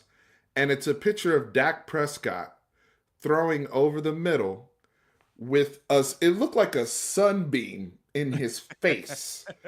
And it's the play where he throws it and Cedric Wilson literally never saw the ball. Yeah. I don't know if you remember this, but like it was in the middle of a playoff game. Like that right there tells, like you said, it encapsulates what this franchise has been. That's a NFL playoff game where we are losing snaps, a critical down in the moment where your franchise quarterback cannot even complete a pass to his receiver because neither of them can see each other because of the sun. Now, what I'd really love to see him do is just be able to open and shut the curtains on the other team. But, that's we can get. Oh, which way? Is it them now? Is it them? Open the curtains. Yeah. That'd be dope. That's true home field advantage right there. I haven't seen home field advantage like that. That'd be like the Legion of Boom when they were pumping in the noise. Yeah. Y'all remember that? Just have that one, have one guy just kind of holding it open a little bit to try and point it, like direct a line right at their quarterback, just trying to get them. I think that you could use it that way. That would be good. But yeah, I'm on board. It's such a dumb thing, but it's just Jerry Jones. And he's like, well, we did it for a reason, so we're keeping it. And you're like, the reason you did it is because you had to build the stadium a different way than you wanted to because there wasn't enough room. So, like, because of logistics, you did it, and you didn't think it was going to be a problem, but you don't want to put curtains up now because then you have to admit, oh, well, because I think there was a whole thing where there was like a retirement home or something they couldn't get to move, or there was something where they had to turn it somewhat the way they didn't want to do it because of other stuff that they were trying to get around. It was something as dumb as that, and that's the reason why we can't win anything. Imagine a retirement holding you up from winning championships because you couldn't get it. Yeah. We just said that out loud. But by the way, this is the same guy who also blamed his head coach last year when the sun issue messed up CeeDee Lamb. He started really getting that heat, talking about, well, he should know that time of day the sun's going this way, so he should have elected to take the ball instead of, like, really, bro? Come on. I have that. The owner said that, not me. Yeah. That's Jerry Jones for you right there. All right, let's take our second break. We'll come back. Let's talk a little boxing when we come back, a little baseball, and get to the weekend, and then get ready for a little Cinco de Mayo. Hanging out here with my man Steven from Fanatic Perspective here on a Friday afternoon. Coming back right after these messages. Hi, this is Tom McKay, owner of Audiovisual Consultations. I got this, Dad. This is Camilla McKay, and my dad can help with any TV or stereo needs you have around your house. Just call him, and he will come to you with advice and a great price. And the guys that work for him are awesome. They can install anything, anywhere. So, like my dad says, just relax and smile. We handle all the work. So just give us a call at 255-8678 or on the web at avconsultations.com. McCall Custom Homes. If you're thinking about doing a renovation of a bathroom, the kitchen, maybe some extended outdoor space, you want someone who's going to bring you custom renovation. And that's what Mike McCall Custom Homes is all about. Been doing it at a high level in Austin for 40 years. Father-son team with tons of experience, and they care about the details. They care about bringing you custom work because they want you to refer them to your friends. So get over to McCall Custom Homes, ATX.com. McCall Custom Homes, ATX.com. Check out the work. You can check out the work on social media as well at McCall Custom Homes. But you want, when it comes to your home, you want a trusted ally and someone who's going to bring value, added value to your home and a great living experience. And that's what McCall Custom Homes is all about. BK here for OLIPOP. Man, this stuff is the game changer of all game changers. Their slogan is a new kind of soda, and that's exactly what it is. You get that same great soda taste, but OLIPOP is actually good for you. Inside of every can, a blend of 7 unique botanicals, plant fibers, and prebiotics. You're getting 9 grams of fiber in every can, only 2 to 5 grams of sugar, and man, the flavor is absolutely there. Classic soda flavors like cola, root beer, lemon lime, and Dr. Goodwin. That's their version of a Dr. Pepper, and some other great flavors as well. The grape, the cream soda, the cherry cola. It's all fantastic. I'm telling y'all, OLIPOP tastes just like the soda you grew up sipping, but with the added benefits of microbiome and digestive health support as well. Pick up OLIPOP at H-E-B, Target, Walmart, Whole Foods, and Costco all throughout the Austin area and the state of Texas. And head over to drinkolipop.com. Use the promo code Texas20 for a discount on your first purchase. It's OLIPOP, a new kind of soda. Back here on Open Gym on Texas Sports Unfiltered, myself, Patrick Davis, alongside my man Steven from Fanatic Perspective. Bringing it to you. You were talking to me before the show about some boxing going on. I've seen the pictures of it. I've seen the setup in Times Square, but I'm not too sure of what's happening. Tell me what's happening with boxing that they're trying to do something in Times Square. It is unbelievable what they're doing. Keep in mind, they're doing this on a Friday afternoon. So they have already kicked off the triple header to 3 of the biggest stars in boxing, Teofimo Lopez, Devin the Dream Haney, and Ryan Garcia. We talk about Captain Crash Out, Ryan Garcia. They are all fighting tonight on this card in the middle of Times Square outside for and these are championship fights. So right now, Teofimo Lopez is fighting an undefeated Arnold Barbosa Jr., who is 32-0. They're in the second or third round right now. I've been following the tracker. If you guys want to see what the venue looks like or what we're talking about, I just retweeted it from DAZN. But really cool event. I've never seen anything like this. I told my buddies this is the coolest Friday night boxing card I've ever seen, considering how big these names are and in the sport and them being all world champions. So these are all 3 title fights. Devin the Dream Haney will be fighting Jose Ramirez. Jose Ramirez just lost to Arnold Barbosa Jr., who's undefeated and fighting right now. And in the main event, Ryan Garcia is fighting Rolly Romero. Rolly Romero's fought guys like what's his name, Gervonta Tank Davis, and others in big time pay-per-views. So it's a good opportunity, good thing, creative thing for boxing. Trying to compete with MMA and all the combat sports, doing this in the middle of Times Square. Yeah, it's definitely crazy to see.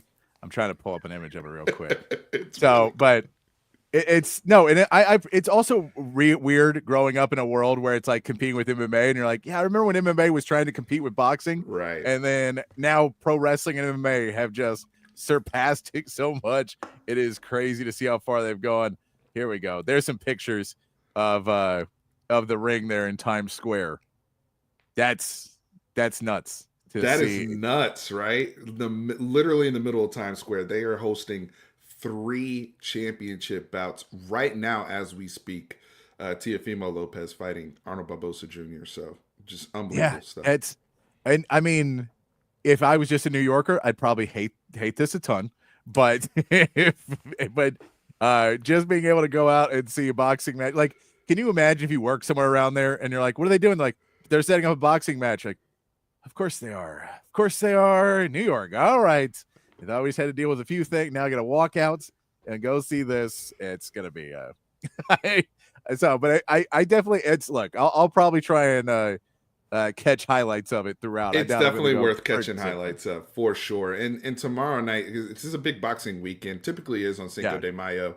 Canelo Alvarez, who's one of the highest grossing boxers in the world, and Mr. Captain Chase a Bag is fighting on Cinco de Mayo. He's fighting, more of a tune-up fight, honestly, because he's trying to position himself to fight Terrence Bud Crawford at the end of the year, which would be a super fight.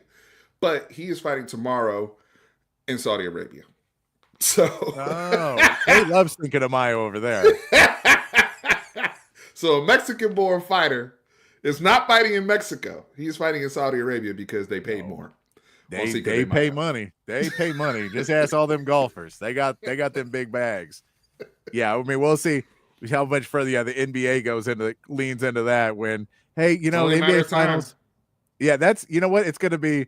We're going to get I'll call it out. We're going to get an all-star weekend where it's going to be USA versus the world, and it's going to be for home court. But home court will either be your guys, like you'll play like regular at home courts in America, or we're selling it to the Saudis and they get the entire NBA finals over there. That's your 2 options, guys. So if the world wins, we all got to go to Saudi. You guys are getting none of them. It's not even a joke. It's not even a joke. I mean, it is way too close to being a possible thing to happen. We're also going to be watching Texas baseball as they continue on. They had probably their worst game of the year so far. Maybe everybody got a little too high and big in their britches for Texas baseball. It was after you swept the Aggies and it felt like everything was really, really going right for the Texas baseball team. You get a little bit grounded, back to earth with getting blown out 9-0. We knew this was going to be part of it with Jared Spencer going down with injury, but not being able to get a run up either really didn't feel right. So what can you rebound? Your normal starter, Luke Harrison, is starting tonight. But this will be a big one for the Longhorns because, you're not that far from the end of the season. And this is, if you get swept in this, it's really going to leave a sour taste in your mouth. And a lot of people's that maybe they peaked too early. So it'll be a big one. If Texas can win this one, then at least you're back into it a little bit. You feel a little bit better. But a really big game tonight and then another one tomorrow afternoon. But yeah, that'll be at 7:00 tonight. And you can also tell because we're actually getting SEC Network now, as opposed to the SEC Network Plus that we were getting for most of the season. Good point. We're finally getting an SEC Network game tonight. So that's always I will say with Texas baseball, I mean, I do think that I'm taking a little glass half full approach. I think it might be some good medicine to get their clocks clean like that, coming off a very emotional. Think about how emotional the A&M series was last week. And, they're in a position right now where they can learn a lot about themselves and just rebounding from this, right? And getting right back on track. So we'll see what they do, how they respond. I'm sure Sloss is going to learn a lot about his guys. Hey, we've been riding high for several weeks now. Coming off an emotional series, you get your clocks clean by another good ball club. What are you going to do about it? Yeah, and I agree. I think it's not the worst thing in the world, but how does that affect you? How do you push through those situations when you're in the place like Arkansas where, you can't get the smell out of the air? It's just a sad place. What I call Arkansas, Patrick? I call it Vietnam. You know what I call Arkansas? Please don't take me there. No, I don't want to go. I'm good. I don't ever want to go. Steven, is that a blast to have you on the show today? Tell everybody where they can find you and go check out what you're doing. Absolutely. So, Steven, Fanatic Perspective on all social media platforms. Starting to do more short form content as well, but covering the Texas Longhorns, the Dallas Cowboys, the San Antonio Spurs. I originally started as a boxing channel, as you guys got some boxing talk in earlier, but I'm just a sports head. I want to sit down and talk to you guys like we're having a beer at the bar, just talking about our favorite things and, getting an opportunity to be here, talking with you, Patrick, the last couple hours. It's been real fun on this Friday afternoon.